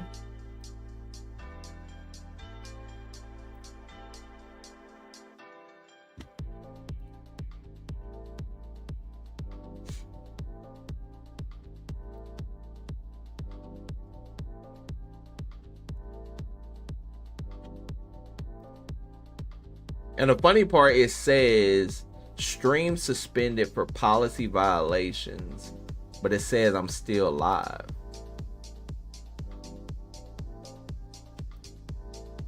And it says that the stream can start over once there's no violation, but it's not starting over.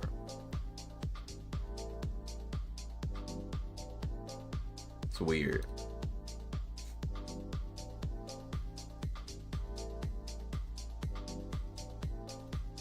Alright, I ain't gonna worry about it. So we got Alex Valle on Galfer, which is crazy work.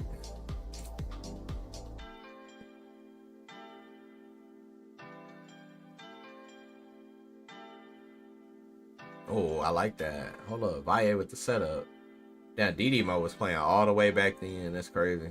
He never stopped.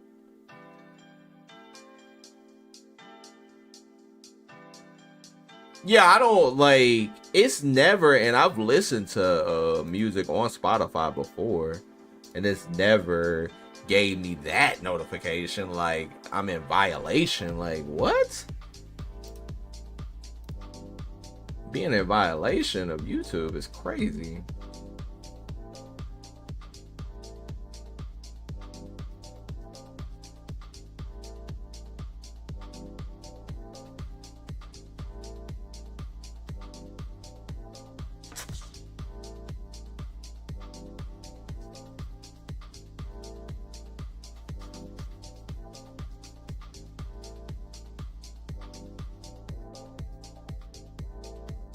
It says streams are interrupted when copyright content is detected after copyrighted material is no longer being streamed. Streams are automatically re-enabled, but it's like it hasn't came back.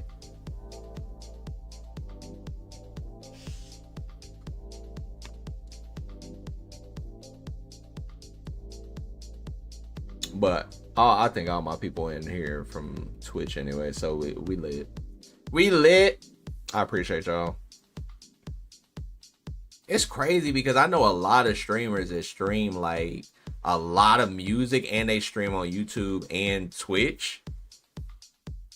And none of their streams get cut off because even Hook be streaming like on YouTube and Twitch. And he be having hella crazy music playing. AI to do stuff now, so it could be that. Yeah, it would have to be that because I was live listening to music all this time and then it just cut off. It's weird. But it's all good. We move. Damn, that bounced off his block mad high.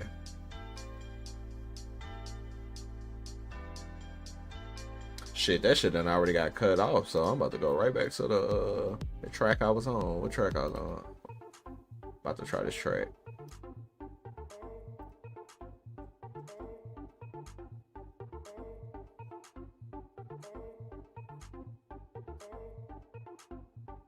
Oh, the hit confirmed. Yes, sir. Alex Valle. Oh, I know he didn't mean to do that. Nice. Damn.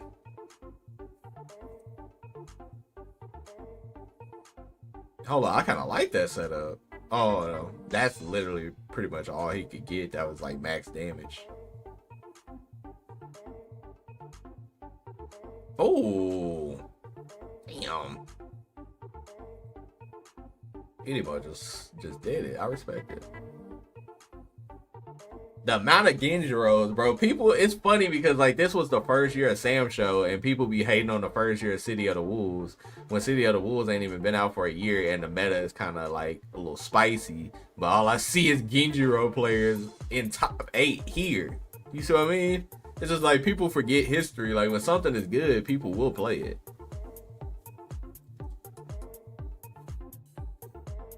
Oh. Godlike, yep. Nice throw.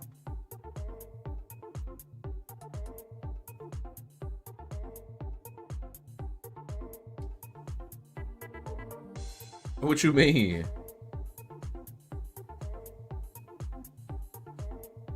Oh, he ain't gonna get his weapon this time. Nope.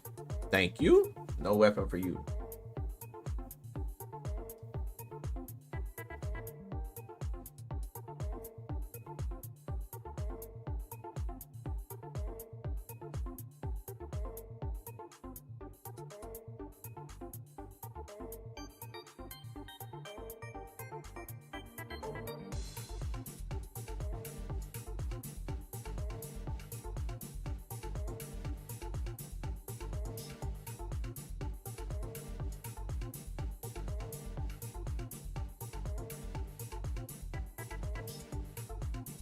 Nice throw. Boom. What's the setup? Let me see it. Damn.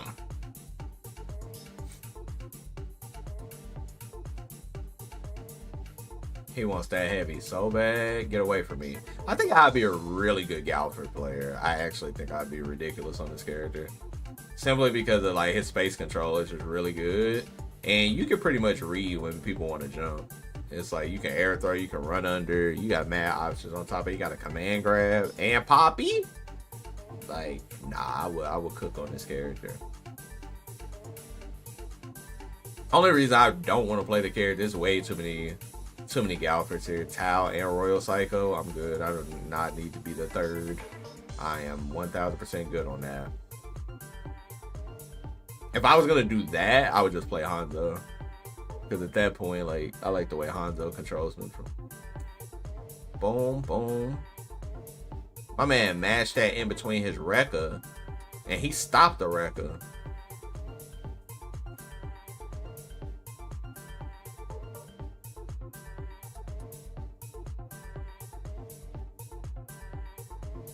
Damn! You hate to see it.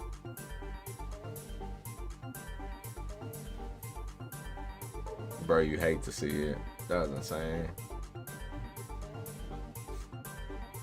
Damn, he just ran up and did it. I respect it. Yes, Valle. Knock him across the screen. Camp that weapon, though. Yep. You can't get your weapon back. You can't get your weapon back. They need to bring this shit back. I don't care what nobody's saying. Nah, I'm just playing. They brought this shit back. This game would be so toxic. This game is so toxic when you do that, when you can't get your weapon back. Hell no. Nah, bro. This is crazy.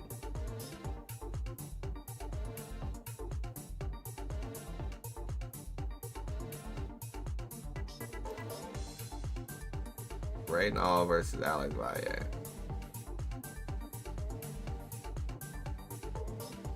See? That's crazy. Your weapon will fly in a random location. What? So if you got unlucky enough that was game, that's actually tragic. Nice run up throws. Sweet boys. Oh, I like that.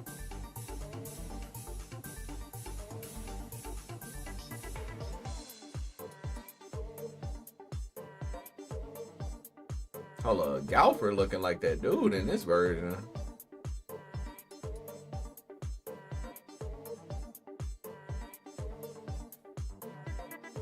Oh, you losing your weapon.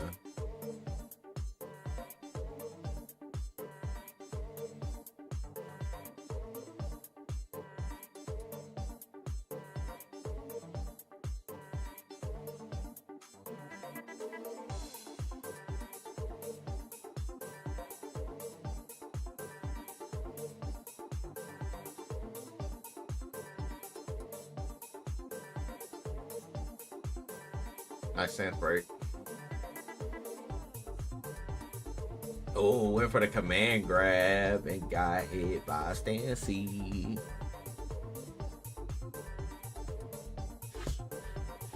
That was insane. Bum, ba-dum, bum.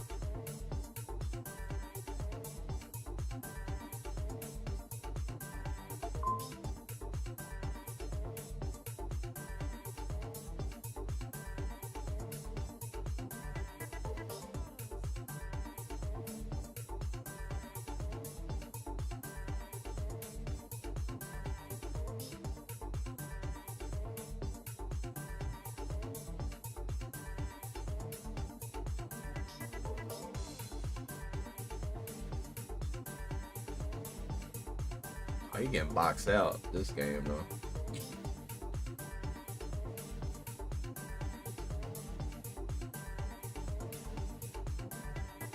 That is so funny looking. It's just like he's pressing lights to keep him out. Damn. Can't do nothing, bruh.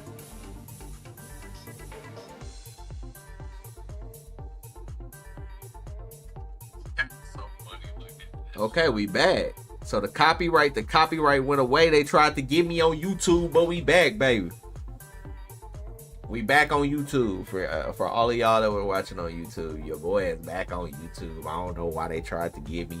I played something. They said, oh, that's copyright. Like, bruh, come on, let me rock.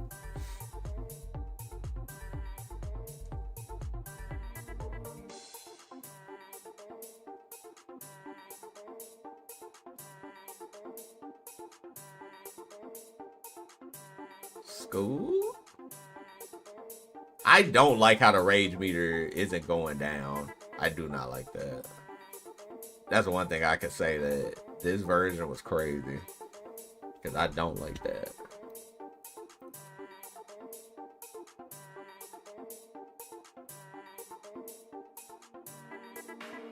Bump ba dum bump. Okay, let me see. I'm scared to try new music. Get copyrighted.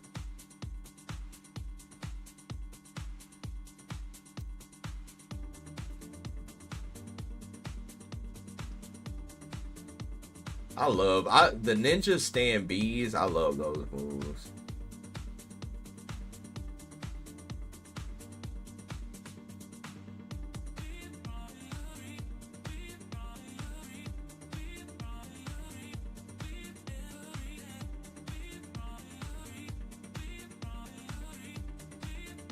Oh, what a command grab.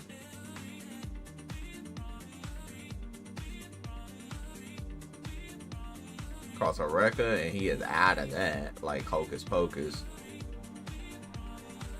Oh, you dead. Nah, he ain't dead, though. Almost. Damn. Tech roll into a command grab.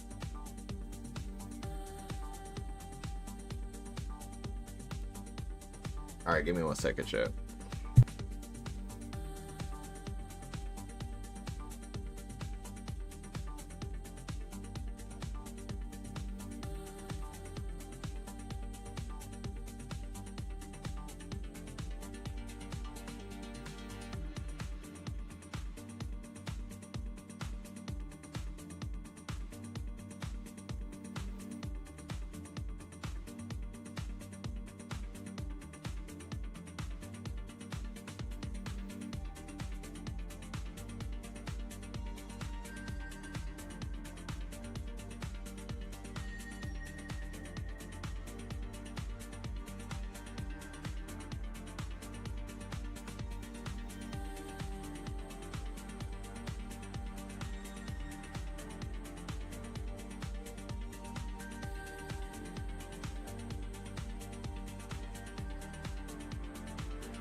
Bro, Genjiro mirror match, bro.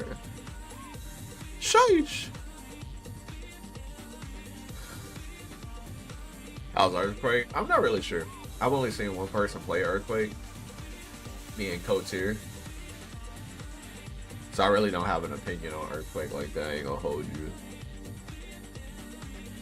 He seems, the only thing I'll say about him, he just seems annoying. But I don't know like how good he is on the actual tier list or something. I saw some Shiki versus Earthquake games. It would still be good data to look at it though. I mean, especially if you just kind of like trying to get your Shiki right. Yeah, I would say still look at it. But yeah, Koter is the main person I see play that character, so I don't really see that character much.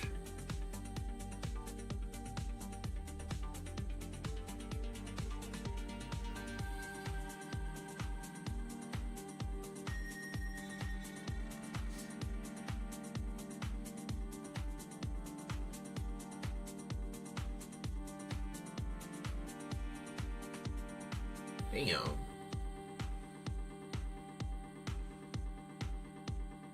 Genjiro being everywhere is crazy work though. especially considered how he is now. You never seen him. But it's just a lot of characters in the game now, so it's like way harder to, you know. Nope.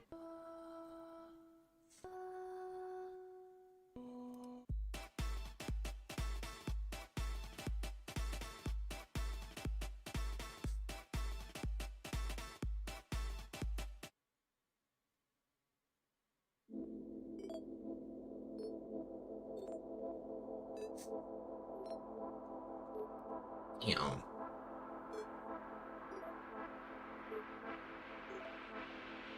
Right, he is boxing him out.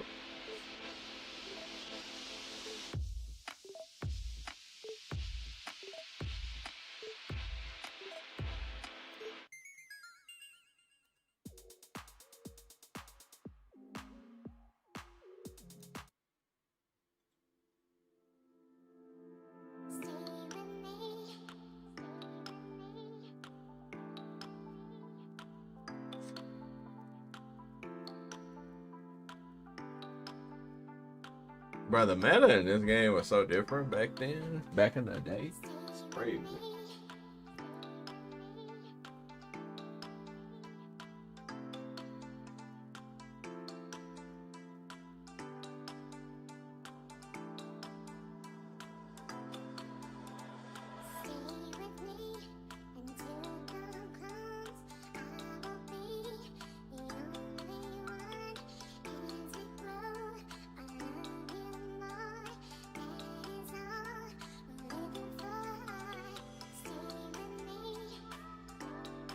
It's like Genjiro versus Genjiro.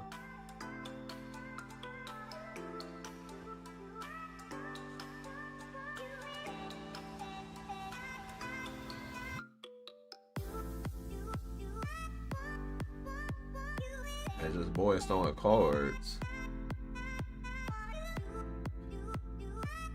I like that.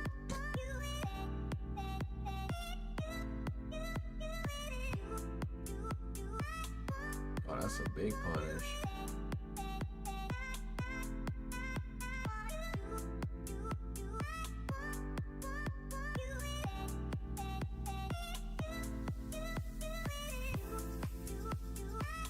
Bro, you cannot jump in infiltration, bro.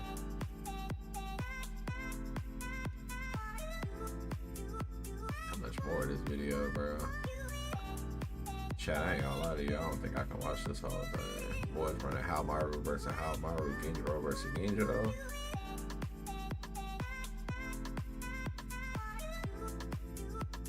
I don't think I can watch this, chat. I think chat, I ain't gonna lie to y'all. I think I saw my taste. Yeah, Haohmaru versus Genjiro Grand Finals. Nah, I'm good. Was this a lore battle? Okay, so I just wanted to kind of see a general of how the game played back then. I think I got my taste of how the game played back then. It was very different, especially because some of the mechanics were not even the same. So it's crazy. But yeah, chat, play Samurai Showdown. You feel me?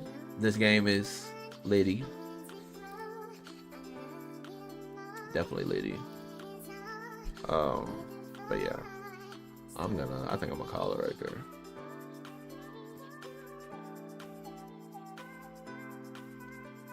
there. Thank y'all for all the support today, as always. I appreciate y'all. And we'll be back tomorrow. For sure. Around the same time. So just know that your boy will be back tomorrow.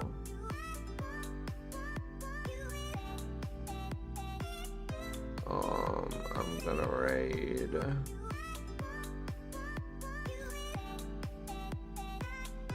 I'm gonna raid LK. Y'all gonna show LK some love. I will see y'all later. Peace.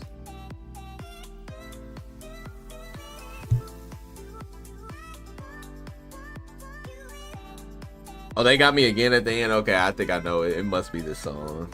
Alright.